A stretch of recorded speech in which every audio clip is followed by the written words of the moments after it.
Good evening, all those that are, that are here. This is the one and only Nicholas. The only. There's no one there, so it's pointless talking.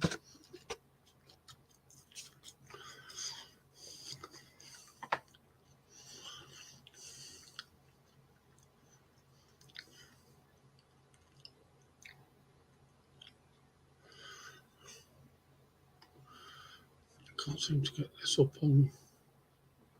No.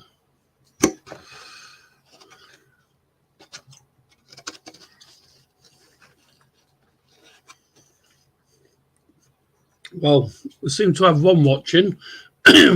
Whoever you are, please say hello, make yourself known, but welcome to the stream. We'll wait until a few more come on and then we'll get started.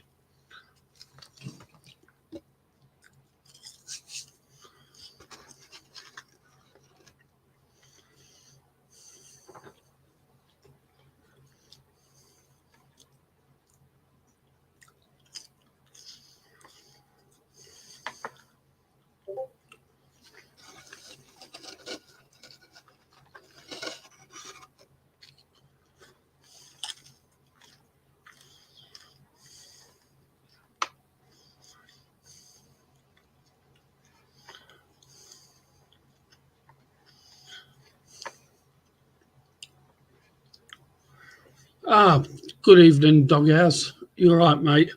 Can I just say that the StreamYard link's in the normal place. Good evening, Amanda. Something I've got to do before we do anything else is this.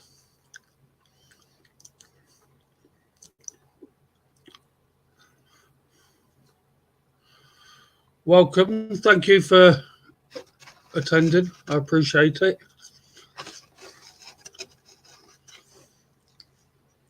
Amanda, please say something in chat. The StreamYard link has been sent you in WhatsApp. So if you care to come up, then you're welcome to. Hi, Jack. Hope you're well, mate.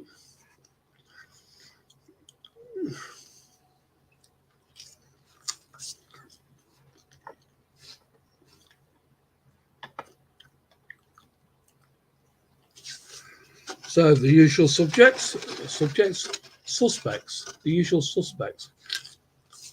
Right.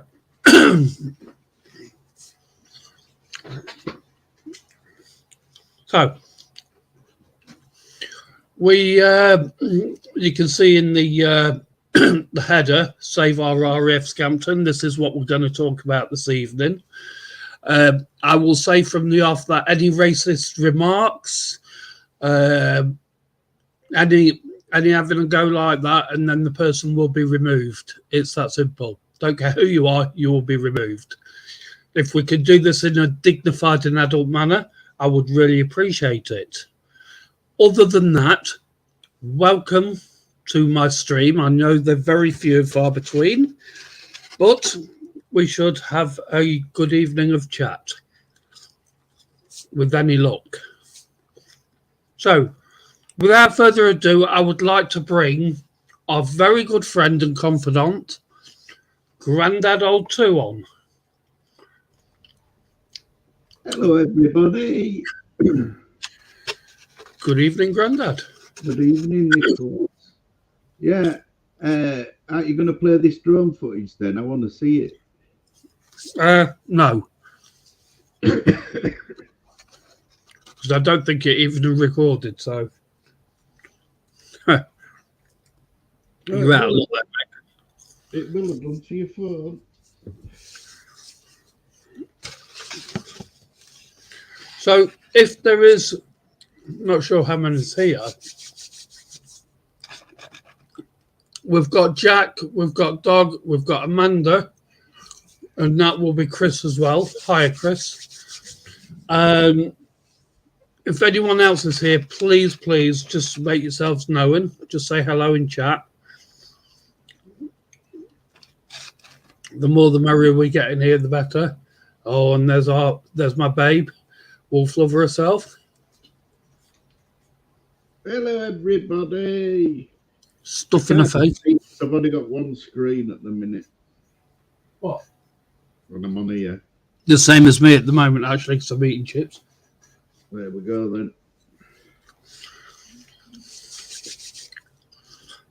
then. Yes. So anyway, this is something I've talked about before, and it's something I talk about again and again and again, as much as it needs doing. Just eat it, for God's sake. We're gonna have one of these evenings. I'll shut this fucking lot down. Right. Yeah, Scampton. We all know what's what with it. We all know what's happening now. So, what? So, what can we do about it? Well, Are people interested enough to do something about it? What do you think, Dad? I'm going to be there on the 16th, definitely. Brilliant. That's good. So let's see if others turn up as well. Well, with any luck, they will. But you know, there might not be enough people interested in doing that. I mean, to get people's support and stuff nowadays is quite difficult, wouldn't you say, Grandad?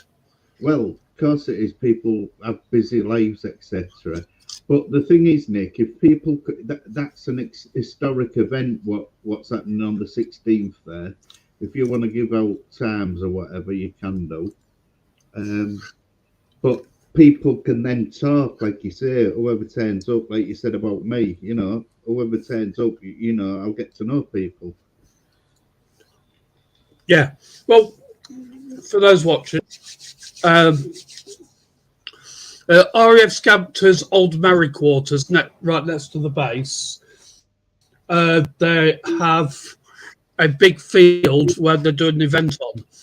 Now, the event is the 80th anniversary of the Dam Busters raids, and that's the Lancasters taking off to bomb the dams. Now, it is, as I say, the 80th anniversary, and I think it's very much because of the problems that they're having there, what is being proposed to happen. I think it's very much or very important to go and support the people that live there.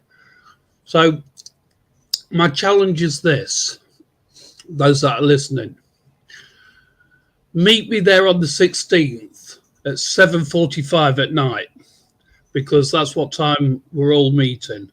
Or, no, actually, it's 6:45. 6:45 at night, Royal Air Force Scampton, or what was Royal Air Force Scampton, for the Dam Busters raids, where they take off. Meet me there. Yeah. Because this is what we're going to do to add support. And there's going to be a fly past of a Lancaster, isn't there? I've no idea, is there? As far as I'm aware. I don't, actually. On the day we did the brief. I didn't think that was set in stone. I wasn't. Well, I didn't know whether it was set in stone or not, to be honest. That. Well, it was. All right. So, sorry about that, everybody. I've been reliably informed that there may be a fly past from a Lancaster, which would be fantastic. Yeah. You know. Now then, we have trouble. I'm going to bring on the one and only, the man who makes his armchair look small, the one and only again, Doghouse. Yeah, you know, keep me waiting. Hello, Conisby. I'm talking, so wind your neck in. Yeah, hello, Conisby. Just see you pop in the chat. Yeah, hello, Conisby. Good evening, Martin. Thank you for popping in. I really appreciate you popping in there, mate. Welcome. Yeah, I was going to stay in the chat, but I see a man's on the phone, so I thought I'd pop on. And I see Jack's in the chat anyway, so.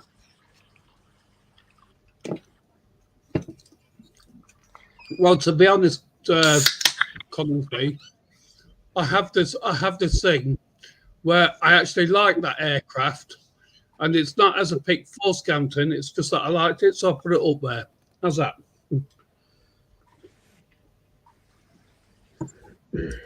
I mean, if we're going to get historically correct, then it should theoretically be a Lancaster bomber, as we all know. So anyway, thank you for turning up. I really appreciate you coming. Cool. We never do that, do we? Sleep like Conisbee's doing. Terrible. Well, oh yeah, he's already sorted. That's brilliant. That's very correct. I should have a red arrows or a lank. You're absolutely right. He was having his little nap there. Little nappet, is it? Yeah. Well, he said he was having a sleep. So I see. So, so what's your take on all this then, Doghouse? What with the what they think about doing to Scampton? Well, that is the topic of conversation, mate. So I thought it would have been, quite apparent. It's terrible what they're going to try and do to it. As we've discussed before, it should be for the veterans and who would look after it. The other thing you could do, Nicholas, is when this is finished, get it up on your community page about the times and everything. Already done. Oh, right. Right. Oh, well, there you go. I think you've got to practice with that drone a little bit more before you can put any footage up. Well, I'm not too concerned about the drone that much in respect of what I need to do. I think it's more so getting people on the ground, boots on the ground to support them over at Scampton. That's the most important thing. Yeah. Be interesting to see whether Dino pops on, but then he's going to be going live next week, isn't he? So, well, I would hope. Sorry, Denology, should I say. Maybe we could rely on our very good friends Amanda, Chris, or Jack to send him a quick message to say we're live. That would be good. But in fairness, he did sub to me, as I did him, of course. Well, we have discussed Scampton there, and I reckon anything like that, they need to put the retired people on there and that.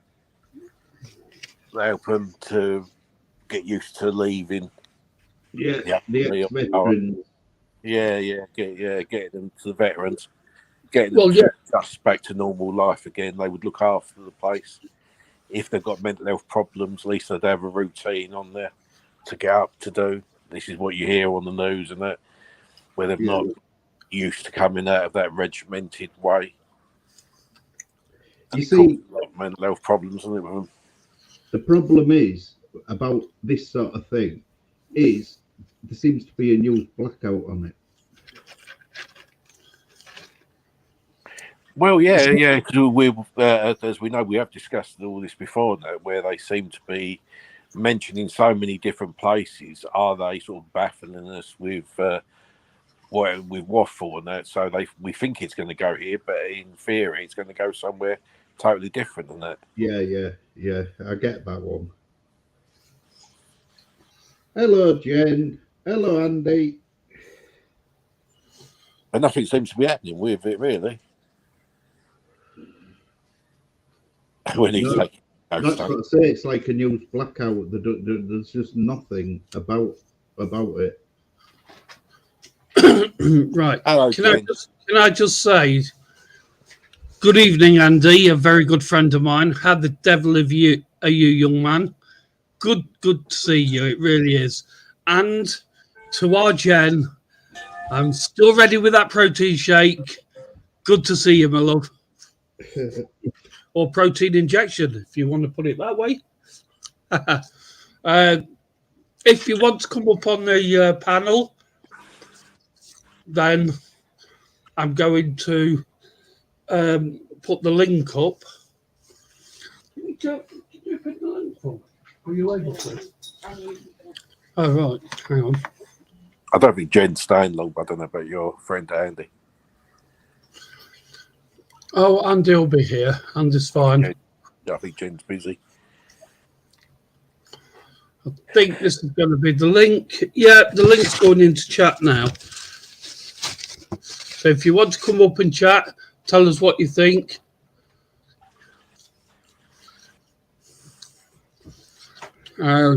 Please come and join us. I'm very sorry to hear that you've been poorly, mate.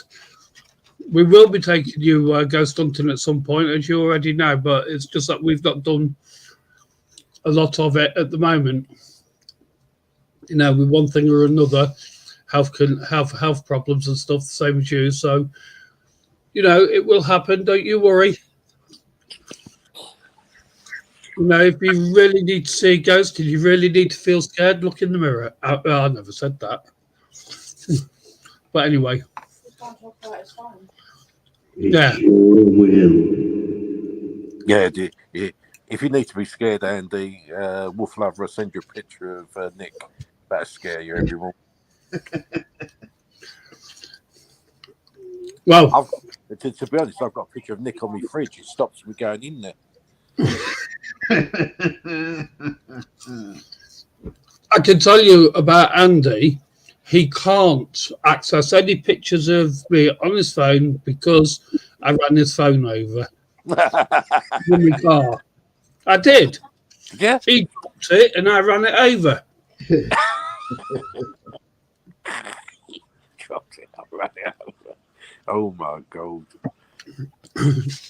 Oh, yeah. Wolf Lover's got his home address here, posting them. Yeah, it's quite funny actually. Trust you. Yeah. But anyway, getting back onto your subject, I don't think they should be using any of these ex-military places, to be honest. I think it should all be for the veterans and that. Yes, absolutely. You know, absolutely. I mean, just type into chat, Andy, what you think about the fact of what they're trying to do with Scampton. Get this one. That's what they have. They have that in the town of London, don't they? The pensioner things. They live on there, don't they? Yeah, they do. Yeah, the I forgot the name of them now. Chelsea pensioners. Yeah, the beef eaters. Yeah, you're right. But I think they have to be. It can be any army person who can live there, isn't it? It's just as long as they're approved. I'm not sure.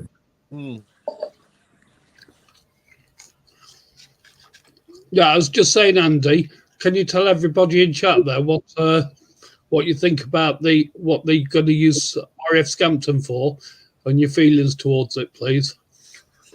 And like I said, you can only imagine what he's going to say. Oh, I'll pop on and say it, whichever. Nah, it is all right. If he wants to come up, he can. It's not a problem. Well, you scoffing anyway. Can you scoffing something? It's food. So I'm not going to say it to you because if it involves food, we all know that you like it. Oh, Mrs. J.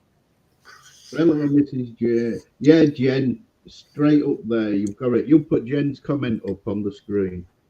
Just give me a moment. I'm getting there. He's got his hands full, yeah. I'm just doing something. I know, eating, that's what I mean. Scoffing sweets. Shut up. You've done me head in now. There.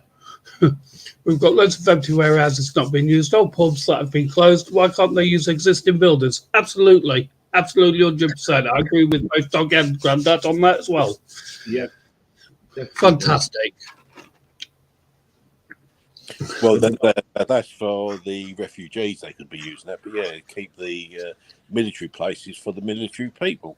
And that's what they were trained in these Yep. places. And then and at and least that's what the it is. infrastructure's in there, in the pubs, in the warehouses, if it hadn't been took out by metal people. Yep. But that's the places they were being trained in, these military places, so let the military stay there.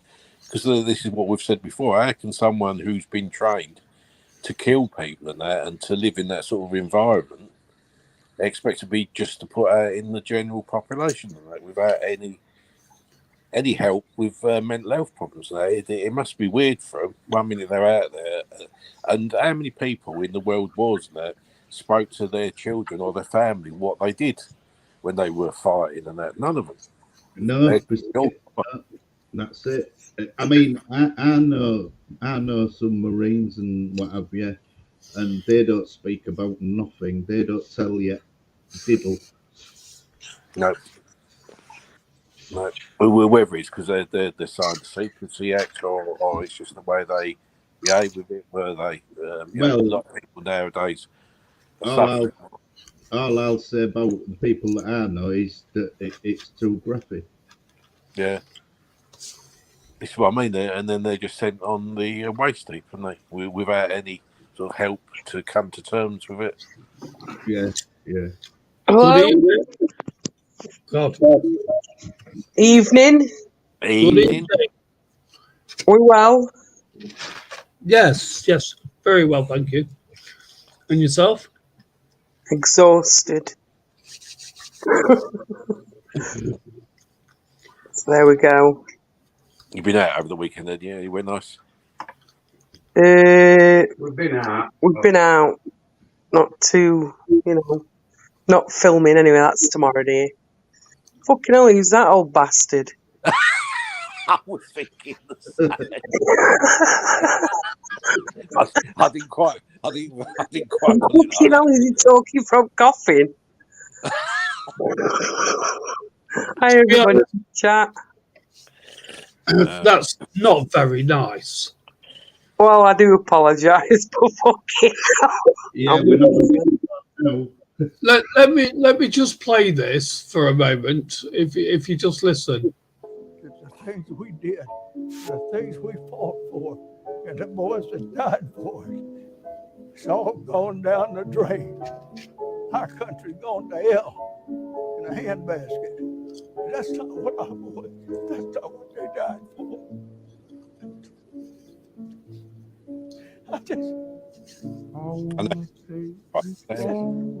That's very emotive, that is.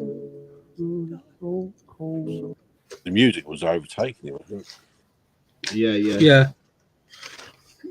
Very emotive, that. That's my dad. Bless him. Sorry, I do apologise for my. He's fully honest. Well, yeah, I didn't realise. I thought it was like some TikTok thing you were showing. Yeah, I have to apologise, Amanda. I forgot your thing was on yesterday. Else I'd have been on there. Forgot all about it. Oh, don't worry, Grandad. It's all right, love. Hope you're well, and hope our grandma's well too. Yeah, not bad. That's true, Mrs. J. They could, with what we said before, they could build their own places like they used to do in the wartime and that. I gave him some mud. There's plenty of mud round and about. Wow. Gave him some mud huts. Ouch. Yeah, exactly. Well, the thing is, at the end of the day, I've expressed it often enough now, and I will keep doing it. Just to bring to everyone's attention again, on the 16th of May, it's a weekday now, is it not, sweetheart? I think it's a Tuesday, innit? Yeah. 16th. Yeah, it's a Tuesday. At 6:45, we are going to be at RAF Scampton Mariquarter side on the main field.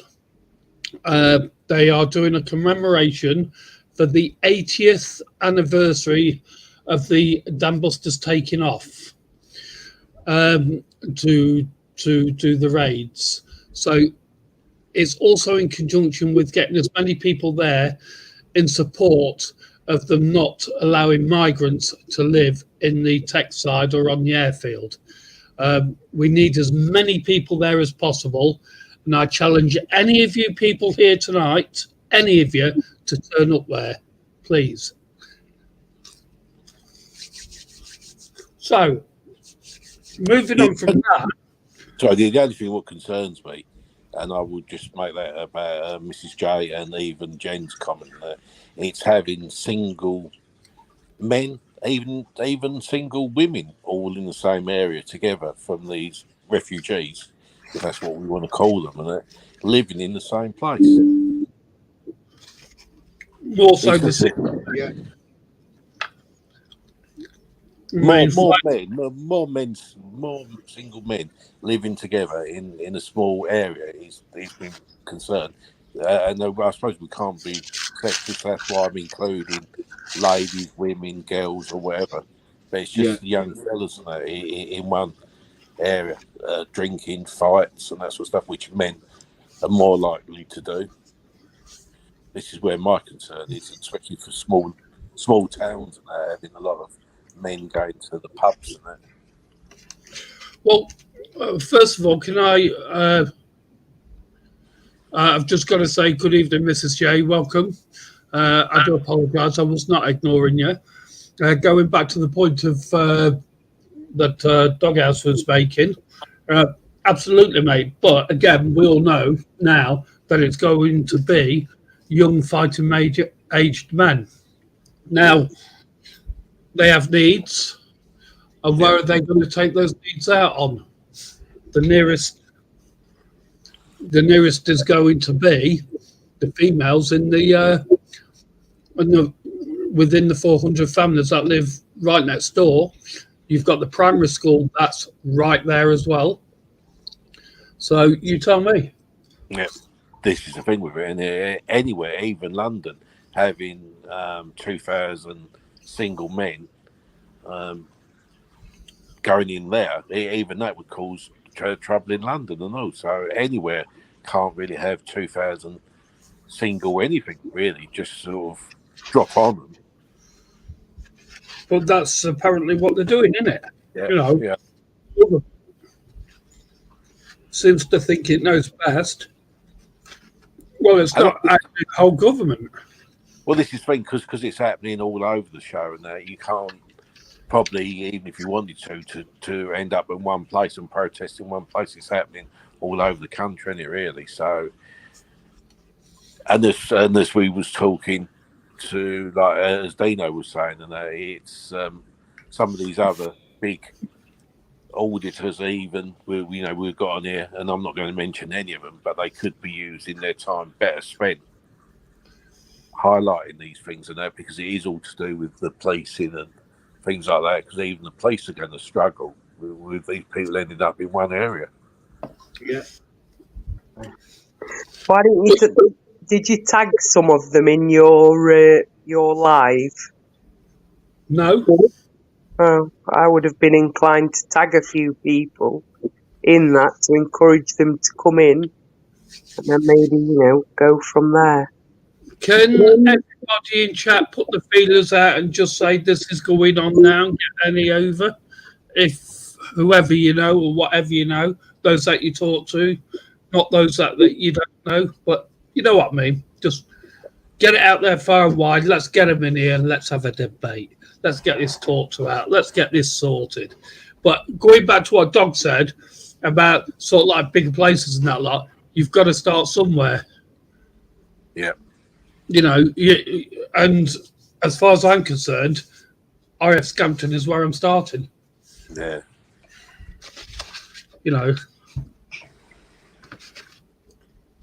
Well, that's me. Does anybody have anything else to add? Well, it's with Scampton, it's the historical factor on it, isn't it, as well? Yeah. It's a bad show on the government to do what they're doing. It's just about the historic side of it. It's like they don't,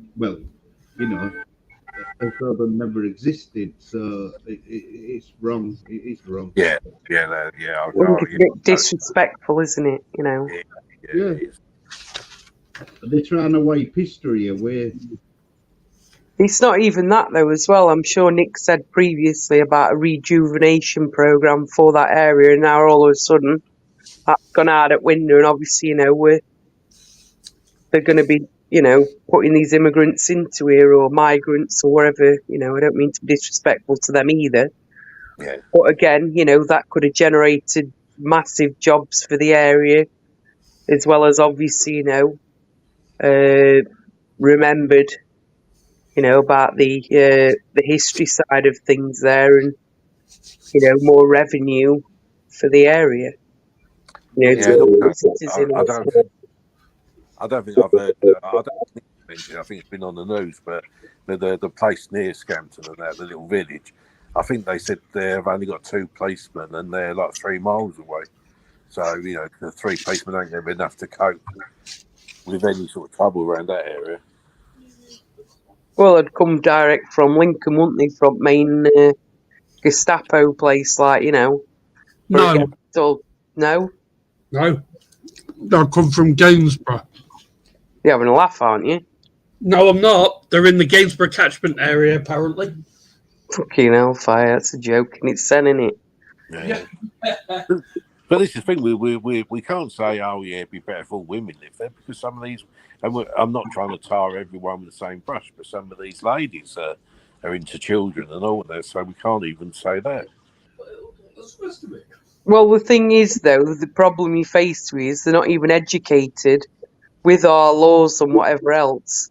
I mean, I know in other areas that obviously parents are patrolling around the schools when the kids are going to school because of these sorts of people, migrants, you know, trying to touch them, asking them, see if they want to feel there, and just generally being vulgar and disgusting, you know, and hanging behind bushes and following them and whatever else. So, like, parents have had to take up their own patrols to ensure kids are going to school safely. Yeah.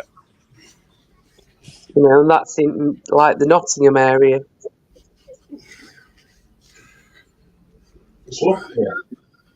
I'm going to read you a piece here. Something you were saying, Amanda, that people should be aware, and I'm going to read it off. So here we go. A 300 million plan has been struck, which could transfer the former Lincolnshire home of the Red Arrows and Dam Busters, a councillor said. RAF Scampton, which has the iconic Red Jets for more than 20 years and was where the 617 Dam Buster squadrons formed, was recently closed to save the Ministry of Defence money. West Lindsey District Council said it had agreed to a deal to revive the site. The council's leader described it as a very exciting prospect. Once the plans were finalised, ownership will transfer to the development partner, Scampton Holdings Limited, the authorities said. According to the West Lindsey District Council, the multi-use plan would see the 800-acre location near Lincoln used for aviation, heritage, tourism, education and research. Council leader Owen Beerley said that the authority had the resources in place to deliver the site purchase and development agreement and hoped to complete the deal soon. He told BBC Radio Lincolnshire there was a tremendous potential to increase the value of the visitor economy and attract visitors in redeveloping the site. The other thing, thinking of the future, is a lot of high-tech development. It's a huge site and it has a tremendous potential for absolute cutting-edge business uses. The MOD announced in 2018 that RAF Scampton would be closed as part of the cost-saving measures, with nearby RAF Waddington later selected as the Red Arrow's new home. So there you go. Does anybody have anything to add? Right. It's crazy. Yeah, just getting swept under the carpet. Yeah. This is the thing, isn't it? Because I suppose what they're saying is that Scampton's too expensive to maintain or bring up to standards. That's why they're moving and that. But it could be used for other things. But yeah, So, that's build what more. I'm saying though, Michael. That's what they was proposing. You know, to do it, to develop it. And Build more barracks on there or something for the again. I always go back to the veterans and that. Build more barracks on there and that for them to live in when they're coming from when they're bringing them all back and that from the fighting. Don't just drop them. And that. There's already a lot of barracks on there that's not being used. Yeah, if there's not enough though, because it's horrible when you listen to them on the news and that, saying that that they don't want to live and that. Because they're not used to it, but it's horrible here. Yeah. Hello, Bertie. Beg your pardon. Bertie's coming. No, Bertie's coming. Oh, good evening, Bertie, and welcome. Good to see you here. If you wish to come up on the panel, you're very welcome to. It is pinned. The StreamYard link is pinned at the top of the page. Yeah, so I'm going to read another bit of something to you about what's happening and what stage they're at the moment. So West Lindsey District Council seeks judicial review over Scampton asylum seeker plan. A council has launched a High Court bid to block government plans to house migrants at the former RAF base. A West Lindsey District Council has applied for a judicial review of the decision to accommodate up to 2,000 asylum seekers at RAF Scampton. It also wants to stop the Home Office developing the site while the proceedings are going on. The base, which was home to the famous Stambusters Squadron during the Second World War, was later the Red Arrows Aerobatics team, was earmarked through a £300 million scheme to develop a new hotel, homes, shops, restaurants and bars. But it is one of a number of former military sites the government hopes to use as asylum accommodation to reduce the reliance on hotels. The council's Director of Planning and Regeneration, Sally Grimrod-Smith, or whatever her name is, the council does not take lightly this application for judicial review. However, given the impact of the Home Office's plans on our £300 million investment, we've been left with no choice. The council claims that Home Secretary Suella Braverman acted unlawfully by failing to take account of key material considerations over the site and believes the plan breaches planning rules. She also says we do not believe it is appropriate to rely upon temporary permitted development rights when it is clear that the site would be used for longer than any temporary permission would allow. Conservative MP for Gainsborough, Sir Edward Lee, backed the council's bid. He said illegal migration is a national crisis. We are willing to do our bit and temporarily house illegal migrants elsewhere in West Lindsey, but RAF Scampton is the wrong place at the wrong time. Ministers should rethink it. Home Office spokesman said its plan would provide suitable, cheaper accommodation for people arriving in the UK in small boats. They added, these accommodation sites will house asylum seekers in basic, safe and secure accommodation as they await a decision on their claims. We understand the concerns of local communities and will work closely with councils and key partners to manage the impact of using these sites, including liaising with local police to make sure appropriate arrangements are in place. Now, the thing is, this is something that they've always said, this last bit. We understand the concerns of local communities and will work closely with councils and key partners to manage the impact of using these sites, including liaising with local police to make sure appropriate arrangements are in place. Now, the thing is, that has been questioned because they understand the local community's concerns. Well, clearly they understand them, but they don't give a crap about them. And they were asked who the key partners were, and they never answered that question. So your guess is as good as mine. Mr. CGI did ask. Yeah, Mr. CGI's asked, Right. is there anything? Yes, I am very sorry, Mr. CGI. We are getting round to, we will get round to that. That's not a problem. I'm just looking now what your question was. I've got it here if you want to read it. Yeah, he's asking what the... Is there anything positive to say about the migrants? Right, let me make this abundantly clear yet again. I have no problem with migrants. I have no, if they're coming from a war-torn country and they're in fear of their lives, then of course they should look after themselves and come somewhere that, that's safe. But my problem is using this place, RAF Scampton. It's not appropriate, not at all. And as far as I'm concerned, it shouldn't be happening. As to the question as what we would do with the migrants, I wish I had an answer to that, because it would appear that not many people do have the answer to that. Where to house them, what to do, or whatever. Nobody wants them on the doorstep. And that's mostly the councillors in their own constituents as well, isn't it? And the government people. Where can we house them? Where can they go? They had the Rwanda plan. Was that a good plan? I don't know. But at the end of the day, something needs to give. In my view, the problem we have is that the more migrants that are coming over, the bigger problem we've got, because of the resources and the pressure on the resources that it's causing. With all due respect to anybody that's pro-migrant, absolutely got your own opinions on that, and that's absolutely fine. That's brilliant. No problem there.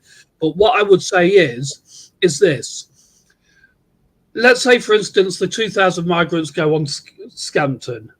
They will be provided money, phones, but most of all, they'll be provided with medical assistance, dentistry. Okay? My point is this.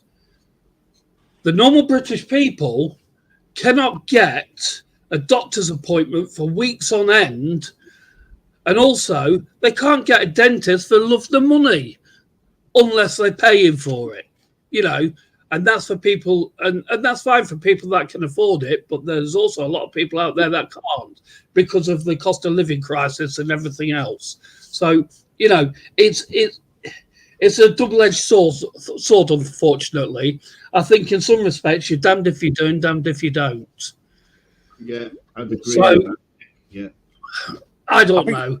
I think we have got a good thing with the migrants, though, or immigrants, or whatever you want to call them.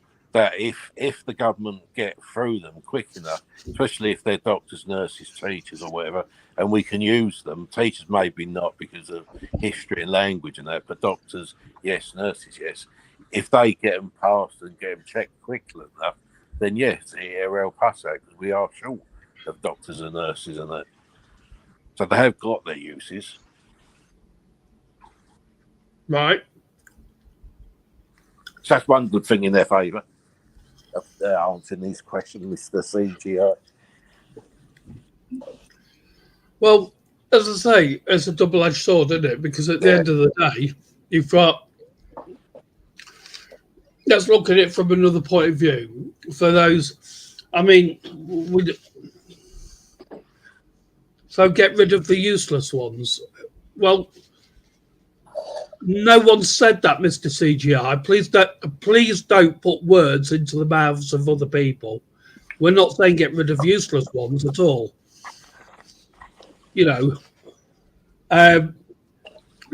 People need looking after, of course.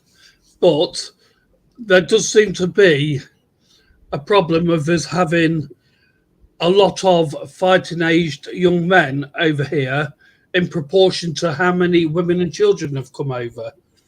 you know, the proportions are a lot different.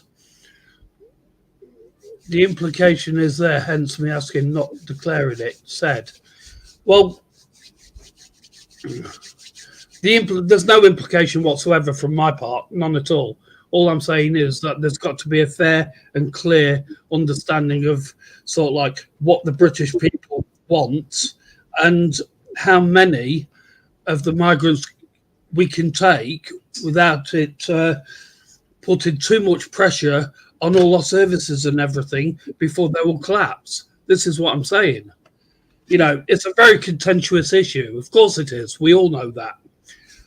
So, you know, I mean, if anybody's got any solutions, then please just say. Would be good.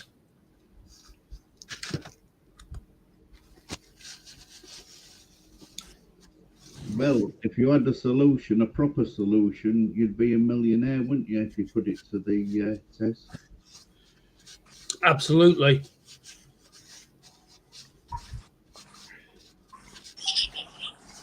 Again, on the question time the other evening, that you know, you got the MP, you got the Conservatives and the Labour slagging each other off about what they built and what they didn't build in their 20 years, and that's, you know, when they've been in charge of it.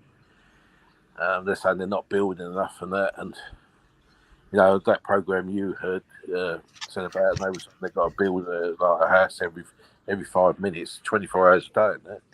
It's, yeah, it's a stupid thing. I mean, let's go back to World War II. They ended up building prefabs and they knocked them up like no man's business. Why can't they build something more modern, but on the, you know, something what's quick to turn over and put them on their own, you know? Some of these prefabs are still here, though, aren't they? You know what I mean? Yeah, They are. Yeah, they are. Yeah.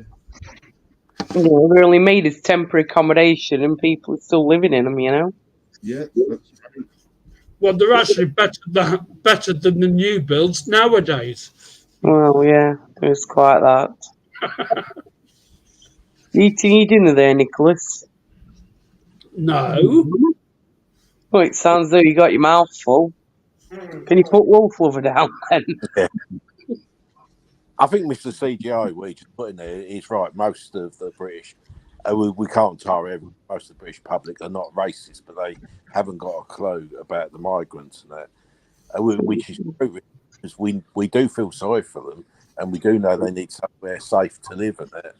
So yeah, this is the British nation for you. Our arts do go up compared to other countries and that, and I suppose we feel guilty over what we did over the years with slavery and bits and pieces like that, if you want to go back to all them sort of things and that. So we do feel sorry, and we were great to Britain, weren't we? We owned most of the world and whatever, or we took over most of the world. So we do feel sorry for people, but it's bringing certain amount of same-sex people into one area now, which is a bit concerning, even male or females, I would say, anyway. But to use them for doctors and nurses, I've got no problem with that.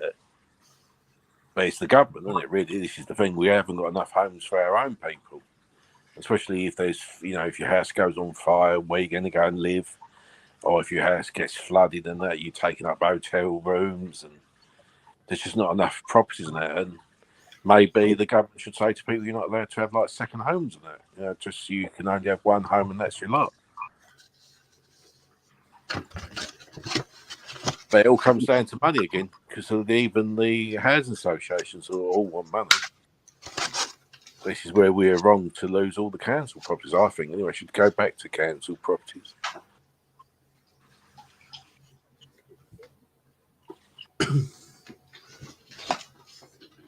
Okay.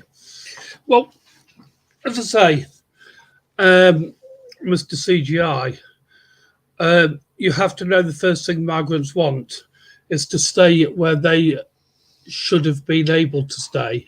Well, yeah, but some people are extremely racist. There's a lot of us that aren't. But who have we lost? Oh, we've lost Grandad. But again, you know, there has to be a bit of give and take. It would appear, as I say, it would appear, that right, it would appear that there's a lot of take and no give, in my humble opinion.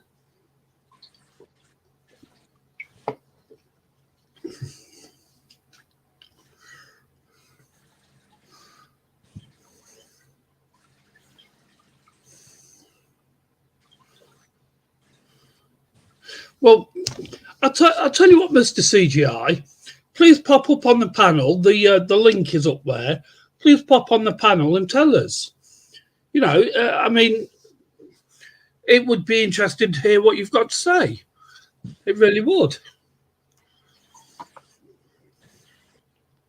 I'm not sure with some of them are homeless, to be honest, and they're still in these refugees camps over here or wherever they are being held.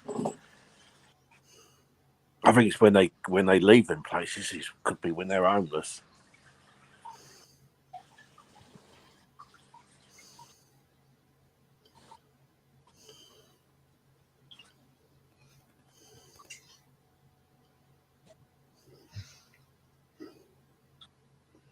Well, you're probably right there. But that is something I humbly have not looked into. Of that side of things, but again, my main focus is not wanting migrants on RAF Scampton. My focus is about RAF Scampton, and let me be totally clear: the majority of the money went on paying people wages to handle the situation very badly. I mean, a lot of this is down to the government, absolutely. They're paying these companies that they've probably got shares in, a lot of shares in, stakeholders and stuff like that, so that they're getting backenders back. I mean, absolutely, they're awarding all that to them. And it doesn't surprise me in the least. The only problem is we've got left is that everybody else suffers for it. It's all about money at the end of the day. Plain and simple.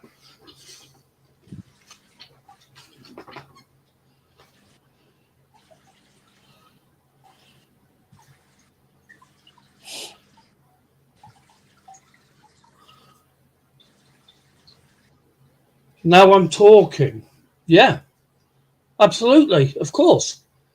I truly believe that again, lots of the money goes to people in government that have got the shares and everything in these companies. I mean, some people may disagree, but I would say that 98.9% of the company do agree. But that's my humble opinion, The thing is, as well, this place really isn't that suitable anyway for them, because facilities like shops and stuff are quite some distance away. They are. The nearest shop's about 2 or 3 miles away, Amanda, at Welton. The only shop that they had at Scampton, the military defence walked in and shut it down on the spot. The workers didn't know what was coming or whatever, and it was said that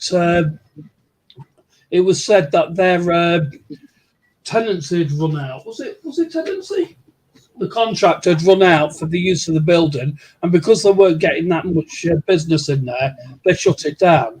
Personally, I don't believe that. I really don't. No. Personally, I believe it was shut down on purpose. Sounds a bit that way, doesn't it? Yeah, it does. It just seemed a bit too convenient in my eyes.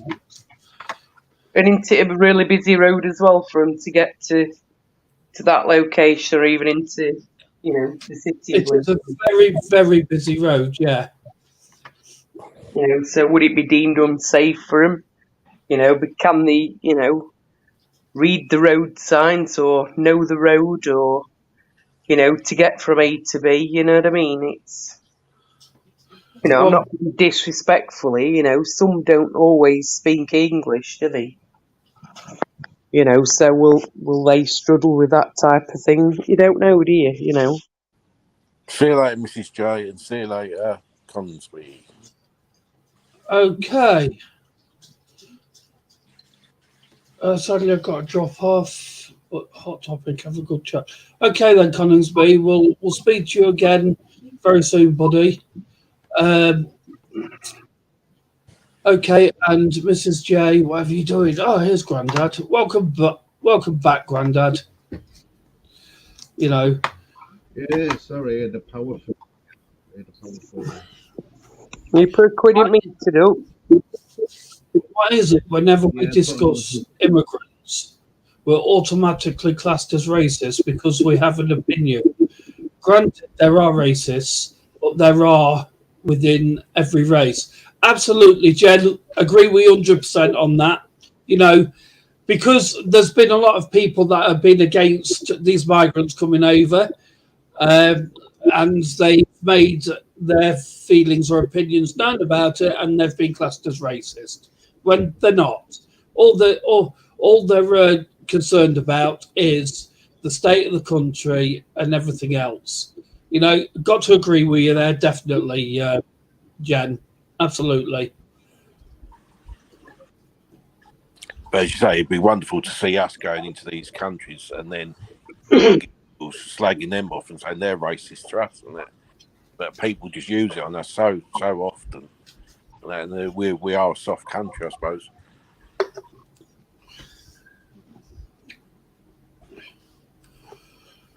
Yeah, I suppose we are in some respects, yeah.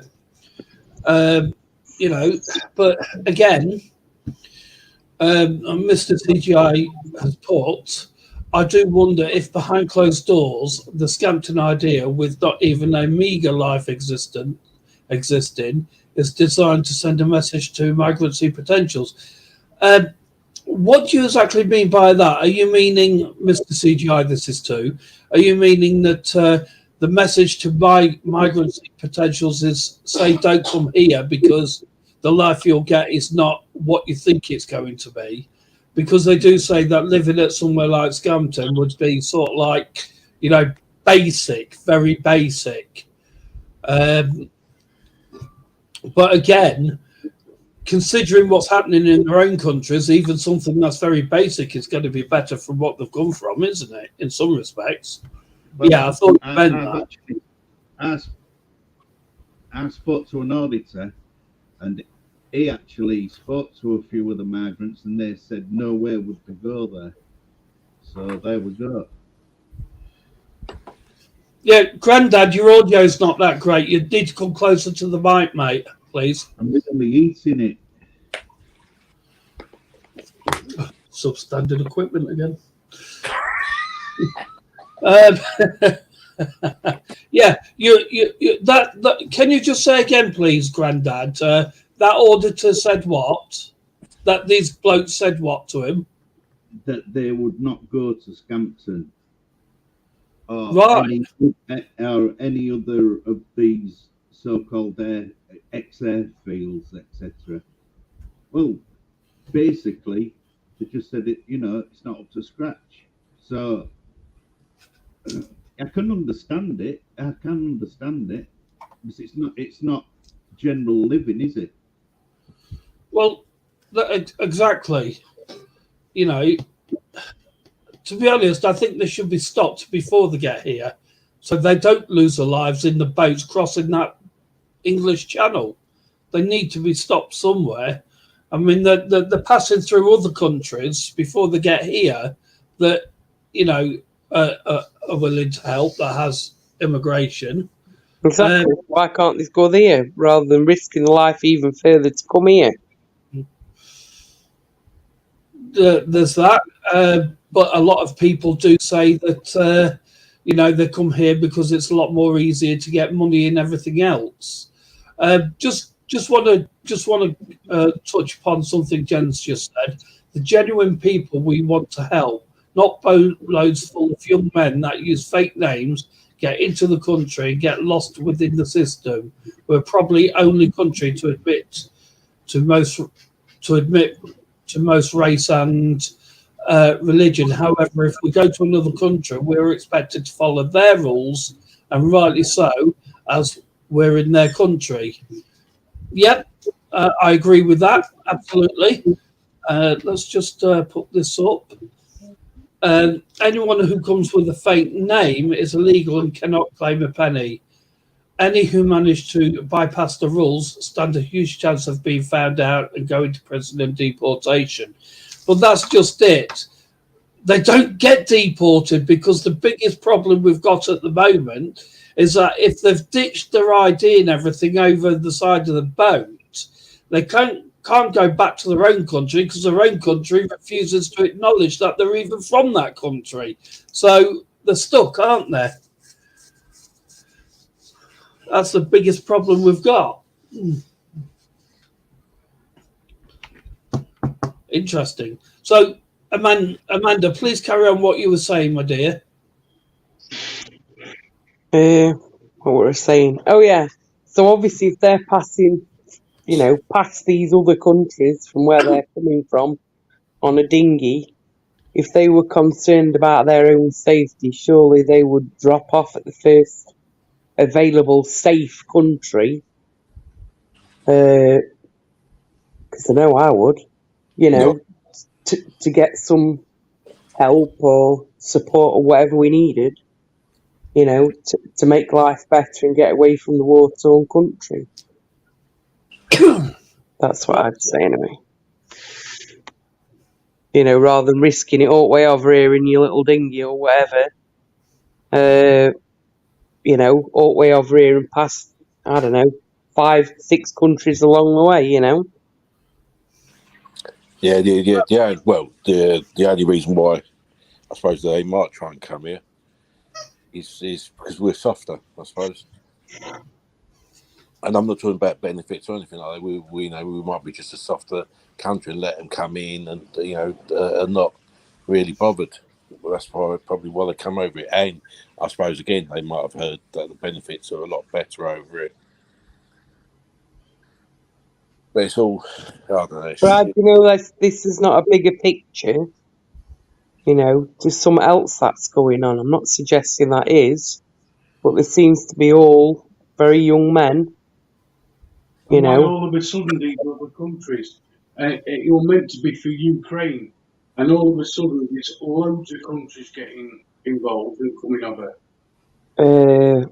Young men who normally in that country would have done. Oh, bloody hell, I forgot what it's called now. Conscription, that's the word. Conscription. So they would be trained fighters anyway. I don't know. Well, our police force is only a certain amount, and the amount of these migrants, would probably outnumber the amount of police that we have. Yeah. And I think another calculation, another 40,000 or so, and they will outnumber our armed forces. Well, yeah, I think what Jen's right in there saying, I think this is the trouble with us, though. Everything we say, even like on hearing that, are we being classed as racist? Where we're not. We're not being racist. We're just trying to think about it. And as Mr. CGI said, if they do use Scampton, then what's next? There's not really a lot else we can do, because they know. Unless he's talking about. That, but that's I think what he's meaning is what other buildings would they take? Where else are they going to house them once that's full? Maybe. I don't know. They're meant to be sending them back over water to another country that they paid for. Well, yeah. I think our government really got to get to think about their arses. My biggest thing of it all is majority of them men will have relationships in them countries. Where's all the wives, girlfriends? Well, they'll be coming over later once it's sorted out on a plane, mate. Yeah. Because it's safe for them to come on a plane, because obviously, once they've been through the system, they'll be able to bring the wife and kid over, won't they, via plane? Because they're already over here. Yeah. I think I think you're right there, man. I think that's why the men come over, because they'd rather risk their life Exactly. getting Yeah. drowned in the sea and that, and they're not going to risk, because again, men always look after women, and so they're not going to want the women to be drowned or the kids to be drowned. So they come over it, get over it. Once they get through all the system and that, then they just send money over, and the families come over because they're entitled to be over it. Exactly. And it's not So- it's an extended family and all when they bring over, not just their close family, it's everyone. Yeah, but you're missing a point here. I would not leave my wife in a war-torn country. I would not leave my wife and kids behind. Yeah, I see this is thing in there. It's a good point, because what would you do? Would you stay with your wife and get forced to go into the army if that's what they're doing to fight, or do you come over it and hopefully your wife's safe enough while you make a life over here and then bring them over? It's probably 50-50, really, isn't it? I don't think I'd want to leave my wife, but then you need, as you say, but if you're going to be forced to go and fight. Yeah, I mean, just as an answer to something that Mr. CGI has put there, of course there is. Put your concerns together and present them officially. Speak to the media and the local government. Let them know what your worries are. Well, try telling that to the people at Scampton, because that's exactly what they did, and they were ignored. Completely ignored. So, with all due respect, I'm going to make this clear, yeah? I'm not racist. I have a lot of sympathy for these people that are coming over, but I don't want them here because I think that, and I'm not racist, but I do think that it should start at home and sort our own homeless out and everything else first before we can help everybody else. That's my opinion, and I will stick with that. Yeah, no, also didn't they try and use radiation and that to stop it being used and that, but it's still being forgotten about, and they still want to use it. Well, yeah. It's deemed as safe anyway, isn't it? Well, very true, Mr. CGI. Who controls it? The government, yes, still at the moment. But the government are trying to bypass the local council and the planning laws and everything by this levelling up and regeneration plan that legislation they've got. They've got a clause in there saying that if they need the Crown property, they can ignore everything else, which I think is wrong. You know, they're just doing it to suit their own needs. They're just doing it just to trample all over due process, as one would say. You know, there needs to be proper planning involved and stuff like that. And Scampton is just not the place to do it. You know.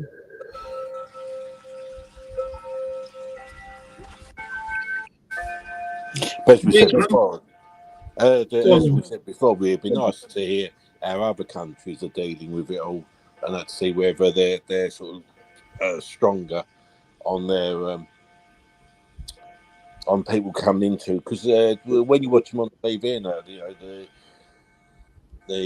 what do you call border controls, and when they let them in, anyone goes in. If you bring the wrong food in, you get fined, and you're not allowed to bring this in, you're not allowed to bring that in. Even the people who stay in there on students, and that they've got to go to college and they've got to do quite a bit of the course, not just sort of just show their face at the college and that. If they're on a student visa, and that, otherwise they get sent home again.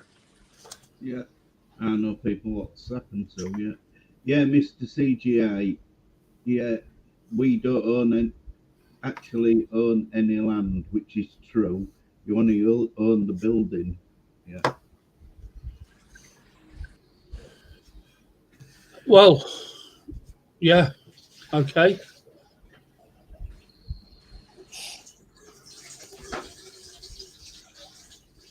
That's very true. There you go. Jen has put, Australia doesn't allow it. You've got to prove you're an asset to their country before you can move into it. Who we lost this time? Oh. Dog's gone. Dog's gone. Who let the dogs out? Who kicked the dogs out? Well, probably needs to, go and take his leg out. Yeah. Probably gone to cock his leg or whatever. Absolutely. Well, Just has to be done. Same as New Zealand, yeah. They're saying no, so why can't we? Well, thing is, how much do we take? This is the thing, how many other historical or This island's too small for all. buildings are taken. Yeah. So again. I said, what other buildings are going to take, and is this just the tip of the iceberg? How many more are we going to have to take? And can't we say enough's enough? We've got loads here and we're still processing them, and it's going to take a long, long process to process them anyway. Which in the meantime, obviously, we're going to have to keep them fed, watered, and whatever else. What about our own homeless people? Very true.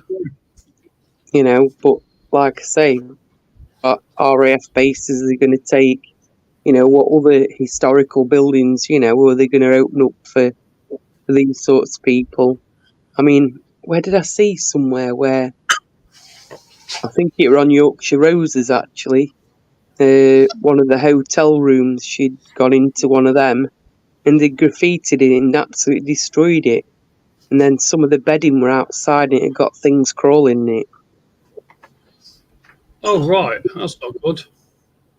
No. That were outside, do you know what I mean? So I don't know, like I say.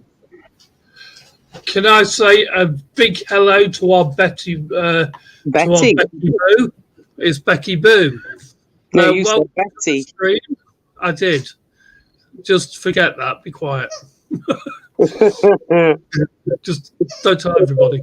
Welcome to our Becky Boo. Becky Boo, yeah, Becky Boo's in. So, you were saying about the buildings and stuff. Yeah, the history, the heritage and everything. These guys that went up there, flew, went out to fight or whatever. They did that for the country, to give us the life we've got today and everything. And they've been turning in the graves now, I expect, because of the way it's all going. People would call it progress, but to be honest, yeah, I did. I'm sorry. But yeah, people would call it progress, but it's actually, in my eyes, it's not particularly progress. It's sort of like, Downgrade. It's what? A downgrade in my eyes. Yeah, well, they're just trampling all over the respect that we have for all those guys that gave us what we've got today by fighting those wars, whether it be Army, Air Force, Navy, even down to the land girls that may have lost their lives. To all them, we should respect them for what they did and everything else. I mean, it's like I say, this is all a very contentious issue. It really is. So, anybody else want to say something? Please, somebody else say something. If anyone wants to come up on the panel, please feel free. It's pinned at the top of the chat. Go on, Chris. You have your say, mate. You know what I mean? Yeah. You know what I mean? I'll be too derogative. I see. Do you have anything to say, Grandad? Well, them that power will just think, oh well, that was then. Now is it? That's what it is. That's what it is. At the end of the day, they don't care. Well, that's just it, mate. Absolutely. Whereas most of the British public, or a lot of the British public, do care. And going back to something I was saying a few days ago, we come back to the point about the British people. When it comes to having to stand up and tell this government that, we don't like this, we don't want this, They're quick to sit there in their armchairs and sign a petition or anything, yeah, but they won't get their asses out of these armchairs and go and stand there to show this government. And this is what I think is needed. Yeah, but that's what the government want. What it appears. That's what it appears to be. Well, yeah, you know, they don't want people to do that. But this is what I'm saying. This is what people, in my humble opinion, people like this, for instance. Introducing our very own Pamela Radcliffe, aged 94 and passionate about saving Scampton. This is Pamela, centre with two colleagues at RAF Scampton in 1948 and 49. She was a member of the WAF, the Women's Auxiliary Air Force, the forerunner of the RAF, or WARAF, or Women's Royal Air Force anyway. You know, they're the people we're honouring. And everybody else, you know, this is what I'm saying, you know. That's just, how many royal residences there that are like a town in size? Why can't they give them one of them to house them all? Exactly, a royal residence, because it'll get trashed. I mean, look what happened at Napier Barracks. For those that don't know, please look up Napier Barracks, illegal immigrants, Napier Barracks, and see what they did there. That is what we get for helping these people at times. You know, that may sound racist. It doesn't mean to come across as that. But, you know, the ins and outs to why it happened, I don't know. But they set fire to it. They trashed it completely. You know, maybe the place isn't fit for purpose. Maybe it is. I don't know. But at the end of the day, it was still trashed and everything else. Go and look it up. You'll be quite surprised. You know, let's just put up what our Jen said. There we go. I cry with pride with what we went through, the lives lost for us. They should never be forgotten, and not should our history and its building. Absolutely, 100%. Absolutely. Mr. CGI, I have to go. Speak to local council, mayor, MPs, gen them all up with the set of concerns, media too, serve them all. But yes, this is always going to be a business deal, migrancy and homelessness is. Yeah, absolutely. I agree with that sentiment. Absolutely. But again, if we don't stand up and get out there and protest against it, the government will think that we don't care and we'll just put up with it. We've got to show them that we do care about it. We don't want them to walk all over us and everything else. It's got to be done. Now, as I said before, we've only got 4 left in. I don't know who that is exactly, but let's just say the 16th of May at 6:45 in the evening on the main field of RAF Scampton, Murray Quarters side. There's going to be a commemoration to the 80th anniversary of the Dam Busters raid, or the Lancasters taking off for that raid. Please, I challenge any of you to come and join me there. You know, it'll be great. Myself and Wolf Lover's going to be there that night. So please come over and join us. We've already got Grandad that's turning up. Amanda and Chris will be there. They don't know it, but they do now. Oops. Anyone else that can attend, please do. The more people that turn up, the more support we can give them people living there, the better. Right, let's just put this up from Becky. Also, the Grand Hotel in Scarborough, an entire floor was trashed and other floors, rooms were broken into. Hotel in my town. They're all robbing business in town. So the poor residents of Scampton, is there a continuation there? Because they've no else around them and are going to, well, get it unless they are in lockdown on base and not allowed out. Well, and that's another contentious issue, isn't it? These people are going to be allowed to free roam. So they're going to be taken to Scampton. They're allowed to free roam. And what the first thing they're going to do, they're going to walk off into the sunset. And they're not going to be able to find them. That's exactly what's going to happen. You know. Yeah, but if they lock them all in, you know what it's going to be, won't you? It's going to be court to human rights and all that. You can't do this because it's against my human rights. You know, until they've been processed again. If there's 2,000, it's going to take some time, or wherever many it's going to be there. Like I say, each one of them has to be interviewed by a social worker, be an appropriate adult, see an interpreter if required. That's 3, people for one person each time. Yeah. And there's only so much you can do in them. And what good does that do? Absolutely nothing. Well, if they say that they are under the age of 18, then obviously they have to process them some more to find out by a scale, an age scale and time and all this, by certain questions they ask, and then they can time scale when and roughly how old they are from that. Or wouldn't they just send them to dentistry? Wouldn't they be able to tell you? I'm sure they can tell you from teeth, can't they? Yeah. Well, exactly. Again, it's against human rights. Well, yeah, again, it's against human rights, isn't it? By doing that without consent, they need a dentist, Well, yeah, but that's still in place, isn't it? This Court of Human Rights bollocks. Yeah, but probably if they're under a certain age, they might need an appropriate adult.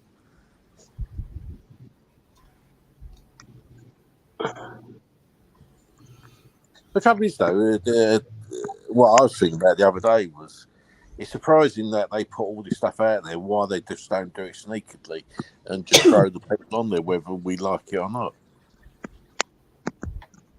But why they warn you and that, it just seems weird.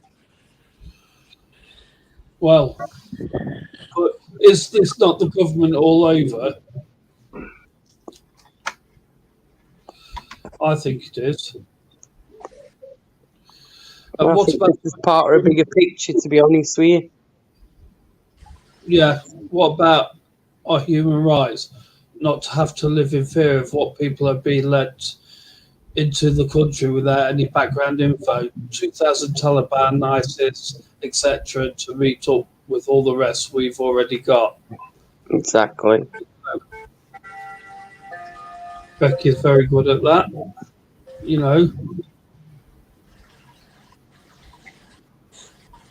The thing is, though, this is the problem. As soon as you start talking about, like this, the racist card is brought out, it will be whenever you turn up there, same thing. Yeah, it is, yeah. And we're not being racist. It's not racist because it's not personal to them. So an individual, it's, as a whole, we're concerned about what is going on. Yeah.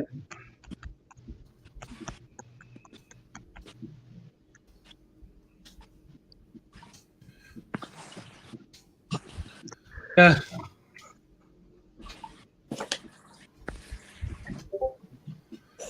Just Jen's comment at the bottom. Just one moment. Let's have a look. 22 were arrested in my city, Becky, not long ago. We're meant to have one of the highest cities that have them, and guess what? The government police don't know where they are. Flipping joke.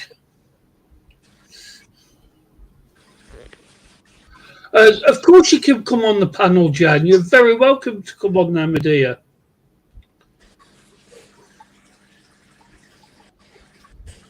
We're ready and waiting for you. One for a better phrase. I have the protein injection waiting.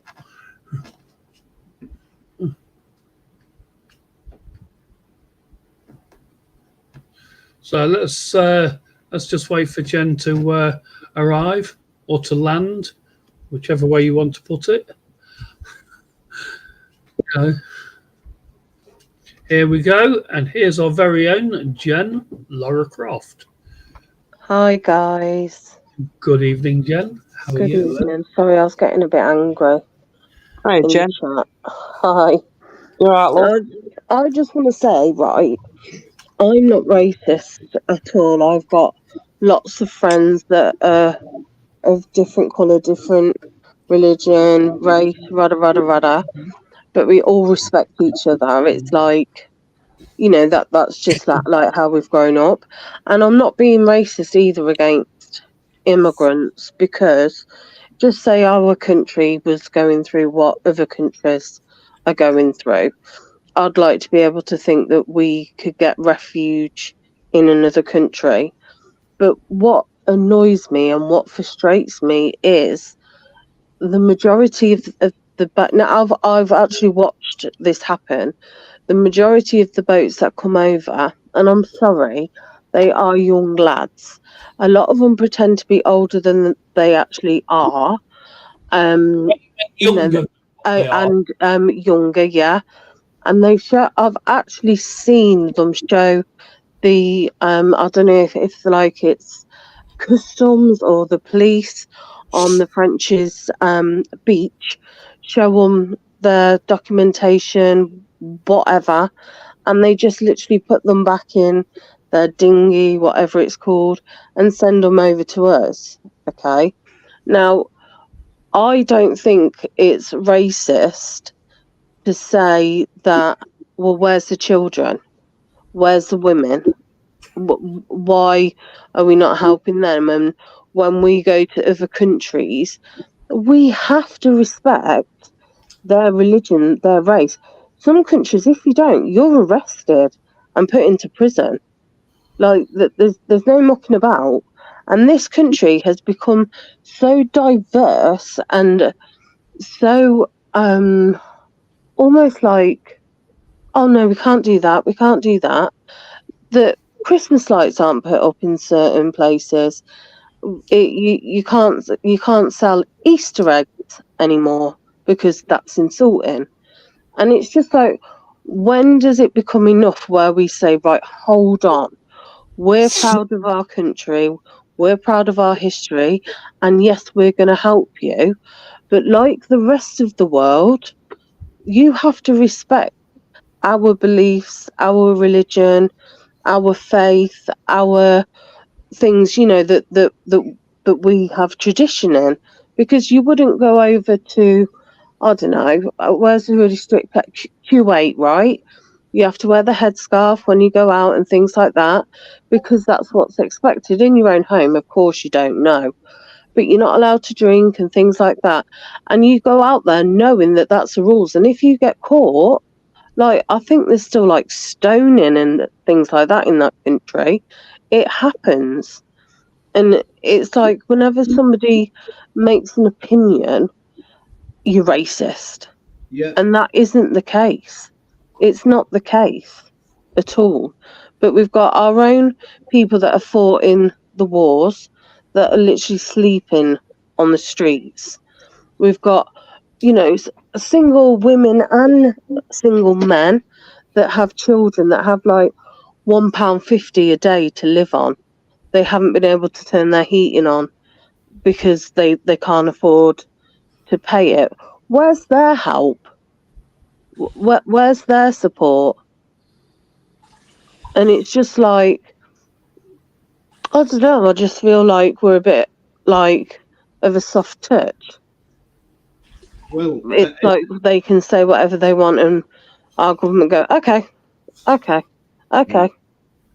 Whereas other countries are like, no, hold on a minute. If you're coming here, you've got to show, you know, at least proper documentation. I mean, Australia, I mean, I'm not saying I 100% agree with it, but if there's a ship within a certain amount of I don't know, foot, miles, whatever, within their water, they get 24 hours to get out of their water, or else they're firing shots. I'm not saying we need to go that extreme, but we haven't got anything to protect anybody coming in. And it's like, I watched this documentary, and like within minutes, these guys that are in here, they're getting new identities. They're becoming a completely different person, and nobody knows where they've gone. So how are we tracking them? We've got enough of our own criminals that we can't keep track of. We've got enough of our own people that go out and do severely bad things. With 21,000 police officers down, 21,000. We can't cope already. The NHS is bursting at the seams, and yet we're just being like, well, come on. And I understand if it's a family, and yes, it's worn torn, and it's no place to live. But there's got to be something put in place, and it can't be, oh, well, we'll just build on that RAF site. No, you won't, because that's our history. That'd be like us going to Turkey going, right, we're going to knock that temple down and we can build a block of flats there. That wouldn't be allowed. Yeah, good point. Do you know what I mean? And it infuriates me that just because we have a comment or an opinion, we're automatically racist. We're probably known as the most racist country, yet look at our country. Are we really racist? I don't think so. There are proper racist people, yeah, but there are in every country. And we don't even put up the St. George flag, because if you put that up, guess what? You're racist. And that's our flag. Yet other countries can fly that with pride. Look at America. Yet we don't. We do it when it's the World Cup or the Euros, or when it's when King Charles gets whatever it is in the week, whatever. I'm sure there'll be flags up then. But any other time, it's like, oh, they must be racist. And all we're doing is flying a flag. I don't know. Maybe it's just me. I haven't got any answers except for they need to look at empty buildings already. And they're within a city, so they've got stuff, to hand. Like, that I know of, there's 4, warehouses, that are empty. Not far from me, there's a Tesco's, there's a bowling alley, there's a Pizza Hut, a KFC, a restaurant. They've got everything. A school on the other side. God knows how many apartments they could build within that, and they've got everything on their doorstep. They wouldn't even have to catch a bus. But why can't they go there? Yeah, they could put pole cabins in there. They could put sheds in there, couldn't they? Yeah, exactly. They could turn it. There's so much that they could do with. I mean, the amount of empty pubs that we have got around here, and the old, traditional pubs. So they're quite big, with big bay windows and stuff like that. They'd make brilliant little 10 little apartment. Not a bed sit, but you'd have a little kitchen, a living room, a bedroom or 2 maybe, and a bathroom. And you could easily get 10 in them because they're big pubs.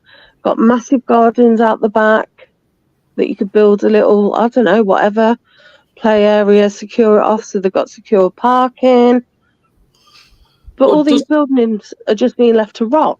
Yeah, but Jen, doesn't that come back to the point of that people don't want them in their own back garden? They don't, but eventually there has to be a point where it's either that or they are going to start turning to, like you say, your RAF site, your historical site.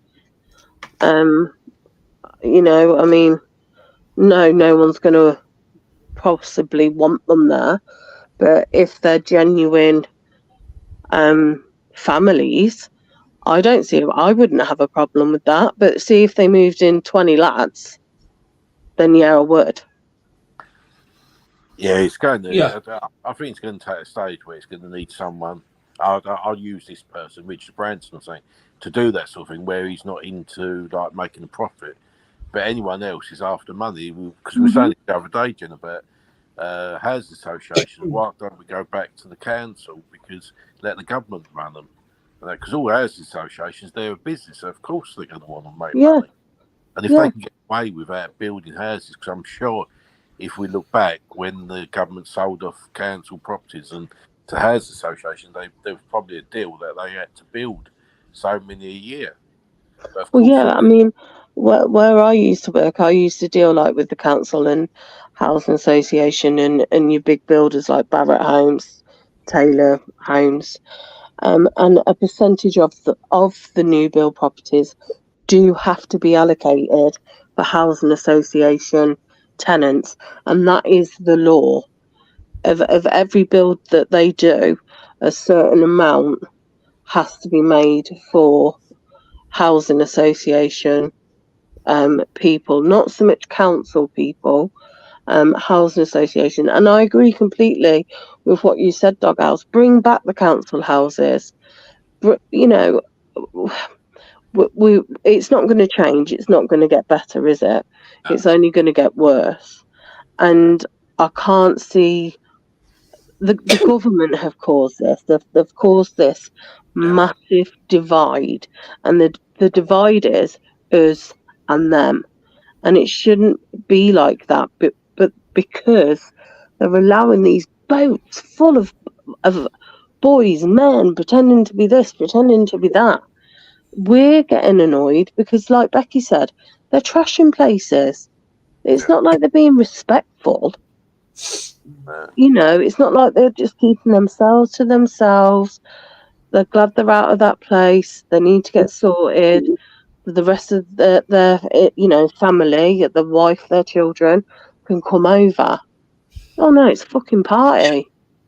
But as you say, the house association build so many for like other tenants there. But of course, if to say give it to an unemployed person, they're going to earn £100 a week. But if they give it to someone in full-time employment, they can get £500 a week for it. Of course, the £100 a week is going to go out the chain. And I think also what was wrong when Margaret Thatcher, I agree with her doing it, letting people buy council properties, but the local councils were supposed to hold on to that money to build new properties. But what did the government do? They took all the money off them. So the houses didn't get built. They can't even maintain the ones that have been built. No. You see them on these documentaries, and they've got mould in their bedrooms, and when it rains, it leaks through. It's leaking in my house, in my bedroom. It's we were saying the other day, you get like Tesco's and Asda, there's a bit of land come up. They're all bidding for this land. One of them buy it, they sit on it for 20 years and still not build a supermarket. They flog it off. All they're doing is stopping another supermarket building there. Yeah. And it's just totally out of order. And we were saying about the housing association that they want to make a profit, but if the government did it, or someone like Richard Branson built them and weren't into the profit just enough to keep them going and that, then it'd be a lot better. But they're not. Yeah, but eventually there's going to be no green space left, is there? Well, no, this is the thing. There's going to be nothing. So most of these housing associations are actually charities. So, the ones at the top are getting fatter, and the ones below are suffering. Exactly. Well, I must admit, if they are supposed to be charities, I wouldn't think they're charities really. It's an association for what they're charging really. So you're probably right there. Yeah. No, it really infuriates me. Oh, they're charity.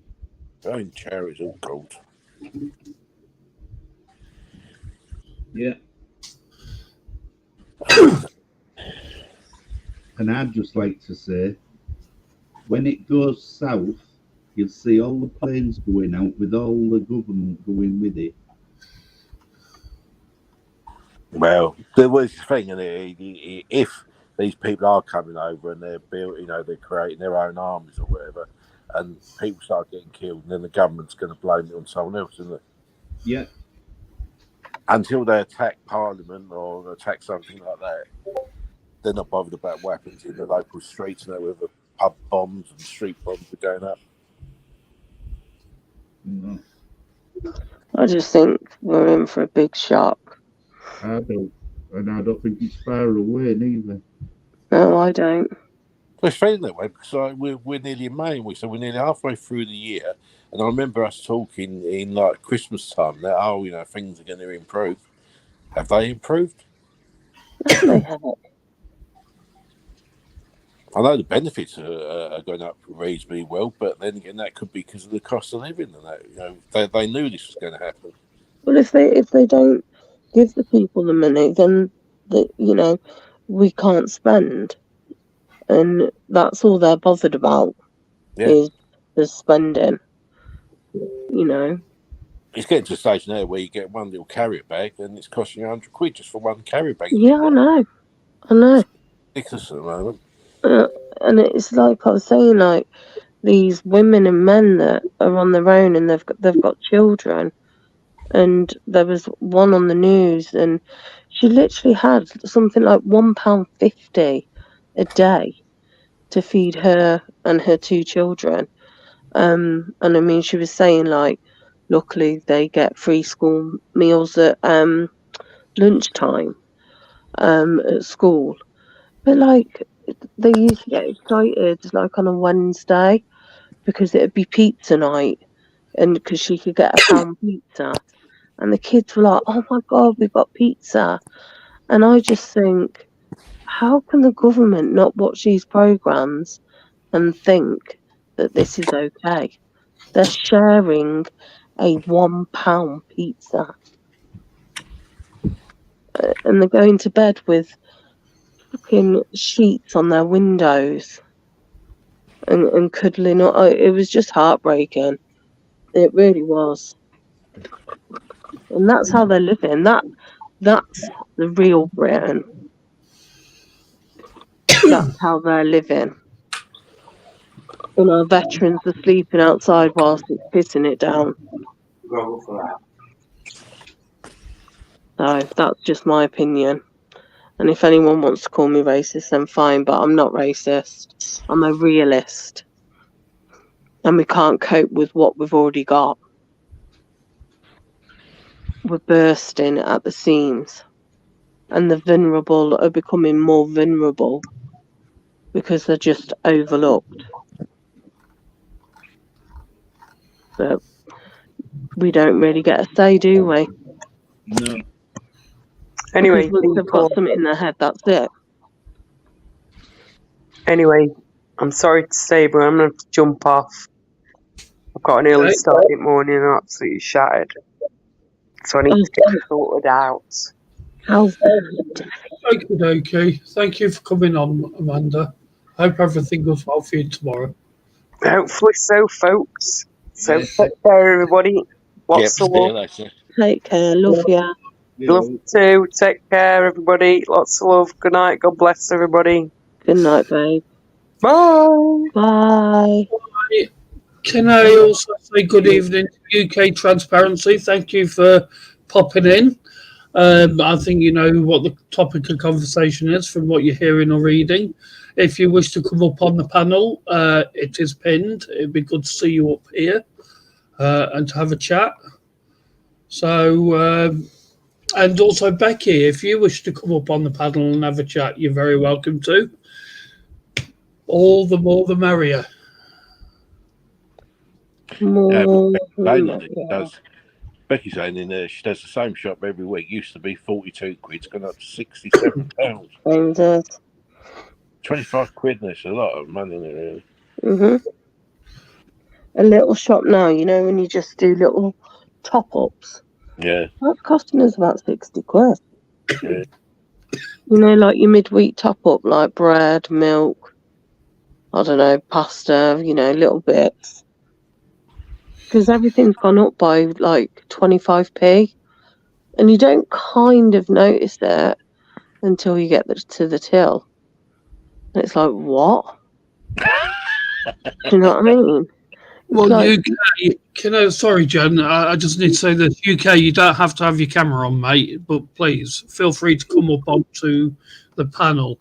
I also want to say to you, UK, if you're not doing anything on the 16th of May at 6:45 at night, it's a Tuesday.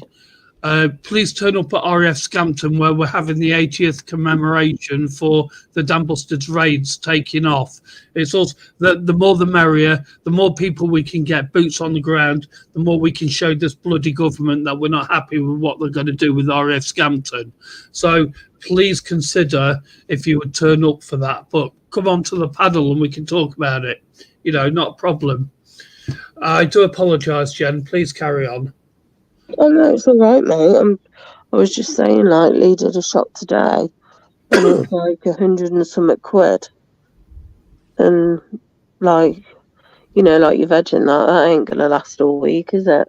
No. So, I don't know. Like I say, if UKT jumps on the panel with his moveset, that'll soon get a few more people in. Well, yes, quite. Well, we're going to have to go, guys. Sorry? We'll have to go. Okay, then. Okay. Sort these kids out. They've been quiet, actually. One of them in there, bless them. So, Seems to be fingers losing. crossed, Nick. I hope everything goes well Yeah. on the 16th of May. Well, I'm sure we'll talk before then. Oh yeah, definitely. Just want to put good vibes out there already. Good, like, vibes. Because it's just becoming ridiculous, isn't it? It is, absolutely. You know, It's heartbreaking in a way. We've got to stand together. We really do. You know, and I just think of our ancestors, you know, that we never met, that were there and what they went through, and absolutely. Hello, Ginge. Welcome. Hey, Ginge. Hello, Ginge. Better late than never. Welcome in. Appreciate you turning up. It's only Tuesday. You know, you're on a phone call. Turn your phone call off and get concentrating on this, mate. Come on, please. Yeah, catch you soon, Becky. It was good having a catch up. You'll have to come in one thingy, one night. Right, I'm gonna go, guys. Anyway, but see you later, Jen. I'm 100% behind you. My day Can't goes do a petition, or does that not matter anymore? What's that? A petition to the government. It's already been done, my dear. Oh. You have to have 1,000 people sent, don't you? Yeah, 100,000 people before you can. Before it goes to Parliament, innit? Yeah. And what did it get? Well, I think they're up to about 67,000 at the moment. Might be worth sharing that again. Try and get some more signatures maybe before the 16th. Yeah. Well, to be honest, personally, I don't think it's going to help. No, I think there's a lot of people that have forgotten what our previous relatives and whoever did for us and give us our freedom and liberties. I don't think they don't care about that. Yeah, that's what UK just said. Even if you get the signatures, they can still choose to ignore it. Oh, really? Oh, yeah. And they probably will. Yeah. Yeah, This is the thing, isn't exactly. it? They don't give you no trust in them. So of course, you think to yourself, as UK just said on this, pointless. And that's how you feel. Exactly. I And think it's this the is way the why we get government's made you. angry. Yeah. It's not because we're racist. It's because we're ignored and the government have caused a divide. Yeah. I'm sorry, it is. Nothing to do with race. Nothing. How do we know? When you go voting, how do we know the figures are right? Exactly. How do we know they've not just counted them all and then decide change it Exactly. around? We don't know. I know Look they got how much they've lied about and how many people have had to be sacked just lately. Yeah. Right, well, I love you guys. Yep. See you later. Yeah, you will do, and I'll catch you soon. Bye, Grandad, if you're there. Yeah, bye. Take care. Send my love to Grandma, yeah? Yeah, she's All right. Love Take to care. you. Thanks for having me on, Nick. You're welcome. Take care. Take care. Bye-bye. Bye. Bye. And we'll thought that lady, Prime Minister, the Scottish one, we thought she was all right, but then her husband gets up to dodgy bits which she doesn't know about. Oh, Sturgeon. Yeah. Yeah. Yeah. All right, guys. I'm gonna get off, because everybody's coming to bed now. So. Granddad's and I'm in the bedroom, so right. I'll say love to everybody. Yeah. And I'll speak to you soon. Love to everyone in chat as well. Bye for now. Bye. Bye. Cheers.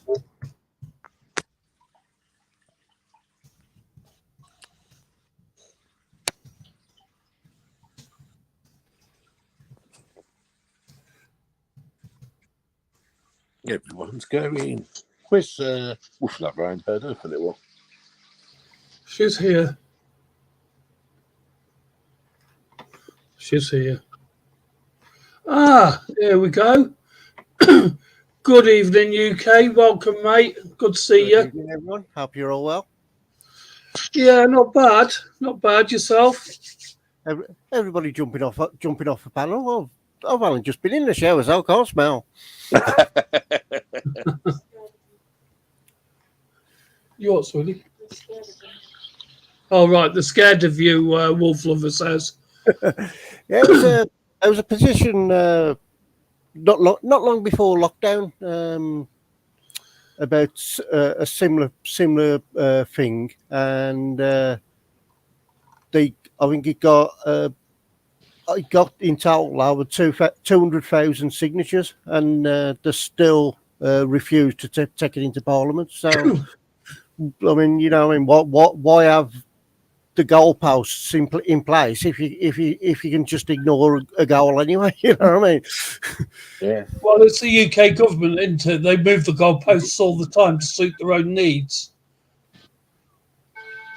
Yeah, I think I'm pretty sure that was about the asylum seekers coming in and that, and the government refused to put it into Parliament anyway. So it was completely pointless exercise of getting all the signatures together. Exactly.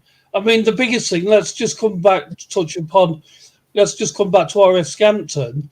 The biggest thing that we've got to push is that this £300 million deal has to go ahead. Yeah. For the regeneration of Scampton. Yeah, jobs. I heard you saying about the amount of jobs as well. What are no longer going to be there? So you know what I mean. They can't even say that it's by cancelling it. It's better for the economy, can they?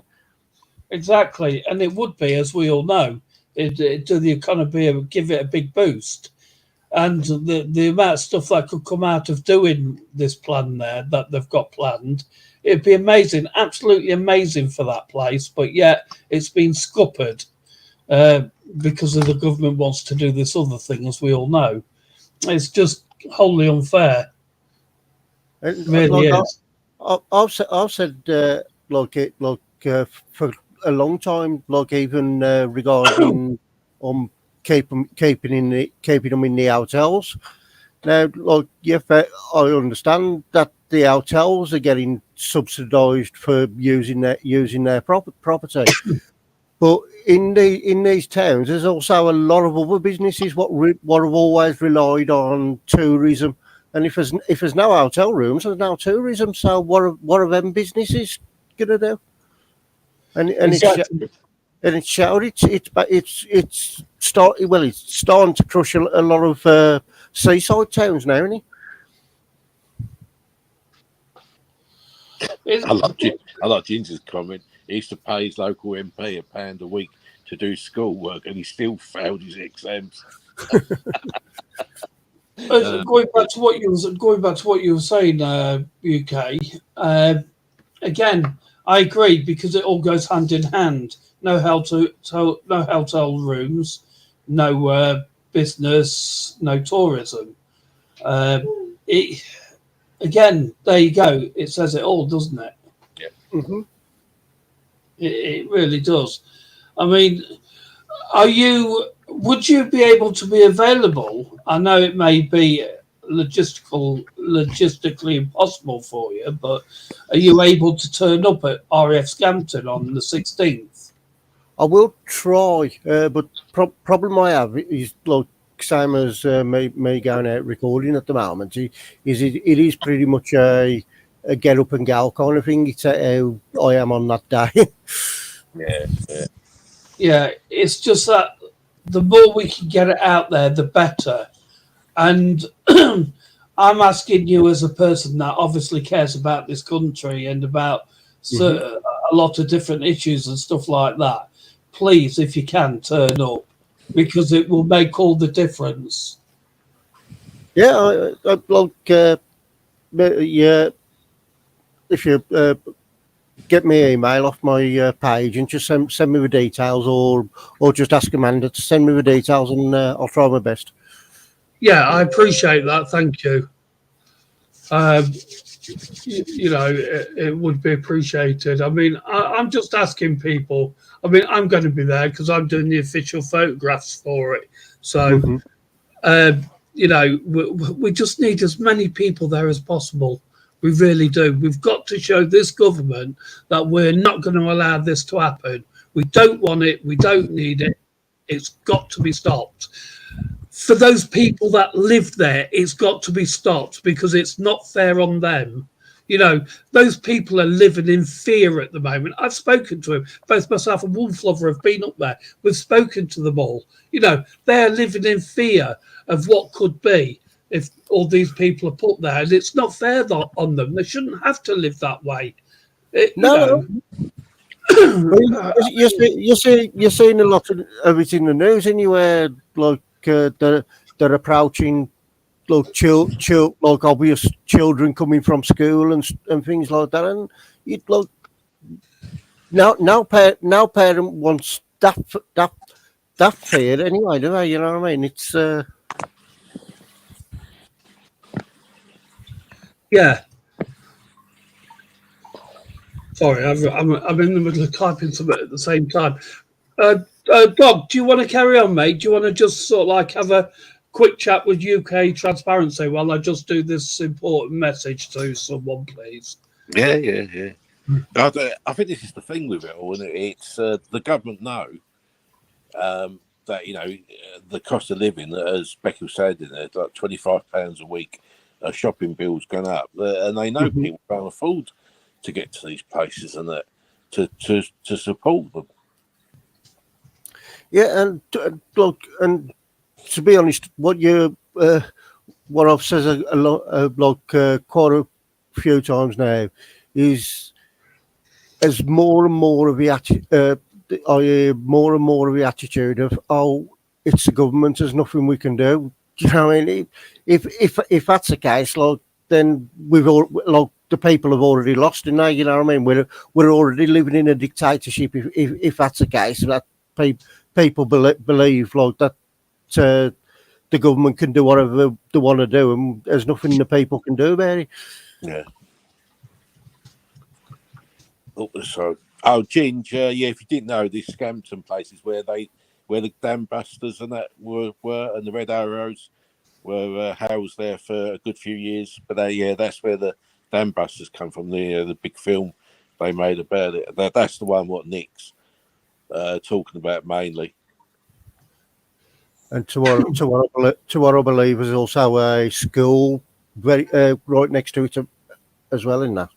Yeah, they're still right next door to it. Yeah, and there's a walkway, I think, between the school and the Scampton itself. There's like I think it's like just a walkway bit, but then the parents are scared about them using that bit.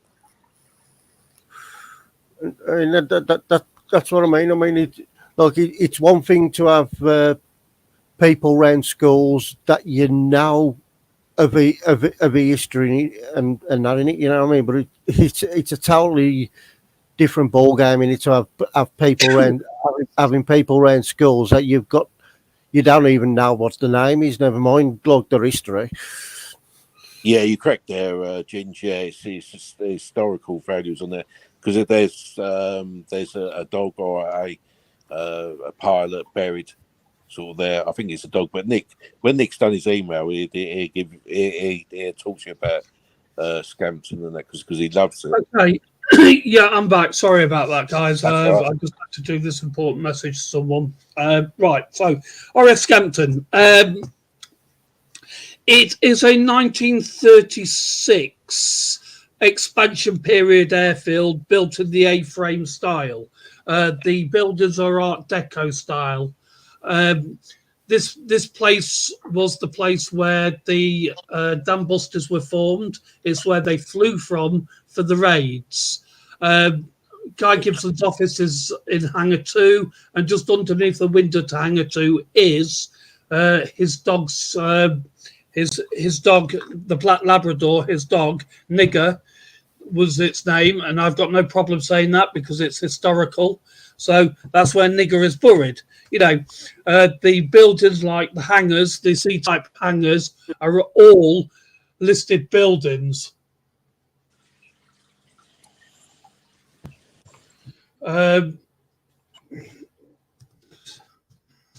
Yeah, there's a property on there. They're trying to get a grade 1 or grade 2 listed. You were saying, and there's a house.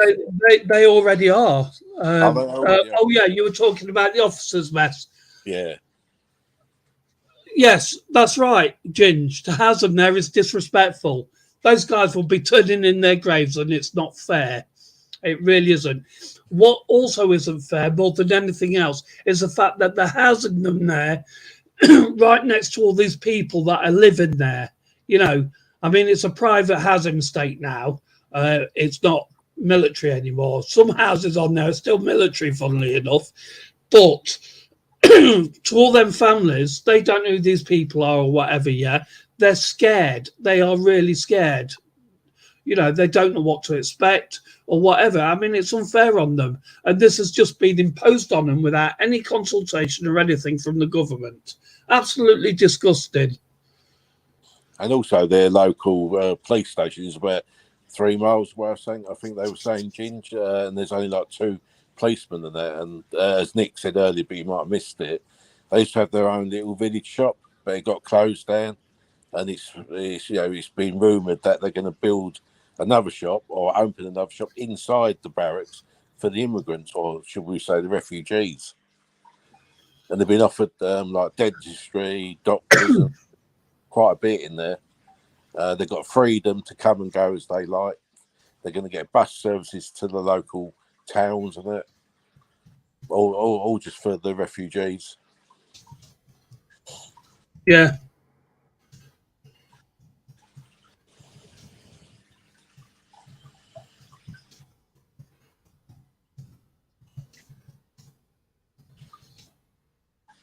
Yeah. If you start that.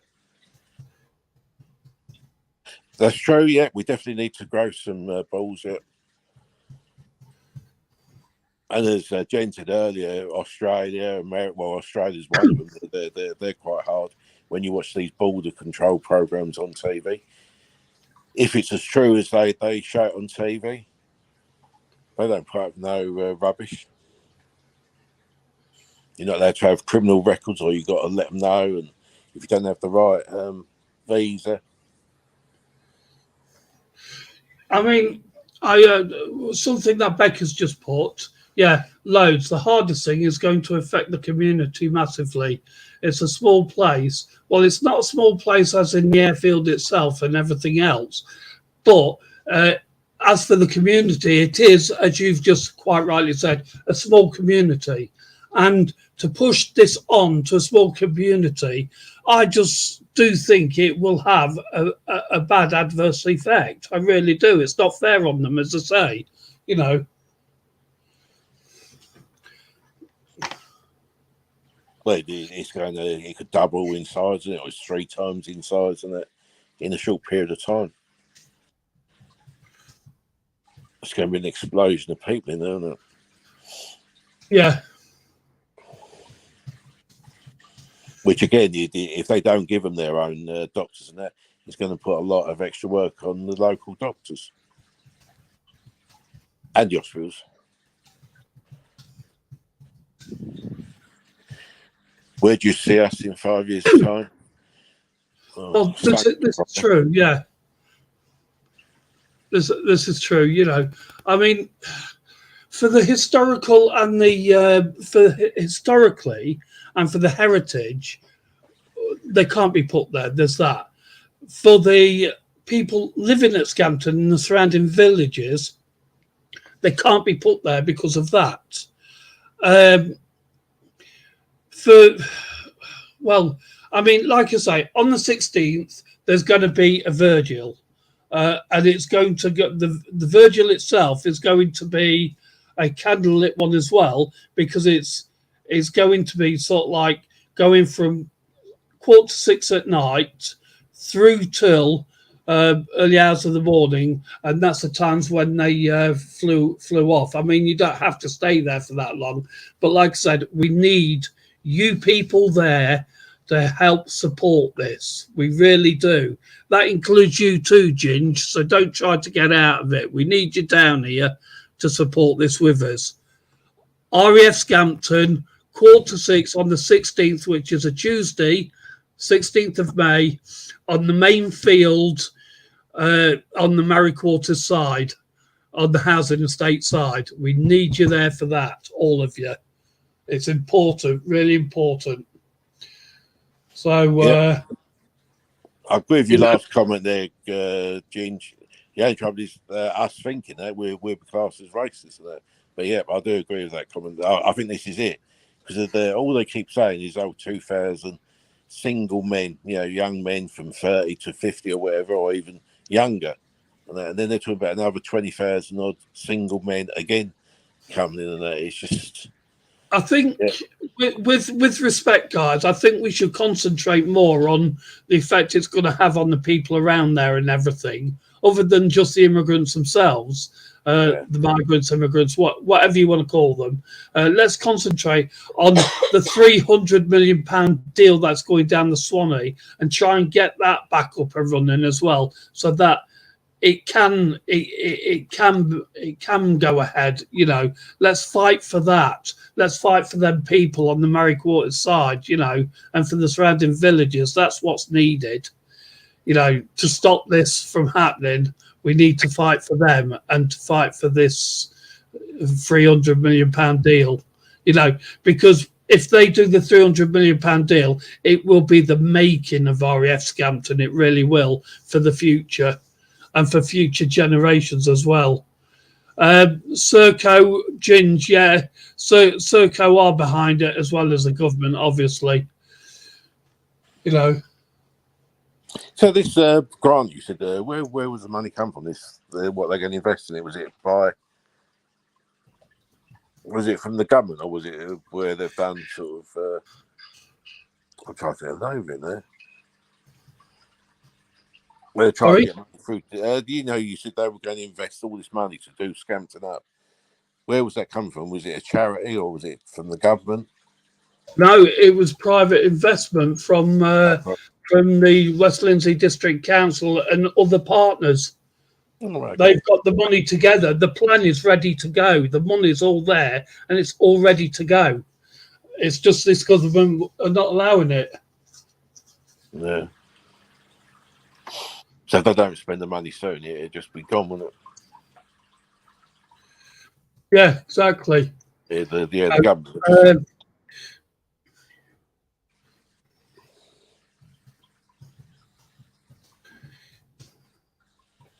It's certain though that if they don't spend the money, the government take it back or something. It's just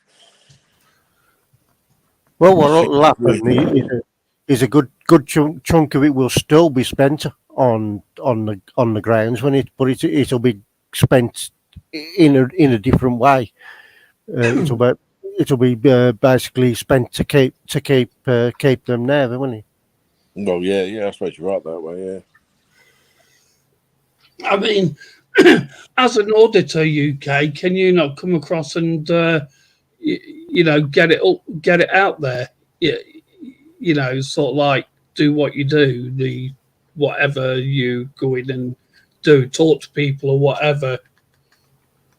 Yeah, like I said, if I can get out there, I will definitely be there. Yeah, because I don't know how far UK lives from there and there, and it's again cost of living, and I think it's awkward for them. And then also if you got health problems and all. Yeah, UK. Where in the country are you, or what area? West Midlands. West Midlands. Oh, so you're only across the way then. Yeah. Have you got a postcode or something? And I can just check. What for Scampton? Of course, mate. I will find that for you. Yeah, Ginger saying fund is only held for so long, then you got to apply again for it. But yeah, for first, I heard, and I don't know if it is true or not, but I heard that all this money, if they allocate to these places, if it's not used, then the government just take it all back. Why do they have to make things so bloody difficult when you ask for something? Right, are you ready? Yep. Lima November 1. Yep. 2 Uniform Delta.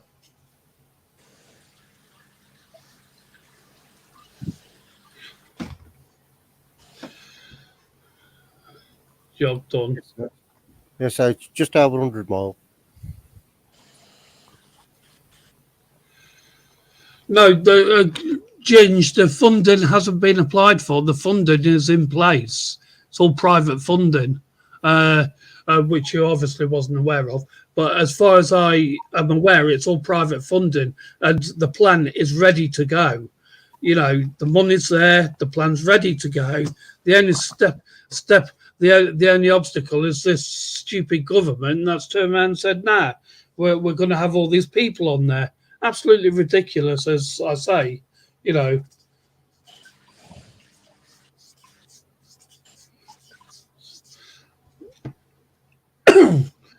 But there you go.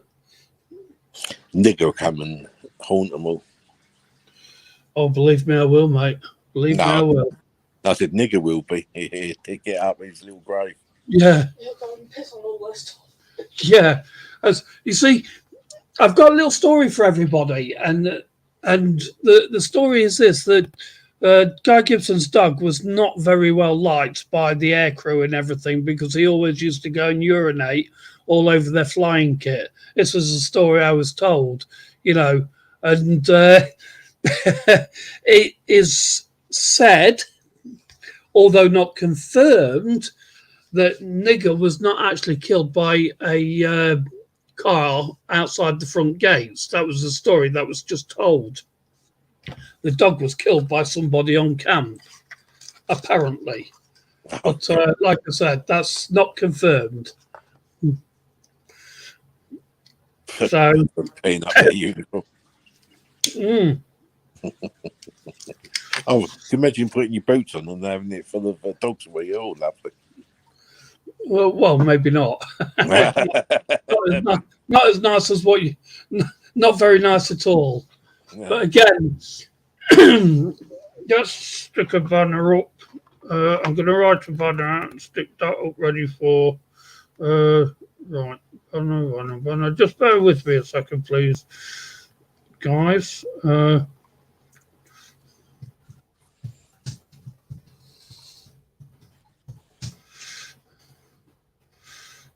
Experience.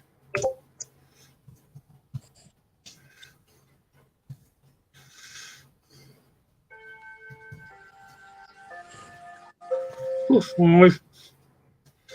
Please don't run off yet. I'm just putting something important up banner-wise.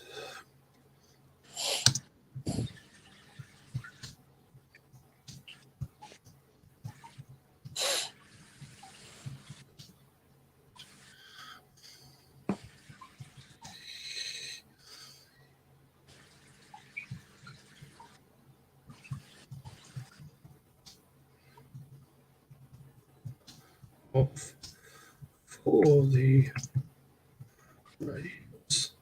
There we go. A banner.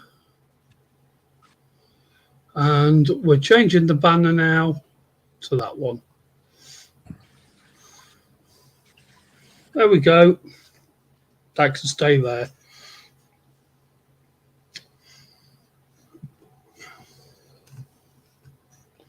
Anyway, let's carry on. I do apologise for that. I just felt the need to really do that. It's what was needed, you know.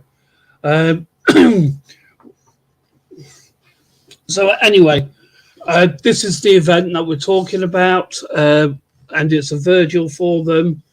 So let's get it done. Let's get out there. Let's get boots on the ground, and let's go and support these people. They need it. They really do. You know, are you still with us, UK? Yes, mate. Oh, fantastic! No, I thought you'd fallen asleep then. No. I'm just playing with a troll at the same time. Oh, I see. Yeah.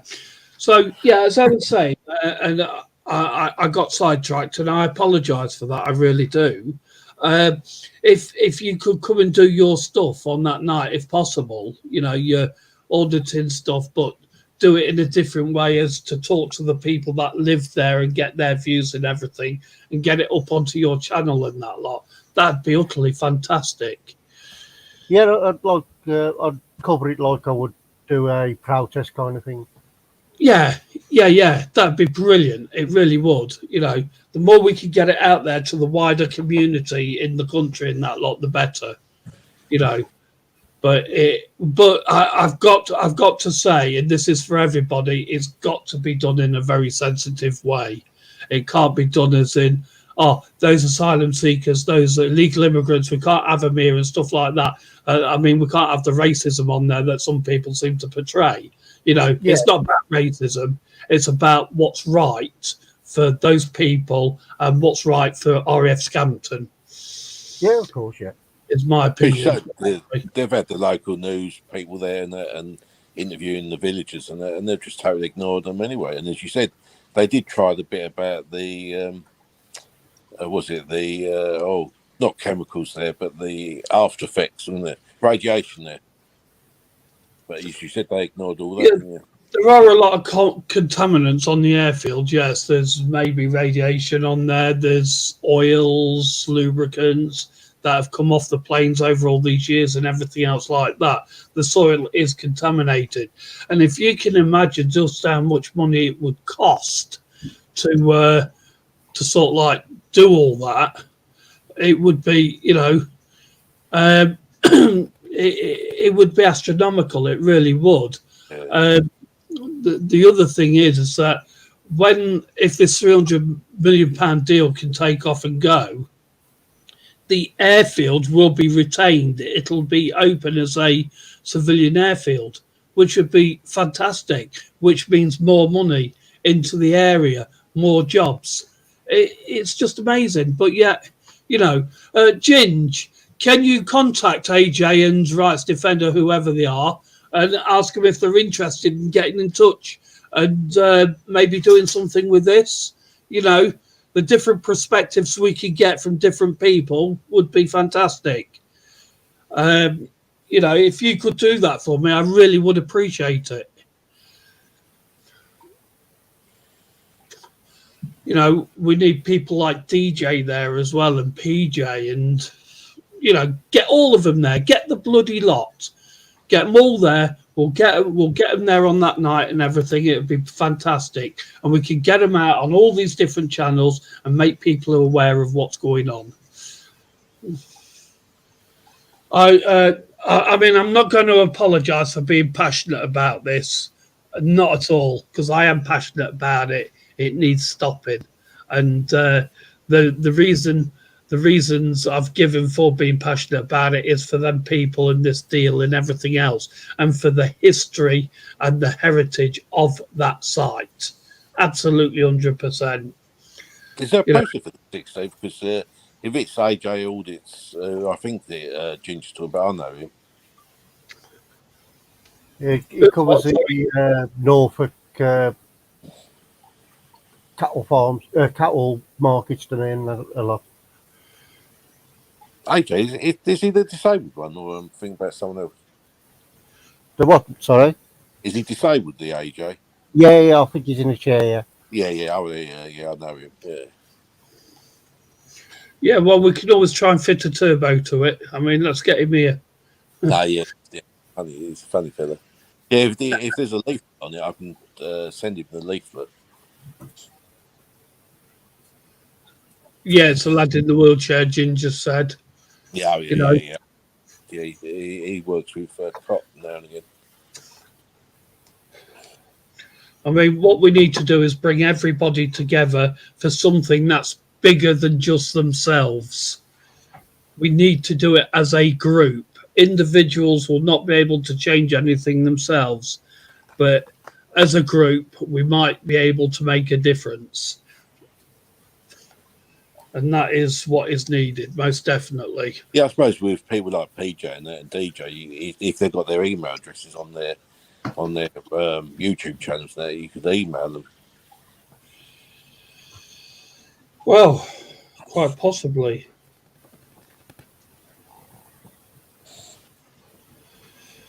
You know, I mean, yeah, like I say, I'm passionate about this, and I always will be. And as far as I'm concerned, I'll be the first one on that front line at those gates to stop them from being allowed on. I will be, definitely, without a doubt.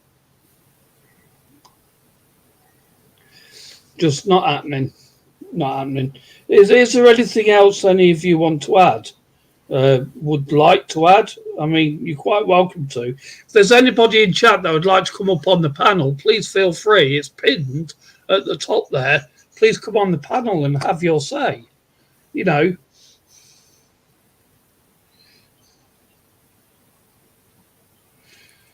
Absolutely.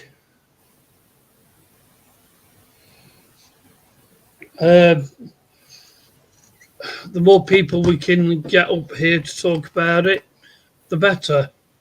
The more action we can get, the better. But anyway, I'm not harp on about, too much. I mean, what do you think about all this then, UK? Like you say, I think it's got to be handled in the right way. And like, to be honest, the way I tend to cover things like this is I don't put my own my own thoughts and my own opinions into the videos at all. I'm just there to basically like a news crew to get the story of the people what's there. Yes. Yeah, absolutely. Can I just interject there a little? A very good evening to you, Bike Ready. Welcome to the stream. Thank you for coming on. It's very good to see you. Yeah, good evening. Thanks for having me. I actually saw you on Amanda's live last night. I were in chat. I were interested in what you were saying, everything else. Yeah, I've got a few points about Scampton, what have you. Good evening, UK. How you doing? Good evening, Doghouse. Good evening, Barker. Hope you're feeling a bit better, mate. Yeah, getting there, don't worry. Yeah, I'm not stopping long. It's Nick, isn't it, that I'm speaking to? It is, yes. Yeah, I'm not stopping long, mate. Just one or two things with Scampton. I was going to bring it up last night, but I thought, no, because you're going to do it live this evening. Scampton, it was sold not so long back, wasn't it? It's no longer government owned. It is government owned still, yes. It's still government owned. It is. It's not sold off yet, but it was going to be sold off to the West Lindsey District Council. Right. But the Home Office jumped on the deal and have took over it as it stands at the moment. Yeah, but you're right. It is no longer RAF Scampton. It's just an airbase that's sat there doing nothing. But again, you know, if we can get this deal up and going and protest about it and say, look, we're not having this, and that deal goes ahead, the £300 million deal, it'll be so much better for that area, for that airbase, because they're going to have a big heritage centre, not only for the Red Arrows, but for the dam busters and everything else. You know, amazing. Yeah. I fully understand the heritage behind it. Everything else that goes without saying. What I do know, in the past, it has also been used as an emergency airfield because of its location to sort of airports like Heathrow, Manchester, etc. If there's an issue, planes have been diverted there to land there because of the size of the runway. It's always been like an emergency fallback for these airports that are so busy. It has been used for that in the past. You also mentioned about the contamination that would be there, i.e. you've got your Vulcan bombers there that carry the nuclear bombs, blah, blah, blah, right? I don't think there'd be nuclear sort of debris there, whatever, because everything, all the nuclear were contained and what have you. The chemical waste, yeah, I would say that would be a definite, without a fact. You've got your fuel spills, oil spills, that sort of thing. So yeah, I reckon that could be an issue there, but an issue for who? If they're gonna put immigrants in there, would it be such a great issue, you know, in the sort of scheme of things? Because they wouldn't put immigrants in there if it was an issue.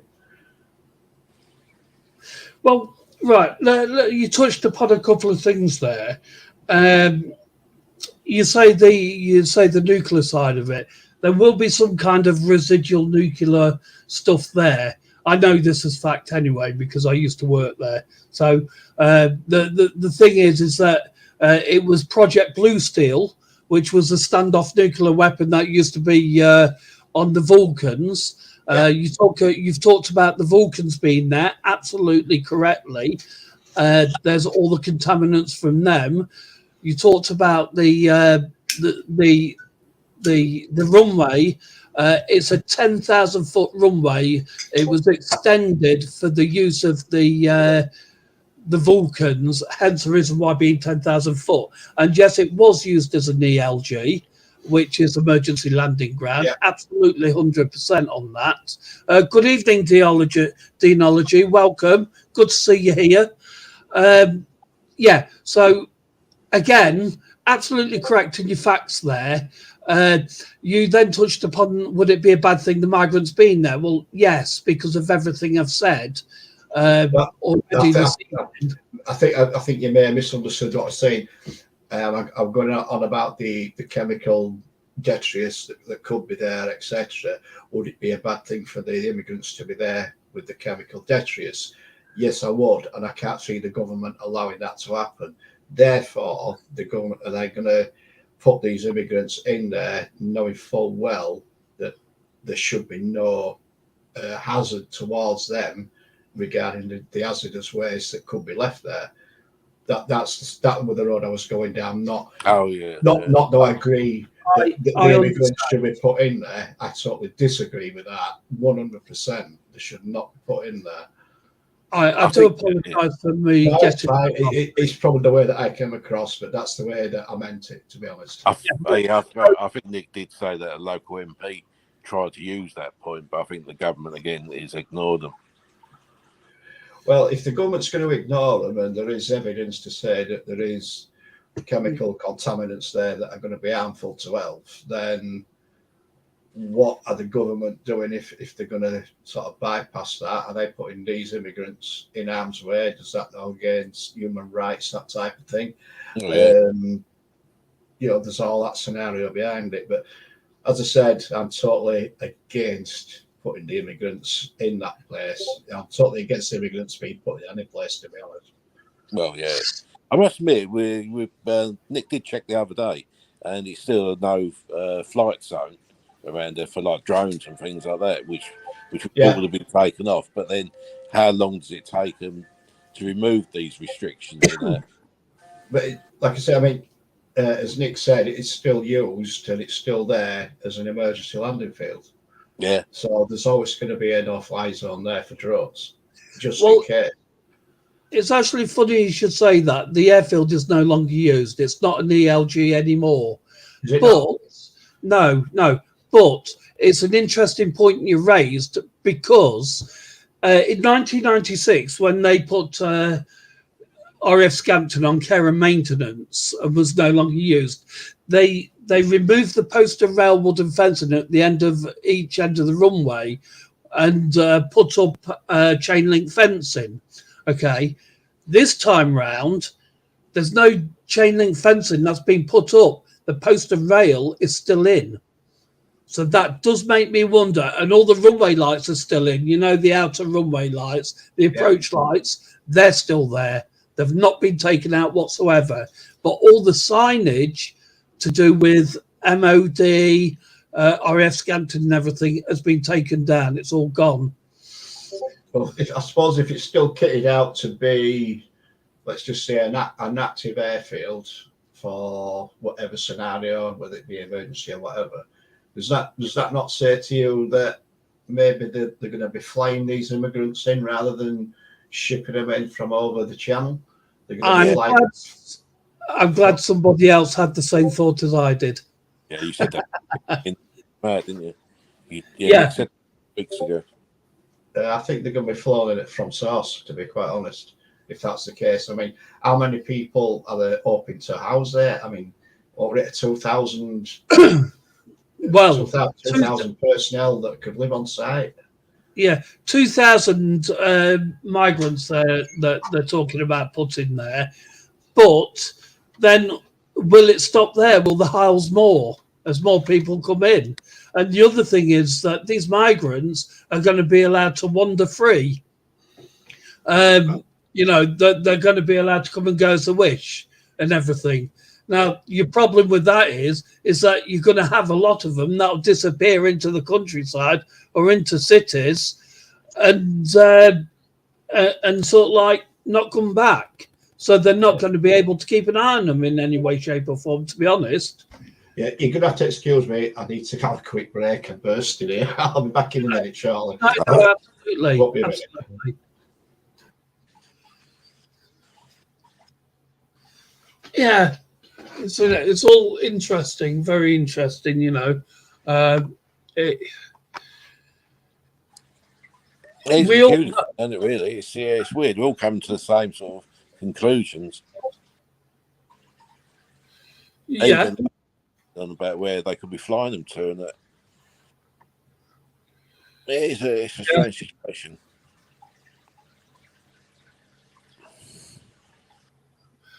Very good point, Becky. Very good point. They can still do that because the contamination is on the airfield itself. So they would use the airfield as if it were to carry on being an airfield, then it'd be absolutely fine. But around the technical side, which is all the buildings and everything, I do not believe that there's any contamination around there whatsoever. But again, they were talking about putting modular buildings up on the runway to house these migrants. Now, that then brings up the issue that we've just been talking about, obviously. It's does make you wonder. But whether in this £300 million investment, whether they were going to deal with the contaminants at the same time.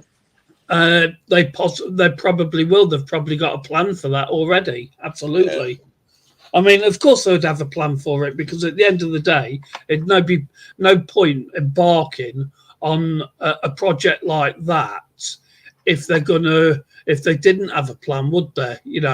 They've obviously thought about it. They know exactly what they're doing. So it might be only removing a couple of feet of the topsoil or whatever, and then it might be safe further down. Yeah. Can I just say, Deanology, Dino, you're quite welcome to come up on the panel, mate. It's pinned at the top there, the StreamYard link. So feel free to come on if you wish. So yeah. That's a good point, though. After we found out that you can fly in these areas if there's no sort of tower there and that, but yeah, it's peculiar. They could be using it as an emergency thing. Yeah, well, the tower is actually still there. Yeah, but it's not manned, is it? So it's not what, sorry? It's not manned, is it? Safe to fly there, wouldn't we? That's correct. It isn't manned now, but it wouldn't take much to sort of like man it, would it? If it needed to be manned. But would they need a control tower there though to land planes if it was being done, say, from Heathrow? So can't. Yes, they would. You need someone on the all time, do you, right? Yeah. Yeah. Sorry about that. That's okay, Eddie. No problem. Welcome back. Yes, cheers. Thank you. Yeah, you just mentioned then about such as Heathrow landing day, an emergency thing. Do they still need the tower there? They need a lot more there than just a tower. They need emergency services, etc., etc. So they've got to house all them.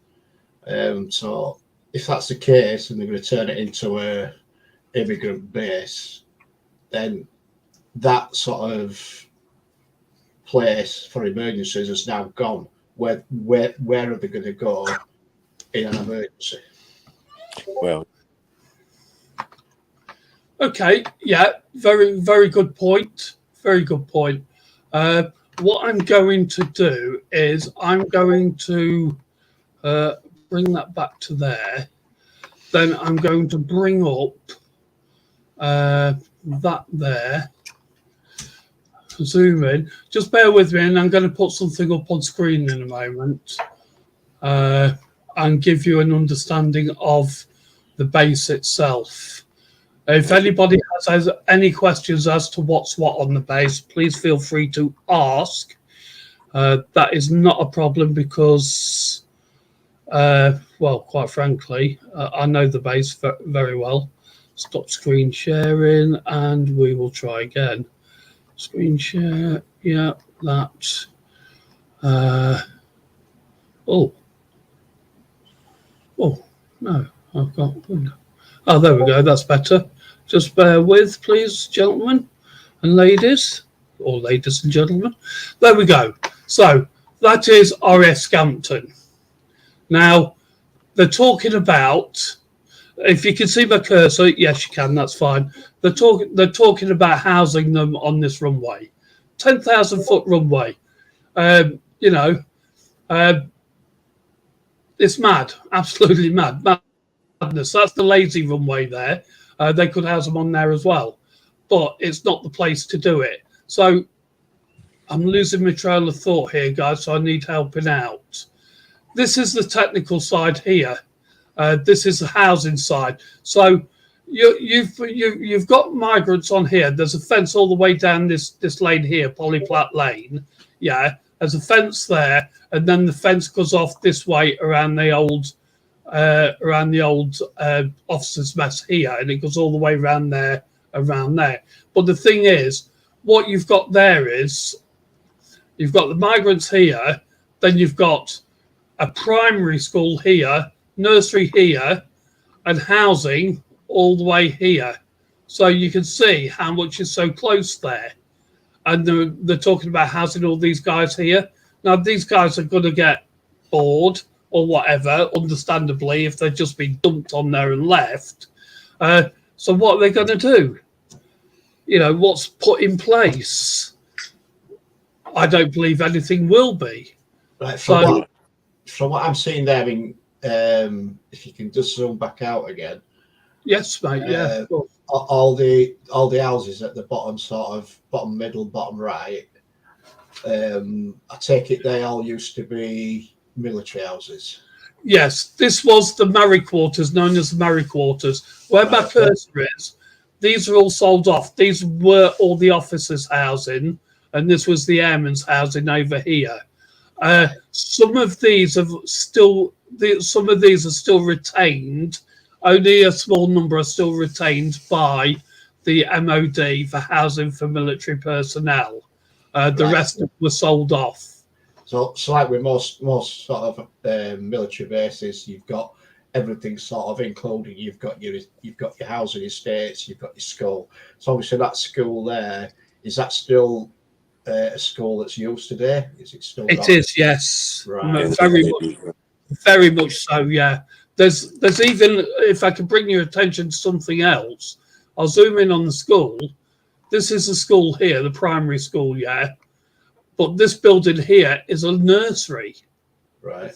And that's on the other side of the fence where all the migrants are going to be.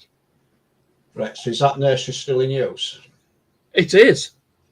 Is that still going to be in use when the migrants come in? That, to be honest, and so I'm not giving any false kind of information or anything. To be honest, I don't know.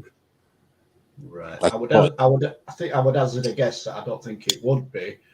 It's going to probably be utilised for somewhere else. Where is the fence line then? I know you mentioned. Right. If you follow my cursor, I'll show you exactly where the fence line is. Right. So the fence line starts here. This is the guard room area here. The fence line comes down here, around here, then comes along here, all the way down here, across, back up, because it still incorporates this building here, which is was the officers' mess.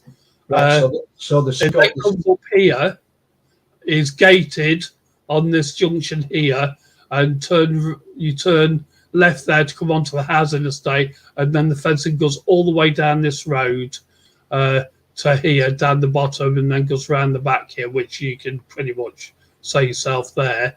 You can see it. So technically the housing estate and the school is fenced off from the actual airfield itself. Yes. From that main road. Right, okay, I'm with you. So if that's fenced off, then anybody that's been housed within that airfield will be segregated from those houses and that school. Technically, yes. That's via the fence being there, yeah? Yes. Right, okay. Technically, yes, but with respect, unless if somebody's going to bring the point up, all this fencing down this end, down the back here, is all wooden fencing. I mean, it's really old, and give it a kick and it would all fall down, and they'd be out through there straight into the housing estate. I mean, that's what it is. It's all chain link up here. It wouldn't take much to cut it or to jump it or whatever. You know, that's the state of the fencing at the moment. So it's not barbed wire or anything. So you've got your wooden fence going down the left-hand side of that housing estate then. That's obviously yes.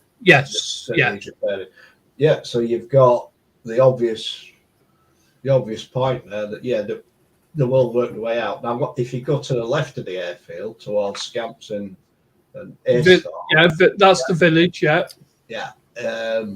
What's segregating the airfield there? There must be some kind of fencing around there. There is chain link fencing coming. Right.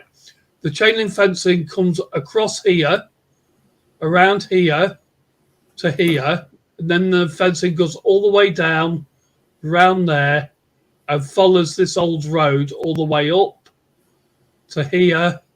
It then comes out, across here, down to 3.5 Gate, up to this corner, straight across here by the SWA, up round here, and then comes across here, and then back down and round. All chain link. This is down back. Right, so it's obvious that the airfield is enclosed by the chain link fencing. Yes. So the only issue that you've got there is the wooden fencing to the left of the housing estate, which is vulnerable. So the only place that technically they could go would be into that housing estate. Now, Yes. what's the exits from the housing estate? Can they get out? There's only one exit from the housing estate onto the main road, and that's here. Right. Yeah, here. This bit here. Right. Is that through any guard area or? No, the guard room's here. Right. Up top there. So technically, once you get through the failed wooden fencing that's there into the housing estate, they've got access then to get into England and do whatever they want.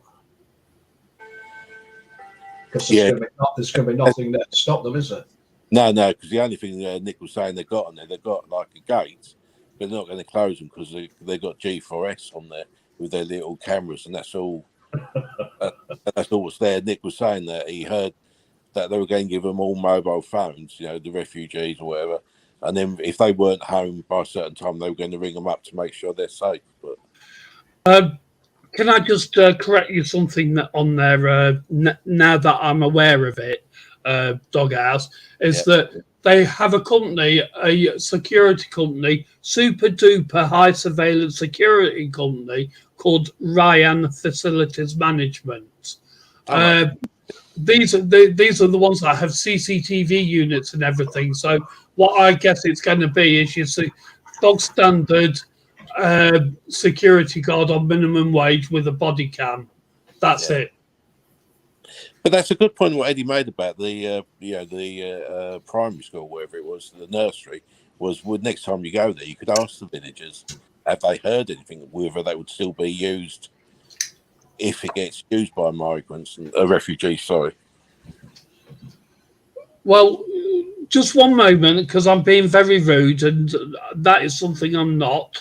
A very good evening to you, Dino. Welcome to the stream. I do apologise profusely for keeping you waiting so long. Please feel free to join in as you wish. Your good friend Eddie is here, of course, which is great to have him here. UK Transparency, Doghouse. So welcome to the stream. Hello, Thank Dino. you. Thanks very much. Yeah, cheers. The reception's not too brilliant, actually, so it's been chopping up. But thanks, mate. Thanks for having me on. I support what you're saying, 100%. But I need a recap on what you think it's about. Well, right, okay. Where do I start? That's the thing. Right, we were talking last night, obviously. So the recap is that the government are going to house 2,000 immigrants on this place here, RAF Scampton, to the detriment of all the people living here and all the people living in the villages around. They're going to be free roaming, so they can come and go as they wish. So half of them will probably disappear into the countryside and never come back. This place is full of history and heritage. It's where the dambusters flew from, and where Guy Gibson used to have an office, and his dog's grave is right underneath. The famous nigger is right underneath his office, buried. These hangars here, they're all C-type hangars, which are listed buildings. They're currently the old officers' mess, which I'm zooming in on now. They've applied to get this building listed as well, because all these buildings that you see on the tech side here are all in the Art Deco style, 1936 Art Deco style. This was a 1936 expansion period airfield. So, a permanent airfield, hence the reason why it's still there. The shop that was on base was closed down suddenly. That's this shop here. It was closed down suddenly by the MOD. Now, they say it's because the contract ran out and everything, but to be honest, I don't particularly believe that, because it's too sudden, too convenient. Well, that shop would have been a Spar, weren't it? It was, yes. Yeah, there's a lot of Spar shops being taken out of all MOD sites. So that might have been part of that one. They lost the contract with the MOD. The way it was done, it was just too convenient at this time. What is your biggest fear of this? Obviously, your passion there, about this place. So, what are you afraid of is going to happen to this place? My biggest fear is that all the heritage and the buildings and everything else are going to be trashed.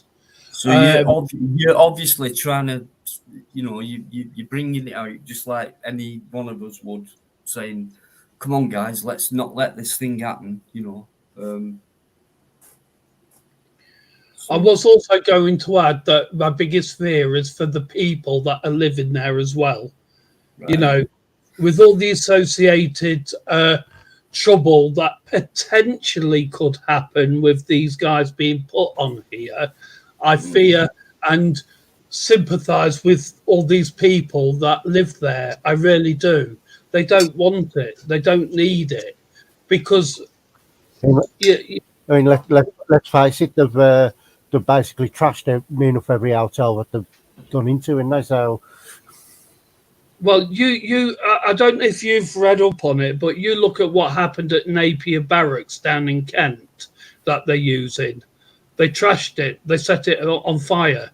They come into the country wanting to live here and everything, but yet they trash the places that they're put in to start with. I think, there's a great potential that this might happen here if they don't like something. So, it needs to be stopped. It really does. There's so many reasons why this shouldn't happen and not enough reasons why it should. I mean, the £300 million deal that's been scuppered because of the government. They were going back to this. All this was going to be regeneration and everything.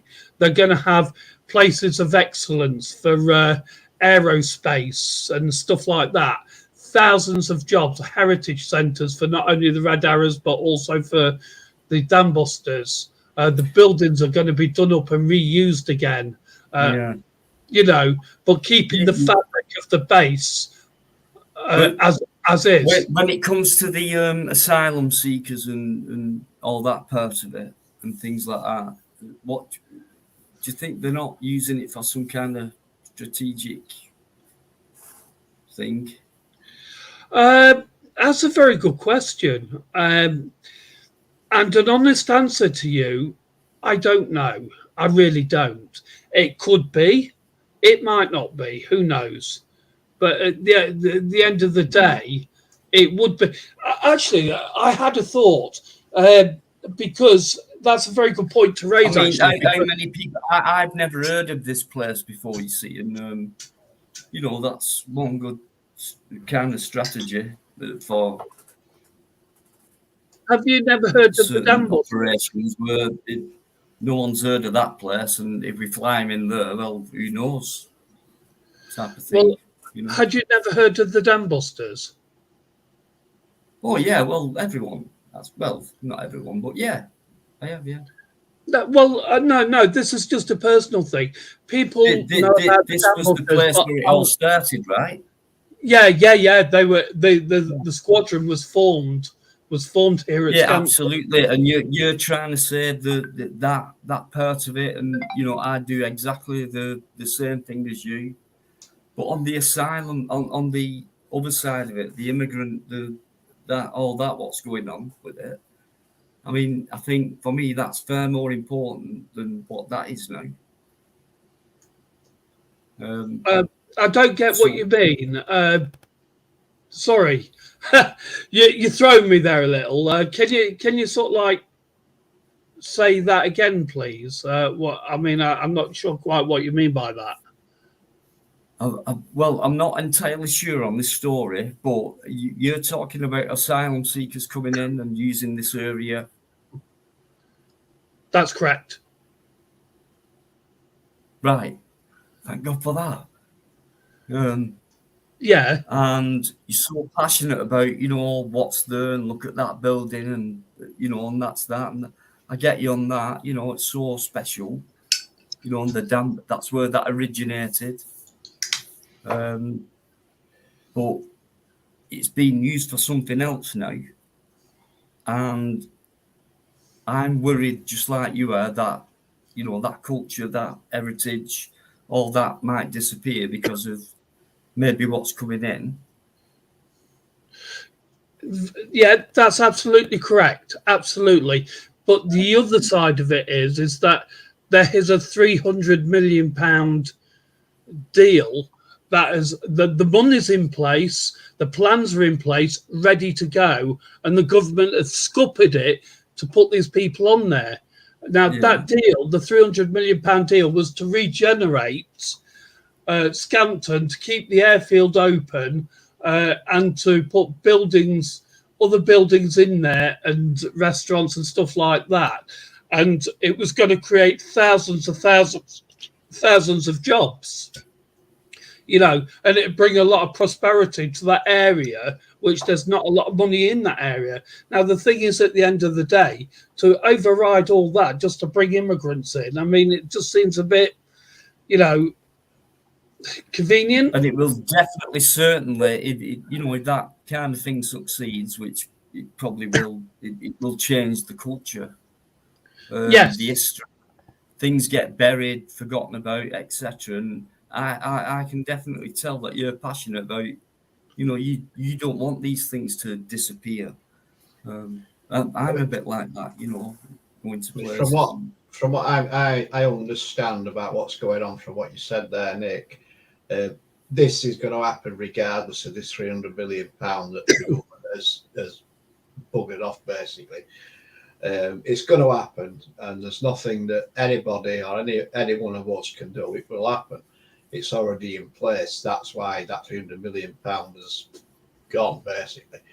Now, we were talking about the security of this site, the fences and everything else. Right now, surely if they're going to put in that amount of immigrants, that the security fencing, everything else is going to be improved 100%. I was talking about the wooden fence that you mentioned earlier.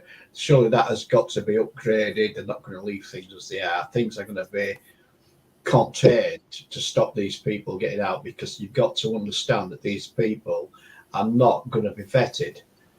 There's an airfield there they're going to be flown in from source, right? They've got to be vetted to make sure they are who they say they are, what age they are, etc., etc.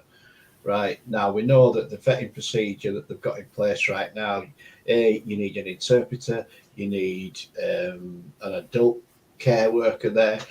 You know, if these people say that they're underage, you need an immigration officer there, and whoever else needs to be there. So you need a minimum of 3 people to verify each person, and we've got a backlog. And the government actually did say that they're going to just write off that backlog and let those people just disappear, basically. Is around. Now, is this going to be a containment where they're going to process these people, or is this going to be just like another big hotel scenario, or, you know, on a bigger scale? Well, the thing is, from what I understand from what you're saying there, is they're going to be housing them all on there. The security is not that good. They're going to put G4S on, which, okay, what we do, we all know what they're like. But they're going to put G4S on a security. G4S are made up of immigrants themselves. Well, let's not mince words with that one. They are. But the thing is, Eddie, is the fact that these guys can walk out the front gate. They are not going to be kept there. Yeah, that's what. Just for accommodation, not detainment. Can I just add something, please, very quickly? Yeah, can I welcome Sarah Carter to the stream? She's in chat. Sarah is one of the ladies that is actually fighting against this. She wants the £300 million deal to go ahead. She's one of the people on the action group, and a very warm welcome to you, and welcome to the stream. It's very good to see you here. Yeah, welcome, Sarah. Hiya, Sarah. How you doing? It's nice to hear. Hi, Sarah. Good to meet you. The same passion, definitely. Yeah, Sarah actually lives on site as well. She lives in the house in there as well. You know, she's a very nice lady. So, Sarah, at the top of the chat, there is a link StreamYards, and if you'd like to come on to the panel and talk about it, you're very welcome to. I mean, you don't have to if you don't want to, but you're very welcome to. You've got more facts than I have about stuff. You know a lot more than I do about what's going on and the ins and outs. So if there's any questions anybody has, then please, you know, if Sarah doesn't mind, direct them towards Sarah, and I'm sure I'm hoping she'd be happy to answer them for you. You know, we won't interrogate you, Sarah. No. Sarah, get yourself up here, because it'd be a really good thing. You know, we can have a chat with you if you're the sort of person on the ground, so to speak, and we can sort of aid things at you, get your directives, your thoughts, etc. It would be good if you could come up. Yeah, we must make something very clear to you guys, though. Sarah is from the RAF Scampton Action Group and not the RAF Scampton Real Action Group. The Real Action Group is made up of what people would say far right people, activists, whereas Sarah is from the Action Group that's actually purely for RAF Scampton and the people that live there and everything, and you know, and all for the £300 million deal. We're very much giving support to Sarah and everybody living there as much as we can. You know, yes, Sarah, if you'd like to go up to the top of the chat, where the chat is, it says Nicholas Ghost Hunts, and then there looks like a link there with StreamYard.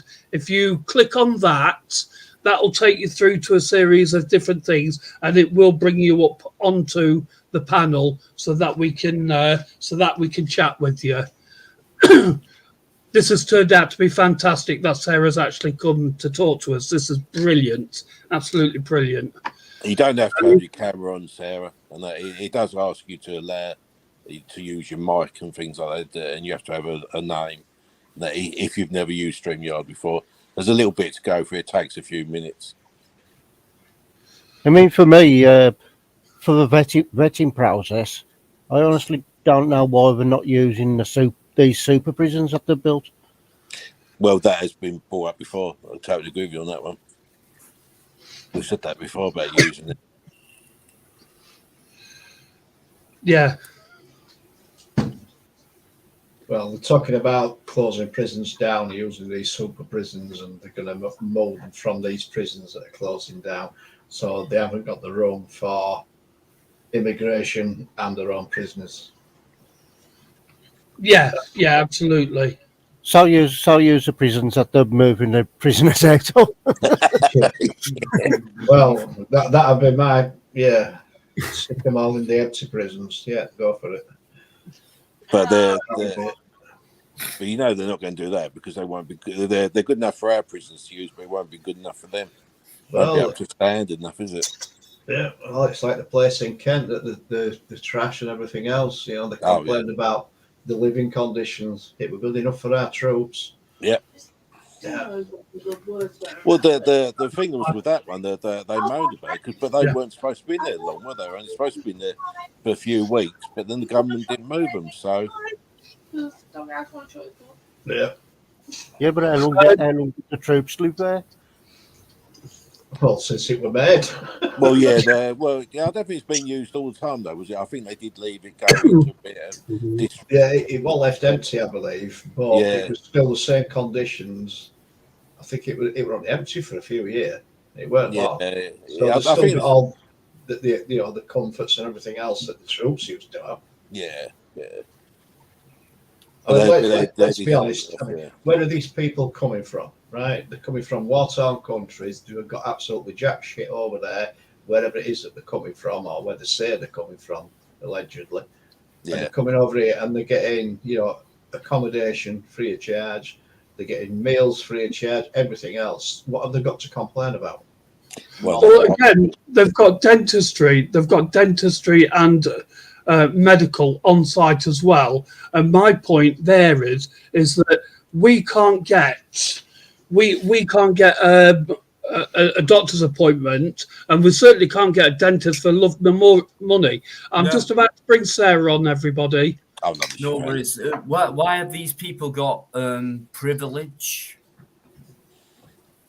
I know, because it's not a privilege, is it? It's part of human rights. If you take in a refugee, it is, but they've got the the actual meaning of the, they've got privileges, and it, it overcomes, that word priorities, and yeah. Can I? You know what I mean by it? Yeah. You're right. Can I just welcome Sarah to the panel? Thank you for attending, Sarah. It's very, very nice to see you again. I hope you can't see me. I'm in my pajamas. No, we can't. It looks very nice, actually.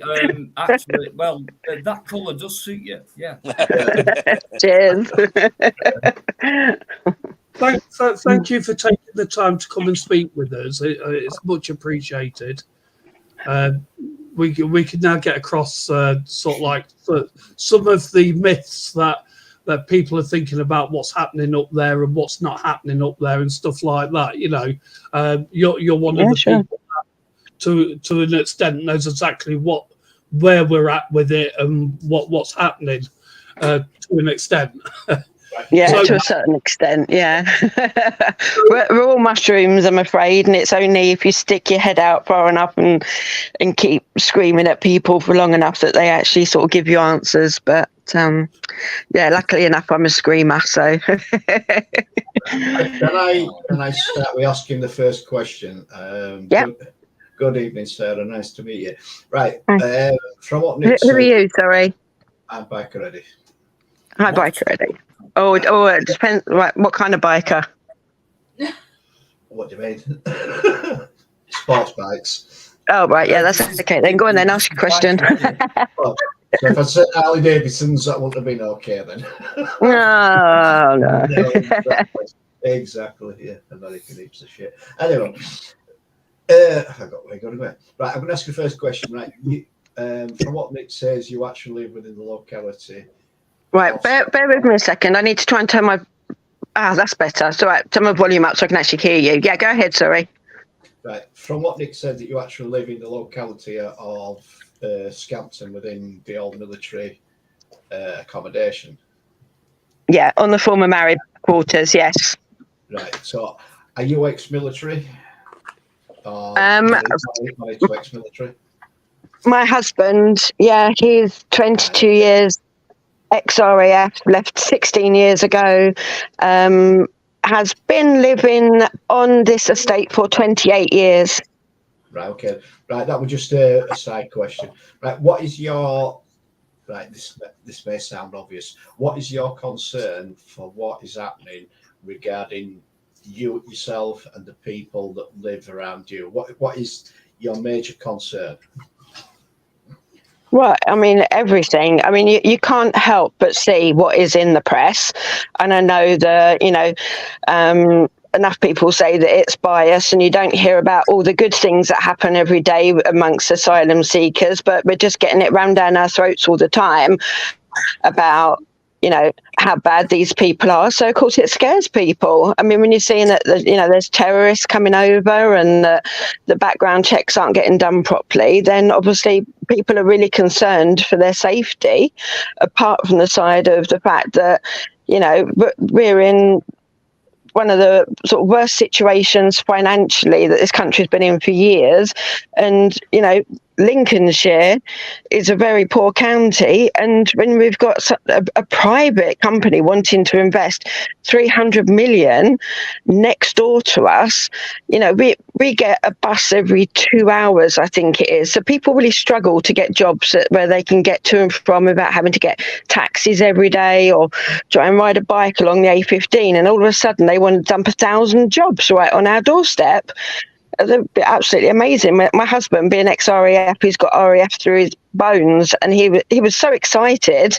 He was like, I'd be prepared to take a pay cut if I got to work somewhere that like, an immersive RAF museum, aerospace museum.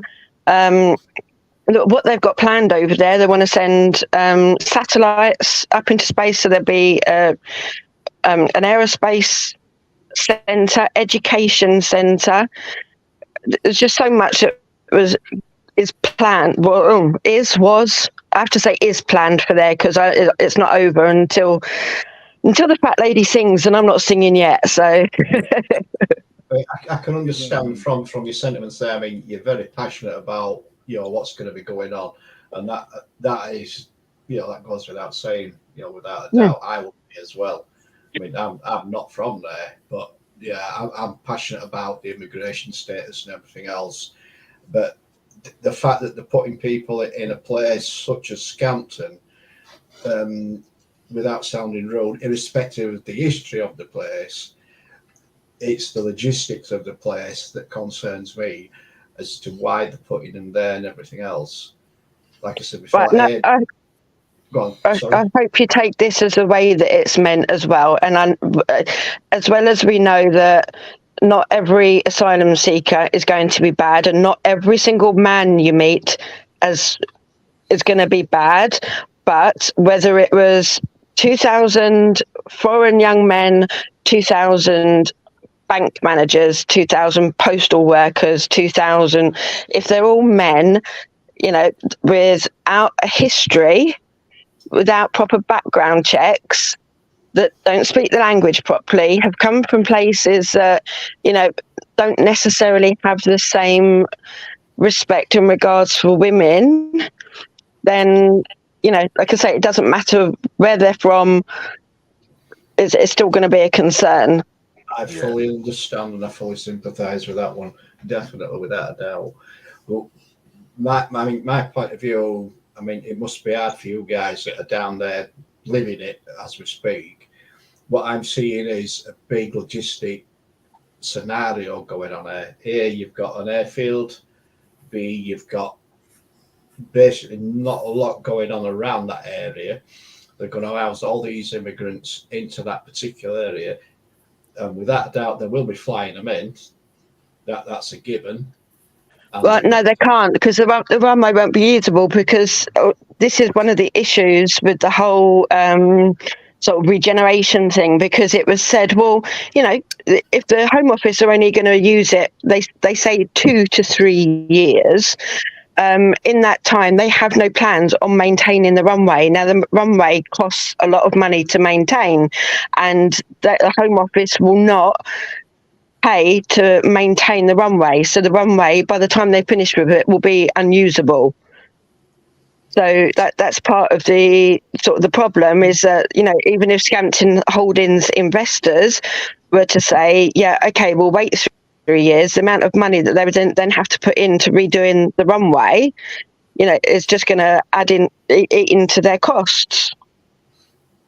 Right, okay, I understand that. So the runway is not usable right now then? Is that what you're saying? Well, it's not being maintained at the moment. No, there's nobody maintaining it. Now, Scampton Holdings were going to come in, obviously, and they would start maintaining it straight away. It's okay, it can be left for a couple of months, but not 3 years. And Serco, the Home Office, haven't put in their plan of action, haven't put anything towards maintaining that runway.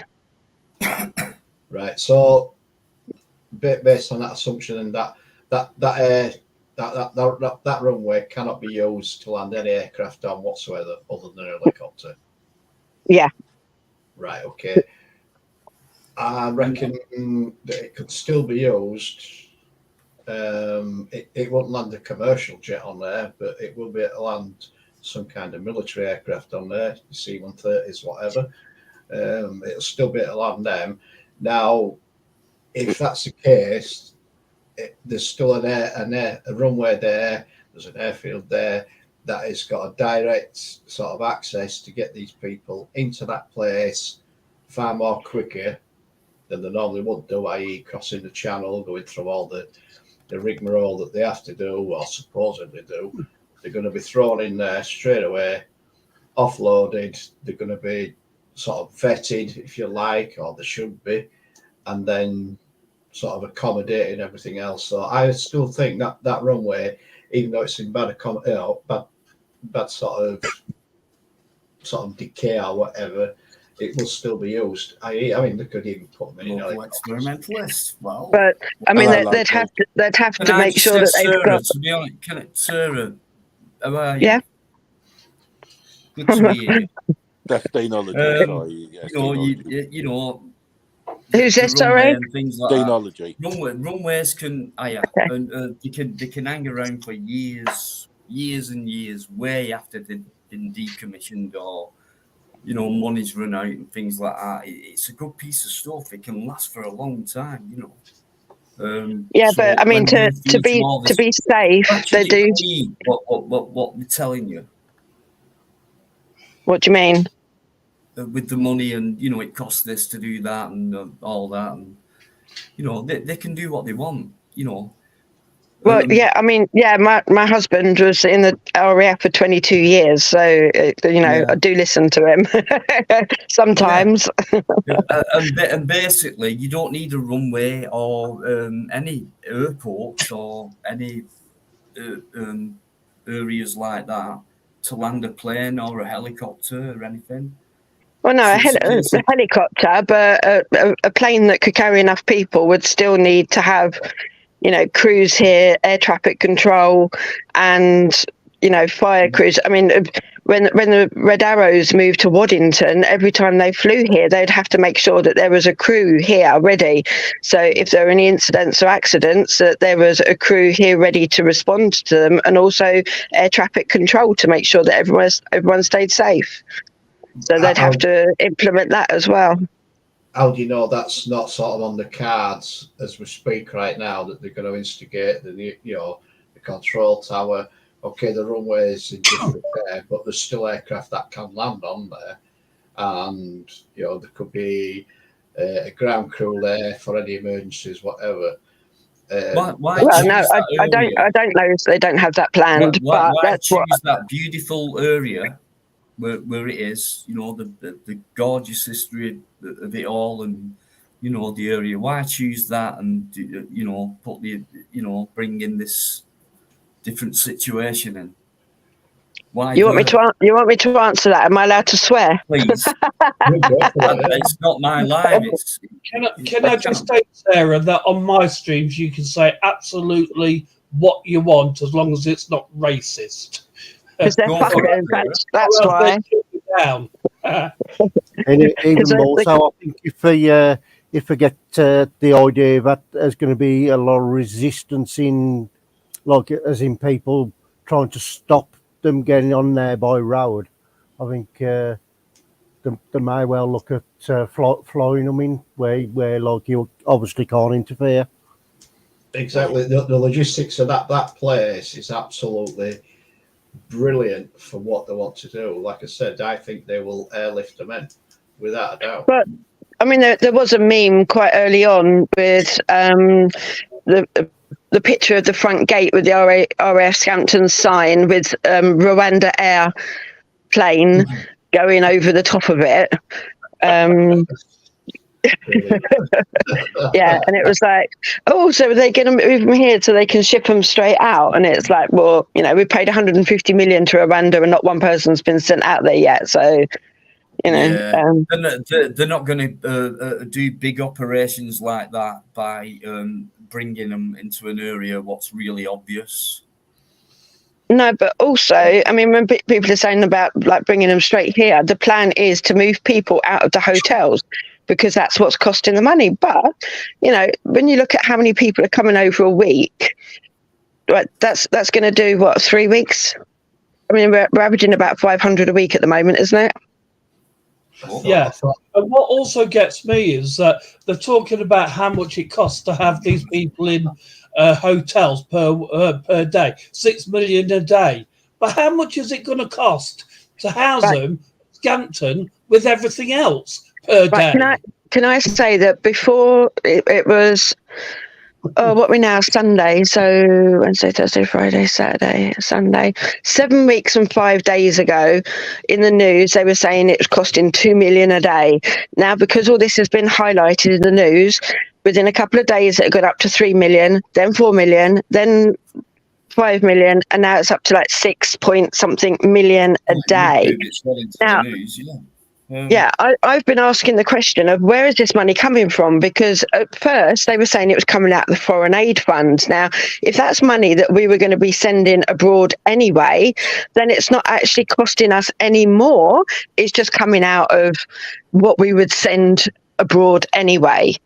Right. So I've asked for answers on to where the money is actually coming from for this 6 million a day. But I've also highlighted the fact, and I know this is really silly, but my daughter-in-law highlighted it to me, right? How much would you say is spent on diabetes treatment in a day? That goes into billions. Diabetes treatment goes into billions. Probably not as much as this 6 million a day or billion a day it's costing. I mean, all this money being spent, right? I mean, we're being conned left, right, and centre, and it's all a con to me. I don't want to go deep, but you know what I mean. Where do you think it's going to go? Nothing's going to get cured and all that shit, you know. Right, it's all money. It's 27 million a day we're spending on diabetes, 10 billion a year. So when you compare that amount of money, we really should be getting some kind of progress. What's the progress been? As the figures gone better? But I'm saying, like, when you to you or me, 6 million is a fucking lot of money. But when you look at it in the grand scheme of things that we pay out for, you know, so are we beating that? Are we doing it with money? Are we actually beating that disease? Because, you know, as long as you keep giving us money, we can beat it. But apparently the figures always seem to go like, you know, it's getting a bit worse, so keep giving us your money. Would you agree with that? You know, with like major charities like cancer and diabetes and all the rest of them, like, you know, as long as you pay into it, eventually, finally, we'll beat it. But yeah, it keeps getting worse. The more money that's pumped in, the more worse it gets. Do you see that? The thing is, yeah, but I mean, it's, you could say it's like a pandemic, and you've got, you know, people could see that this was going to happen. And instead of wait until it's worse and then try and treat it, when you can see that the problem's starting to happen and it's going to get worse, you put a plan in then. You don't wait until it's got critical and you're having to put people into hotels and everything else. Why haven't they been processing people? And, you know, I hear lots of reports of people saying, well, they're not processing people because they want it to get really bad because it then looks good on them in polls and stuff like that. And it just doesn't make sense. To be honest, Sarah, doing the checks and that, they can't even check the police folks who get done for masturbating in fields and that in uniforms and sexually assaulting people. So if they can't watch our own police, these migrants, immigrants, or refugees or whatever, the checks on them is not even worth doing, probably. No, and I mean, a lot. I mean, like it said, a lot of them get rid of passports and that when they're on the boats on the way over, so they can't be identified. So how they can say they're being screened when they don't even have their details? And I mean, what those the people that they found. Let's say they did that and it was all clean and it went through with that. Really, you know, stop much happening. I don't think so. Well, we had an MP who resigned, didn't he? Because he got done for bullying and that. So, and then you got this Scottish Prime Minister and that, her husband with this money, and then you're hearing daily on the police. Well, that's it. Gentlemen, can I respectfully ask that you let Sarah finish what she was saying first, please? Oh, no, sorry, I've forgotten what it was already. I know what that feels like, Sarah, believe me. Just a quick one. Sarah, could I ask you if you just talk about the 16th of May, please? Before you answer, Sarah, can I just interject here? Right, guys, I'm going to leave because I'm going to go to bed now. Right, okay. Nick, thank you for having me on. I appreciate that. You're very welcome, sir. You did mention it last night on Amanda's, and it's a subject that I am passionate about. And I can see the passion coming out of Sarah straight away with how she's coming across, where she lives, and what the concerns, everything else. And it's been an absolutely really interesting conversation, and I'm looking forward to seeing how this progresses. Sarah, if you can keep in touch, go to Dino's lives. I'm on there with him all the time. Come on there, discuss that. It'd be brilliant, absolutely brilliant. Nick, yourself, you're welcome on there as well. So I'd just like to say thanks again, Nick, for letting me on. And very welcome. And it's been really, really good, really interesting, and very, very passionate. If you can make it, will you be there on the 16th? Without a doubt. If I can make it, without a doubt, yeah. It's a subject. It's a subject that is close to my heart. It's very, it's something I'm passionate about. We actually spoke about this before tonight, mate. We actually, myself and Biker, we talk all the time. We spoke about the live the other night when this was brought up, and we talked about it. Really interesting.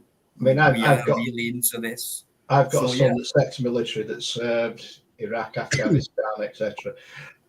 So this type of thing, it's very close to my heart, and I'm very passionate about it. The immigration status, we've always had that there from day one, and it has been abused over the last 4 or 5 years, and it's getting worse every single day, and it's been allowed to happen. Now, I could go on and go on and go on, but I'm absolutely knackered, so I'm going to leave it there. Yes, I don't know. I'm going to leave you to it. But just wait till I speak to you tomorrow. Right, if you guys want to come on and discuss this further, absolutely brilliant, because it's a subject I can really get my teeth in. As I said, Nick, thanks again once again, mate, for having me on. I really do appreciate it. You're welcome, sir. No problem. I hope to catch you again, and I will look out for you. I've actually spoken to you as well, so I'll know when you're about. Thank you for taking. All right, sleep well. I will do. I will Time do. to come on, mate. Not a problem. My pleasure, mate. Take care, all. Say good night. Good night. Well, mate. Yeah. So, Sarah, if you could just sort of like let everybody know about the 16th, please, and about what's happening on the 16th.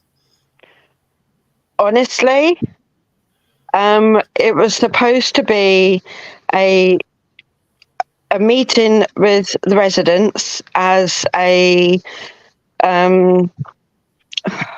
get together, a show of solidarity for our community when the Lancaster flew over. But as since I've then found out that obviously 2 people in the real action group have clocked onto it and made their own plans, and then decided to basically gate crash our events.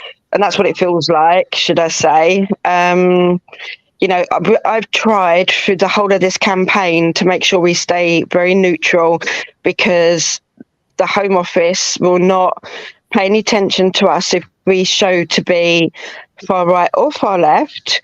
We've been really strict on our campaign, to a point that even after the Lincolnite had taken some pictures of our posters and banners when we did like a leaflet drop in town a few weeks ago, they then advertised the far right march using one of our banners, and I got onto them straight away and was like, I don't think so, because you're not associating us with the far right group, when I've spent the last 6-7 weeks making sure that the government don't see us as a racist campaign.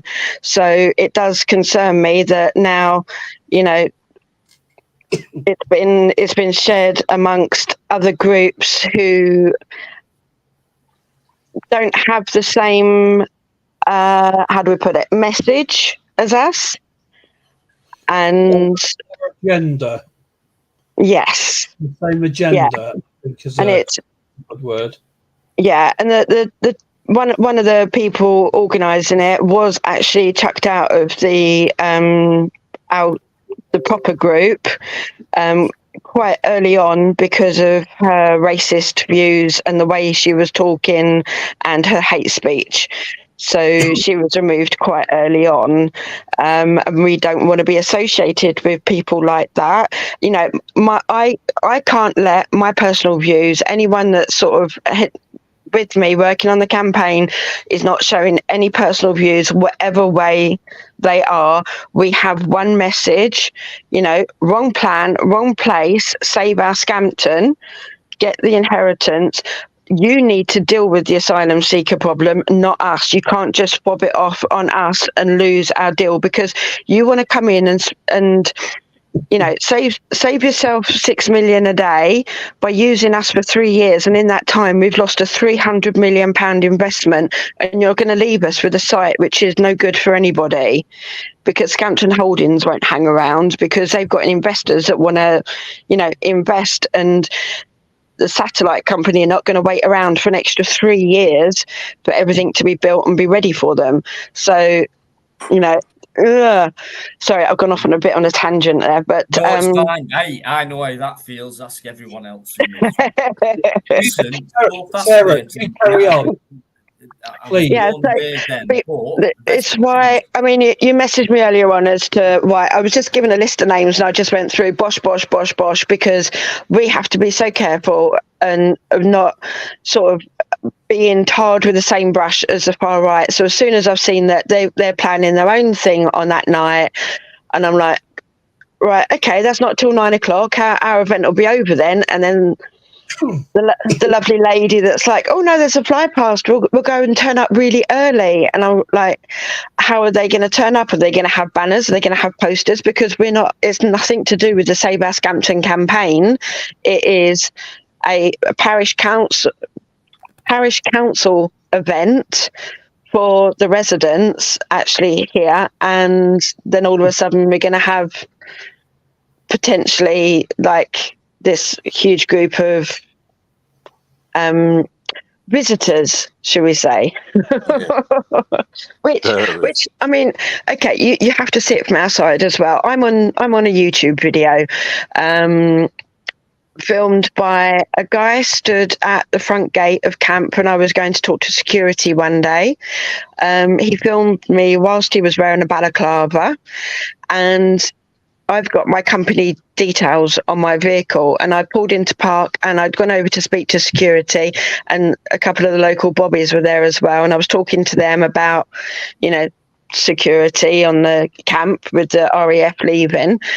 And in the meantime, this guy had obviously like Googled my business and my details. And as I was walking back to my car, he's like, oh, Sarah's a nice name, isn't it? Trying to make a point that like he'd found out who I was, trying to intimidate me. And I was like, yeah, it means princess.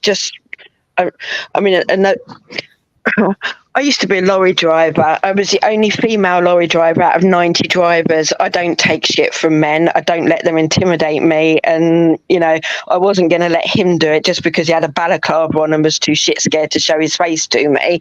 But I'm on YouTube from that.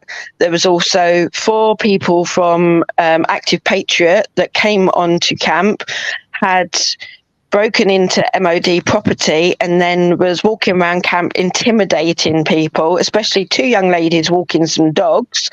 And when they wouldn't answer their questions, 4 of them walking around camp, they started calling them lefties. And then as they were walking around, they were like, should we talk to that woman?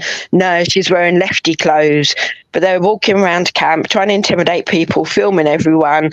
And, that's our experience of these people so far, so, and they've also come as well when we had the press here, when Robert Jenrick, is that his name? Robert Jenrick announced that it was going to be Scampton, and Parliament's question, in Parliament on the Wednesday, they had come up as well because they knew there was going to be a big press coverage that day. So they were up here trying to intimidate people as well and filming them. And I think I was live on TikTok that day because he was filming me. And I just said, oh yeah, I remember you. You're the one that was here intimidating those young girls walking the dogs. And he was like, oh, you remember that, do you?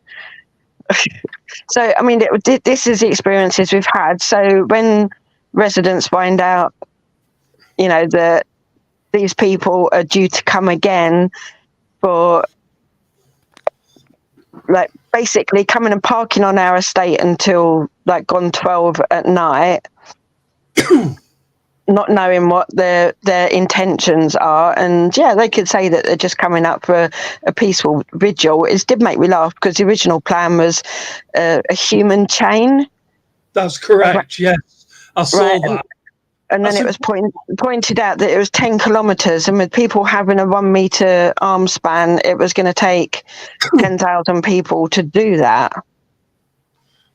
on a Tuesday night from 9 until midnight.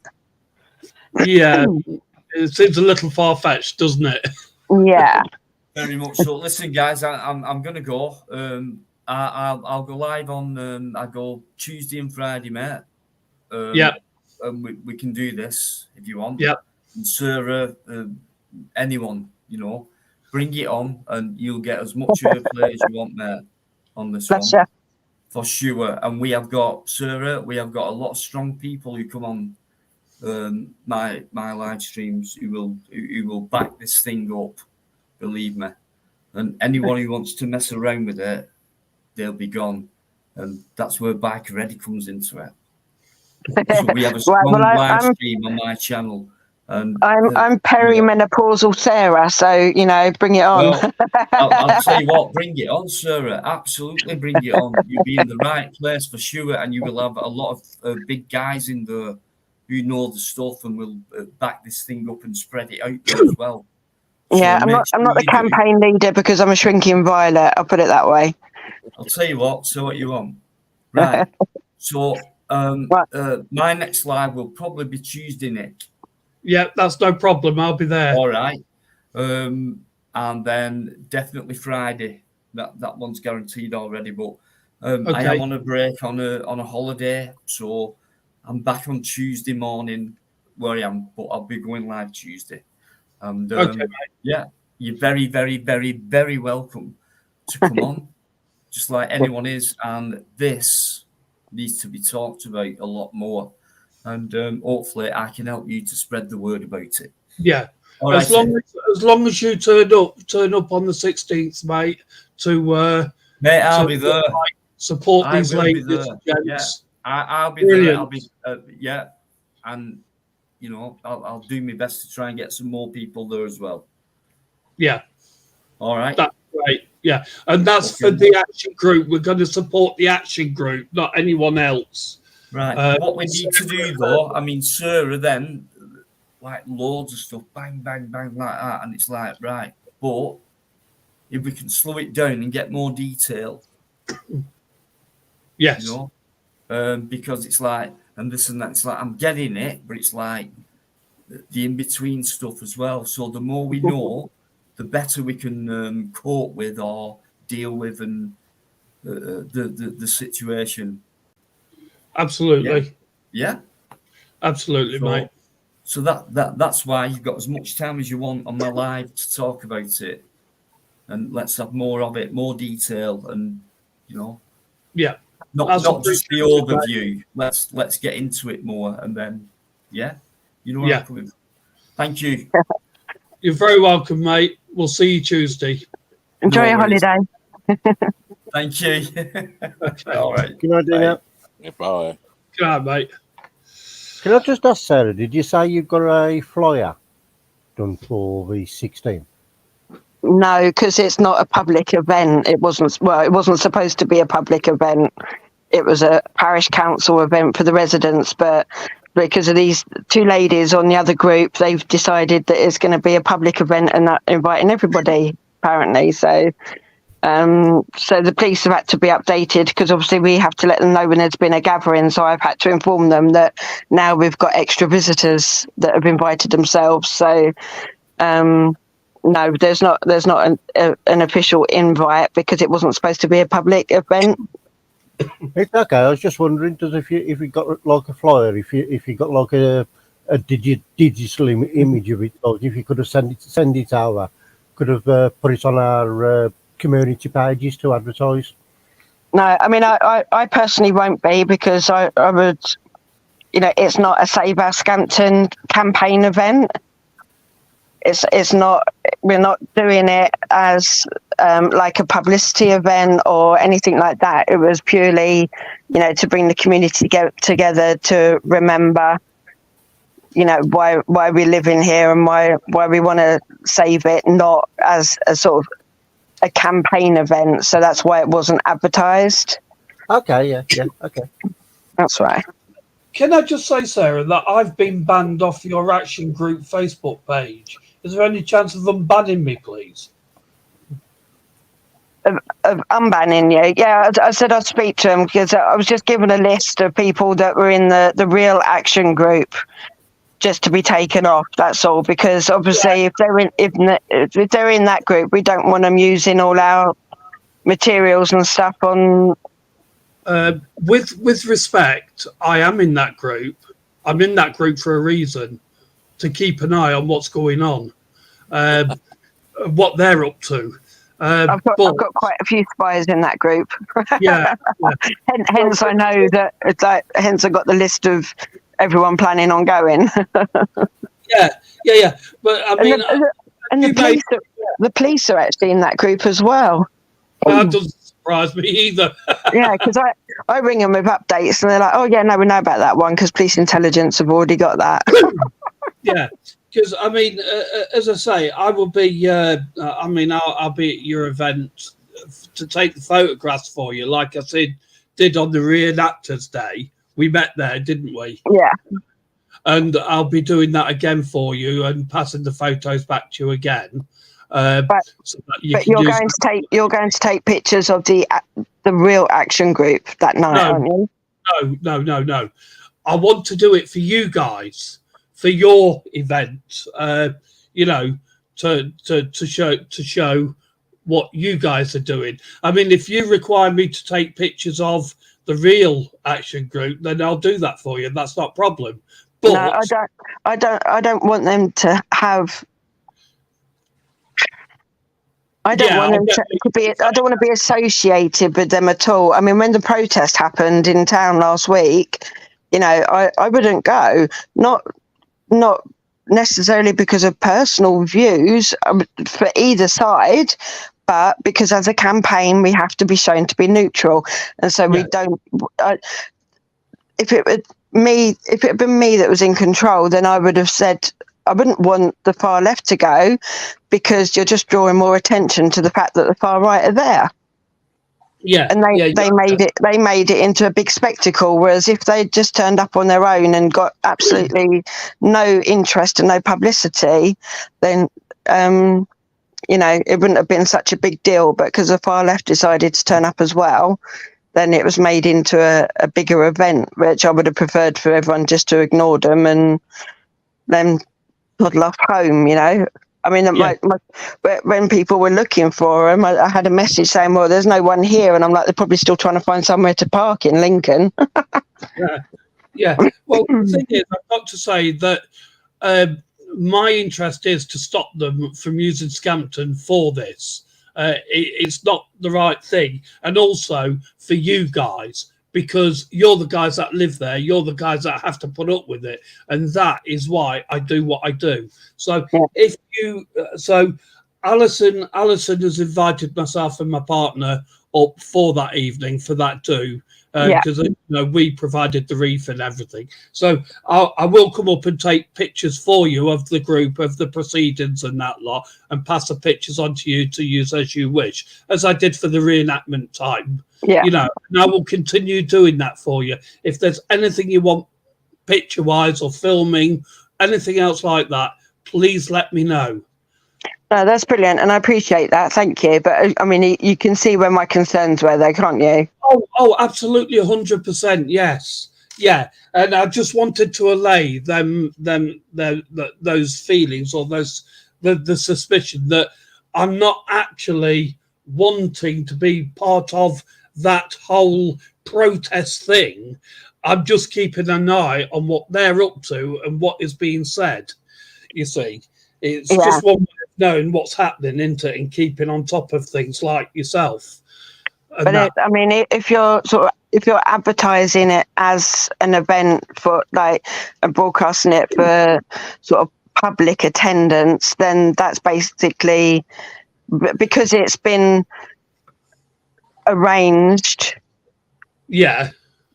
Within the real action group, then people are going to be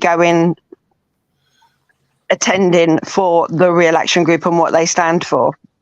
Right. So if I did actually do something like that, so what I'm going to do, a mistake I've probably made myself, and I apologise for that. It wasn't intentional. What I'll do, anything I've put in there to sort of like advertise that night, then I will take it down quite simply. So it should be, obviously. Yeah, I mean, we had a guy. I mean, have you been in that group long? Did you see about the other protest that was arranged? Which protest was that? Which one? Because I've seen that many in there of different things. It's hard to keep up with it. It was the one that David Holmes arranged. Right. I did see something like that. Yes. And, he planned it in because he thought that we weren't doing enough. Like I haven't spent the last 7 weeks and 5 days researching and speaking to the people that know how to go about these things. He decided that, he was from Relton and he wanted to, have some action. So joined the real action group and then arranged for a protest to be held at the main gates of camp. And it's like, right, do you know why we haven't done that? Because it's bloody dangerous. It's the A15. We've had, how many lorries come off that road in the last 7 weeks? We've had multiple car accidents. It is a really dangerous road, and you want to stick a load of distraction on the side of the road and put people at risk. And also the only entrance and exit to the residents' community. And even though it was cancelled, there's still some people turned up and they were still stood in the middle of the road. And I spoke to David and said, it's really not the brightest idea, and sort of put my side to him. And he was like, oh yeah, I didn't think about that. So it was cancelled, but some people from Grimsby still turned up and then sort of really couldn't understand why it had been cancelled, but I explained to them and they stayed for a few hours. But yeah, I mean, it's not the safest of places. I mean, okay, if you're going to do something late at night, then that's a bit different because the traffic's going to be less, but also going to decide all going to park on the estate, which obviously is also a concern to people, not knowing if there's going to be even 100 people turn up. There's 100 cars that are parked disturbing the neighbours and whatnot when they decide to leave at, gone midnight. So, it's a concern to people that this is being shared far and wide and we don't know what to expect. Well, that post I put up in the Real Action group is no longer there. I have just took it down as we've spoke. Oh, I've not seen the one that you've put up. I did put one up there about the do itself because, like I was saying to you, I just thought it's important that people. I was under the impression it was a public event. Now that you've clarified that, I've took my post down because. All right, well, I mean, there was a public event planned. A private event planned. Yeah. But on the residents' side, and then you've got what Judy and Caroline have arranged on the other group, which is the vigil. And then I think it was Judy had mentioned that the Lancasters flying over, so coming early, but they were all talking about coming and parking on like the residents' side. And okay, if it's just 5 people, then that's fine. But if 500 turn up, then that's going to cause issues for people. Just a bit, yeah. Yeah. So I mean, obviously, it's a concern to the residents that we had this planned, and friends and family of residents were going to come, and a few extras like yourself and the reenactment group, but that was it. I mean, I've stopped. I managed to catch, because the reenactment guys had also done a poster for it, and one of them had stuck it on the group, and I had to get that down quick because it was not an open invite for the 4,500 people in the action group. Oh God. So the thing yeah. is, I can understand people like David being passionate about it and wanting to do something. They're probably doing it for the wrong. They're doing what they're doing for the right reasons, but in the wrong way. I completely get that. And that is what I think we're finding from a lot of people, because they are passionate about it, the same as you guys. I wrote a really long post out yesterday, and in my half ill, half tired head, managed to close the window down before actually posting it, explaining it that I wish everybody knew me, because my first reaction when I heard about this, I heard about it on the Tuesday night, and it was because of a reporter from iNews who tried to join our private Facebook group. Oh, right. And the reasons for joining, because it says, do you live here? And if so, if not, then why do you want to join? And he's put, no, I don't live on Scampton, but I am a reporter from iNews wanting to get residents' reactions on the news that an asylum centre is going to be opening up there. And I thought, oh, bless, this bloke's really confused, because it was a day after the announcement of the £300 million deal. And I thought, oh, he's got a little bit confused, but, and laughed it off, basically. I messaged him saying, oh, what's your source, please? And he never replied.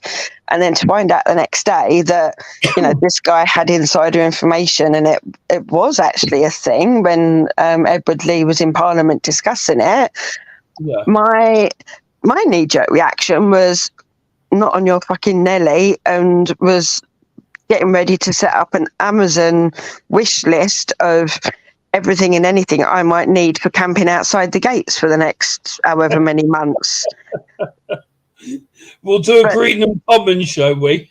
but that's me, and I'm quite a passionate person. I've always stuck up for the underdog and stood up to the bully. And so to get this news, I was like, what can I do? What can I do? And yeah, it's a great idea, to protest and to chain yourself to this and that. But it's not what wins this fight, and it's like, okay, they had a rally down in town, supposedly to support us last week, but what did it actually do? How has it helped us? Well, that's very, very good point. Very good point. How did it get the word out to people that didn't know about it already? Did those people email Suella and Jenrick and Edward Lee? Did they actually do anything?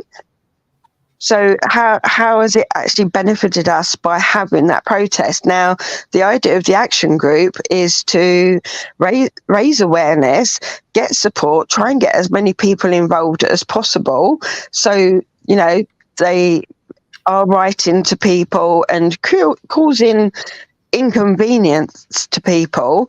But in the meantime, whilst the government are fighting with West Lindsey District Council in court, we're creating an army. So should they fail, then we've got the action group as a backup. But in the meantime, we then haven't pissed off the Home Office by having all these protests and rallies and making it look like we're really racist. Because that was something that was highlighted from the Home Office with the Linton on Ouse group, the action group, was that that their campaign was very clean and wasn't at all racist, and that was noted by the Home Office. So that's why we are trying really hard to keep our campaign clean. Now, should we win or lose, what people decide to do after that is completely up to them. But as a campaign, we have to stick to a certain message for the time being. Yeah. But yeah. That's my rant over. Can I also ask, is there anything happening on site at the moment? On the camp? Yeah, there has been since it closed. For the last 7 weeks, there's been stuff happening every day. Yeah, and what is happening, if you don't mind me asking? Well, I know there's people in the housing blocks, but there's been a lot of people all over the site doing health and safety and doing recce's for water and electrics and everything else. So, and I know the police have been on site as well, because I met with Mark Jones, the Lincolnshire Police and Crimes Commissioner.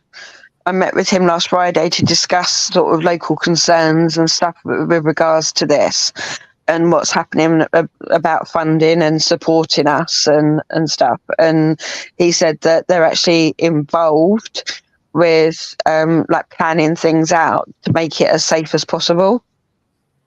Okay. So I know that they're on there doing sort of site reviews as well. So there's lots of different agencies on and off there, you know, either working to get the site manageable and to also sort of do health and safety checks and that as well. Oh, I see. Well, yeah, that would make sense. Yeah. Yeah. Well, that's fair enough then. That's fair enough. Like I heard earlier, Sarah, that the nursery is on the barrack side, and he said, would that still being used as a nursery? The nursery is on the resident side. Out of the resident side. So that's still being used if the migrants or immigrants or whatever we want to call them move in. Yeah. We've got a school and a nursery. Yeah. Nick showed us the nursery. Yeah, the school is right up against the wire. Yeah. There is a community centre that was on the base side, but they've put an extra wire around it now to sort of encompass it into the resident side. Oh, okay. Because they still want to carry on using that. But again, it's right up against the wire. Would you want to go there? Well, not that.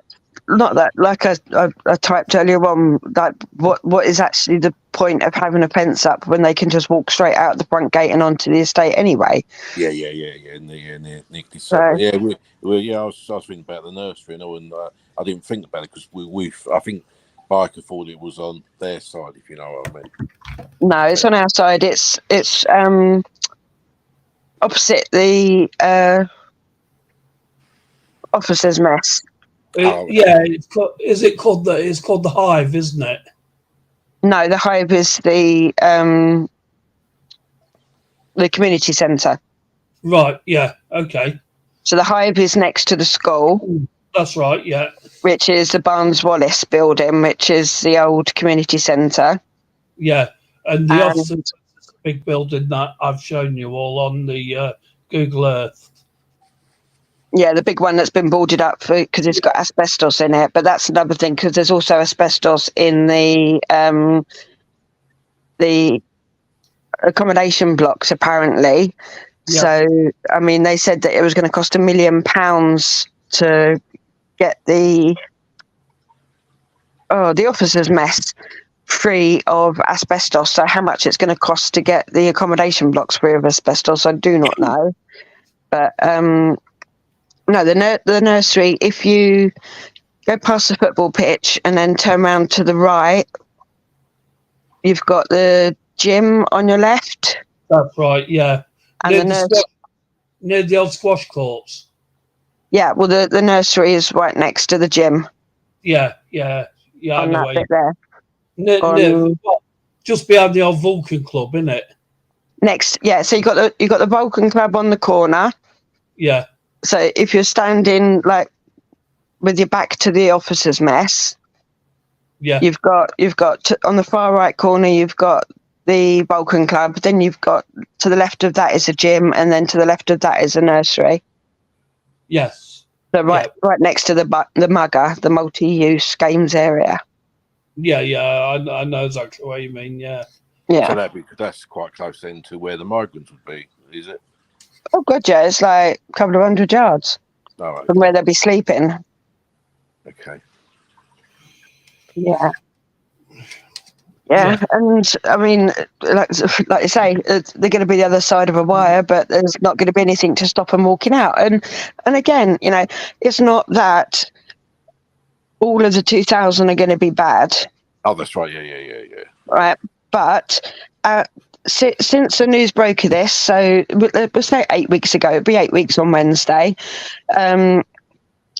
The major incident that's happened on camp in the last 8 weeks is that some kids threw some stones and broke a shed window. Oh. Right, now that's front page news on the Scampton estate, right? So if you think that's I mean, I've only known one car to be stolen in 8 years that I've been here, and we think that was a stolen to order because the type of car that it was. Yeah. Again, this is going to be stereotyping people, but when the fair comes to the Lincoln Showground, we have to make sure that we lock our sheds up and put everything away in the gardens, because things tend to go missing when the circus is in town. But apart from that, you know, the post lady says she doesn't know what she's going to do because she knows everybody's places to stash stuff. So she knows that my side gate's always unlocked. And so if she's got a parcel, she'll put it inside my side gate up against my back door. But, you know, she says, you're going to start locking your back gate, aren't you? And I'm like, yeah. She goes, so where do I put your parcels now? And she says, that's the same with everyone. I know that I can leave theirs in their front porch, and I can leave theirs in there, and I can leave theirs in their garden. And I'm not going to be able to do that anymore because, you know, there's going to be more opportunists around in the area than there would be normally because we're so out of the way. You know, we don't get trouble like that. And again, not saying that every one of them is going to be bad, but I did work this out, but my brain's half asleep. So even if 0.5% of people are bad, what's 0.5% of 2,000? Oh, geez. 20. No, 10. Yeah, I was going to say 10 would be bad enough, wouldn't it, really? 10. But that's 10 more bad people living here than there has been before they moved in. Yeah, even one person could do a lot of damage, can't they? Right, exactly. And we're quite a tight little community here. I mean, I started our residents Facebook group when I first moved here 8 years ago.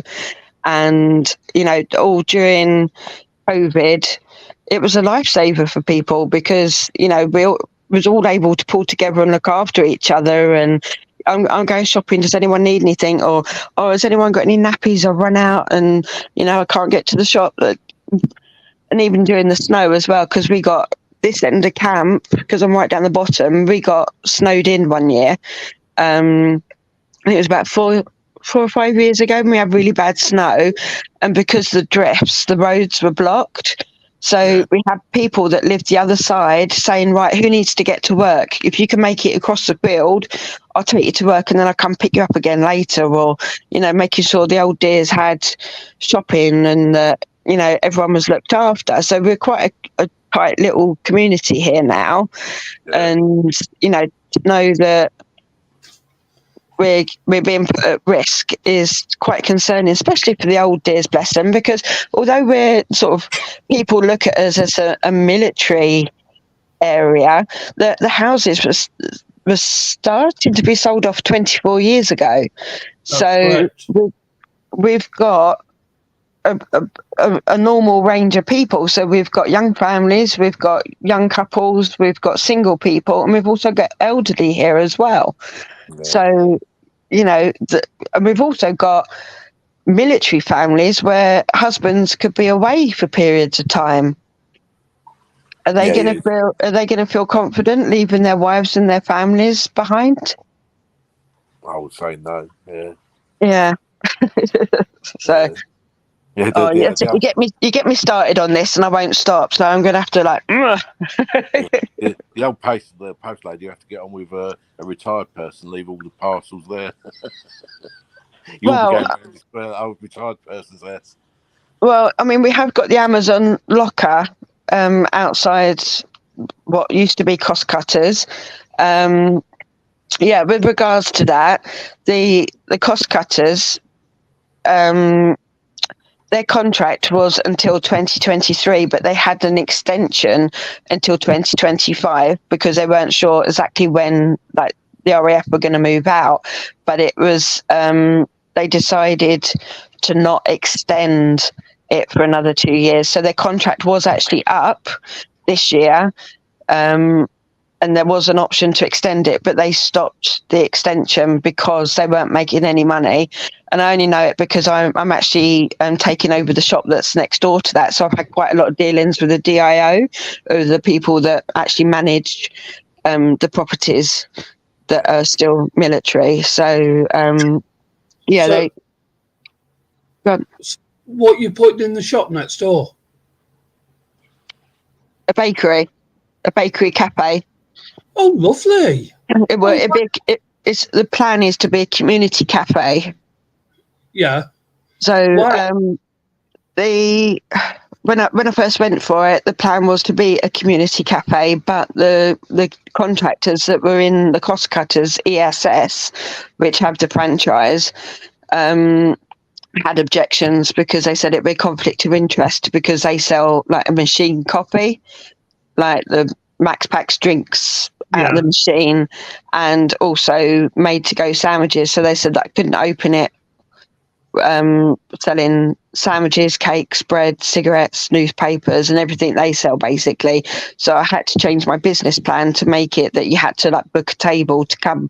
But now that they've cleared off, it looks like I'll be able to actually open it as a community cafe again, which was, my idea because it was a hairdresser's before. I'm a cake decorator, so I'm a baker, so that it was able for me to sort of expand from my home studio, but also to be able to give people jobs, so employ people here that can't get out of town because the bus service is atrocious, but also to give somewhere for people to go. So I wanted to do like a knit and natter club for the old dears so they could get together.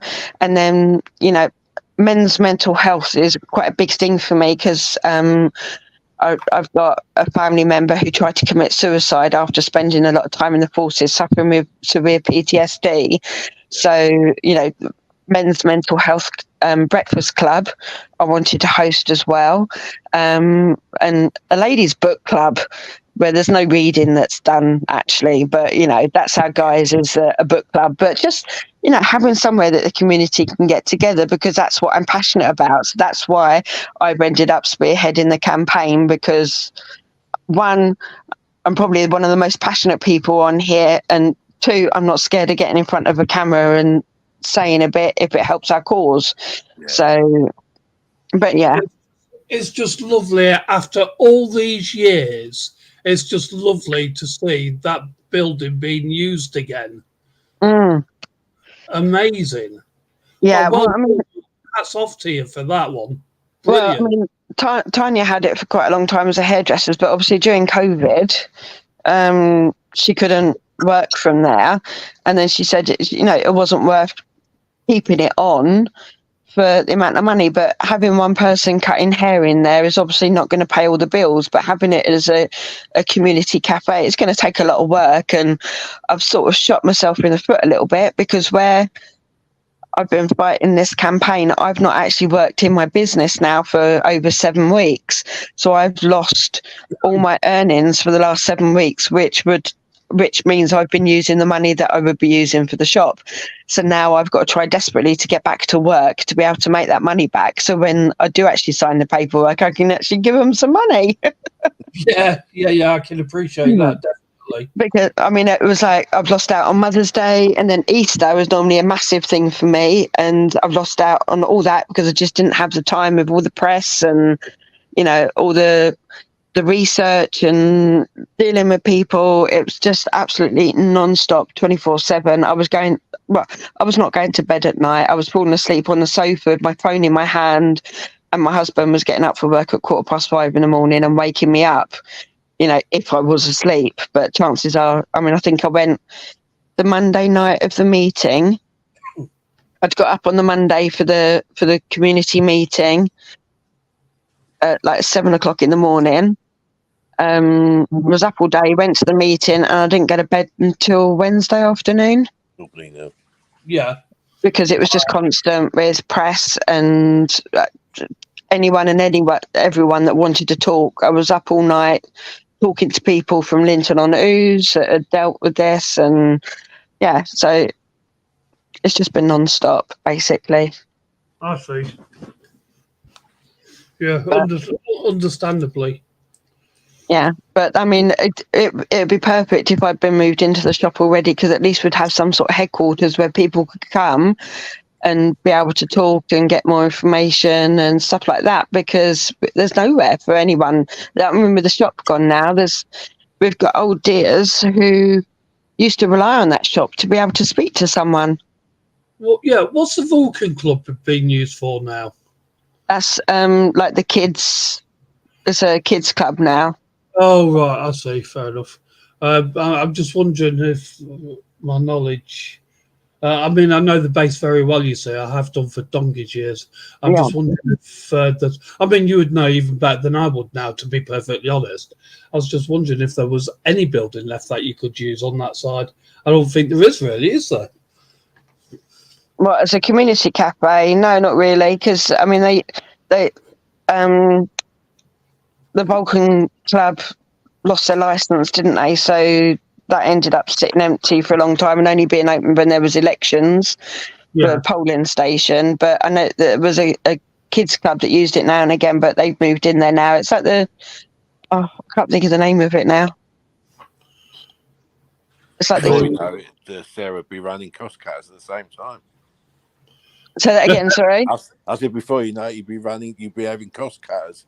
Oh, well, I might have mentioned it to one or two people. I was like, well, now that's empty, why can't we have that as like a community shop / cafe? Yeah, little shopping. Yeah, the basics in there. I think that'd be fantastic ideas. What would you look at doing? Buying it off the MOD or just? No, the MOD won't sell it, because I looked at that with buying, because of them saying that renting to me was going to be a conflict of interest to ESS. I said, well, let me buy mod locks then, because then it's not yours. And they said that they wouldn't sell the individual buildings. The only way you could buy that was if you were to buy the tennis courts, the football pitch, the mugger, the gym, the Vulcan, the cost cutters, and that shop altogether. It had to go as one. So that's why, I mean, they were looking at maybe the parish council buying them all and taking them over, but that all sort of, I don't know what happened to that idea. I don't know if it was just someone's idea and they hadn't actually thought it through before mentioning it, or whether it was actually being considered or not. But that's the only way that it could be done, if you were to buy the whole lot. Yeah, absolutely. I mean, the tennis courts, I remember when all the fencing was up around them and the nets were still on it. I remember that distinctly. Who took all that lot down? Was it the MOD? I don't know. Because it's just a patch of concrete now, isn't it? It's still got a fence. It's still got a fence around it. No, it's gone. Completely gone. It's just a patch of concrete now with two posts in it that you used to connect the net into. It shows how much I've paid attention, doesn't it? Yeah, it's all gone now. And I was up at Scampton on Saturday, funnily enough, and I had to drive around the Murray Quarters side, and I went down the bottom just to see where this fencing was and to have a look at the state of that. And I came back up past the cost cutters and that, and I happened to have a look at where the tennis courts were, and I thought, my goodness, those fences have gone. The fences around them, and I thought, oh wow, I wonder how long they've been gone then. I mean, it looks like it's been a while, but wow. Yeah, no, it just shows how much of a daze I'm driving around in at the moment. I'm not getting any sleep. Yeah, absolutely. It's caught up on me to the fact that I've not been very well the last couple of days. I've been absolutely zonked out. Now I've gone from sleeping maybe 2 or 3 hours a night I slept 10 hours on Friday night. I spent all day in bed yesterday, and I slept 10 hours last night as well. Which, yeah. So, finally catching up on my sleep. Yeah, I can appreciate that. Anyway, I'm going to shut this down now, to be honest, because I mean we've got one person in, and we've got just us on the panel, so you know everybody needs to get the sleep and that. Thank you so much, Sarah, for coming on and talking. Really appreciate it. I hope that you will allow me to rejoin the group. Yeah. And also UK Transparency, if you're still there, sir. Thank you for joining us this evening, and thank you, Doghouse. Much appreciated. No problem, buddy. I hope Thanks for putting up with my yakking on. No, absolutely. It's more important to get the information out than some people just rambling on the panel, isn't it? But do you know what?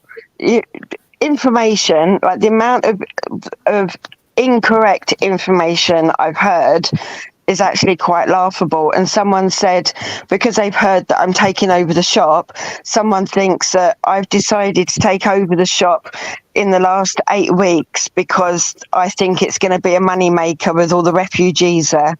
Oh, God. Oh, you always get people like that. They're going to get £9 a week spending money, right, as opposed to the fact that there was going to be 250 workmen on the regeneration site getting that ready, and I could have given people jobs to be able to feed these people breakfast and lunch every day. But apparently, and I've been after the contract for two years and 2 months. I've been fighting MOD on this contract, but apparently because of misinformation, that I want to take on the shop to be able to take advantage of the refugees. This is what I've seen so many times in the past, that you get people what throw that much misinformation out just to try and either dilute your message or to confuse your message.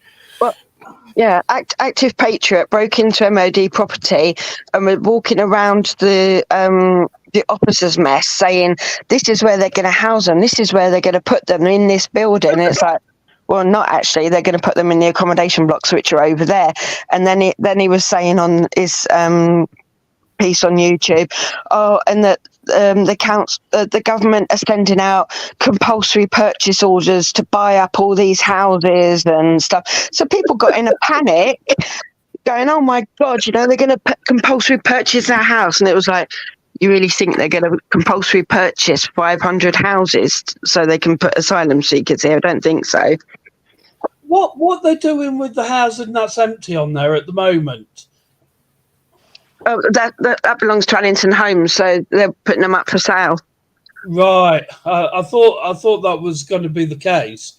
When I saw them Saturday, I just thought, I wonder what they're doing with them. Well, when 24 years ago, the military, so the DIO, sold the houses, the properties, to two management companies, Allington Way and Allington Homes and County Way, or whatever they're called. Yeah, and so they were allowed to sell off X amount of houses per year, hence why they weren't all sold off in one go. My husband bought his 16 years ago, but they started selling them off 24 years ago. And so this is like some of the last batches now. We've still got military at the other end by the tennis courts, but the ones up this end, the next batch to be sold off, which was normal anyway, as part of the long-term plan. But, Oh, wow. Yeah. Well, that's what I mean. It's, as UK Transparency was saying, it's good to get the information firsthand rather than listen to the Chinese whispers and rumour mongering. When I see someone post something, I always ask, what's your source? What's your source? Because if it's that your mate down the pub overheard it from someone, then I'm sorry, I'm not listening. Yeah, I mean, sort of like I have seen you put on there, what's your source? Does make me chuckle. And it's quite right. Absolutely. What is your source? And again, like you've said yourself, it's usually rumour mongering. Yeah. But hey ho. Anyway, you said you were going to go to bed, and I'm just keeping on, and I will end up talking all night otherwise. So, yeah. All right. Okay, well, thank you. It's nice to chat to you all anyway. Yep. And to you. And to you. Please keep in touch. Yeah, I will do. Bye. See ya. Bye-bye. Okay, bye. Bye. Good night. Good night, everyone. Night. Yeah. Oh, UK. Yes, mate. Can you just hang on a sec? Yeah. No, that's better. Let me just turn this broadcast off now because there's no one else here apart from me and you.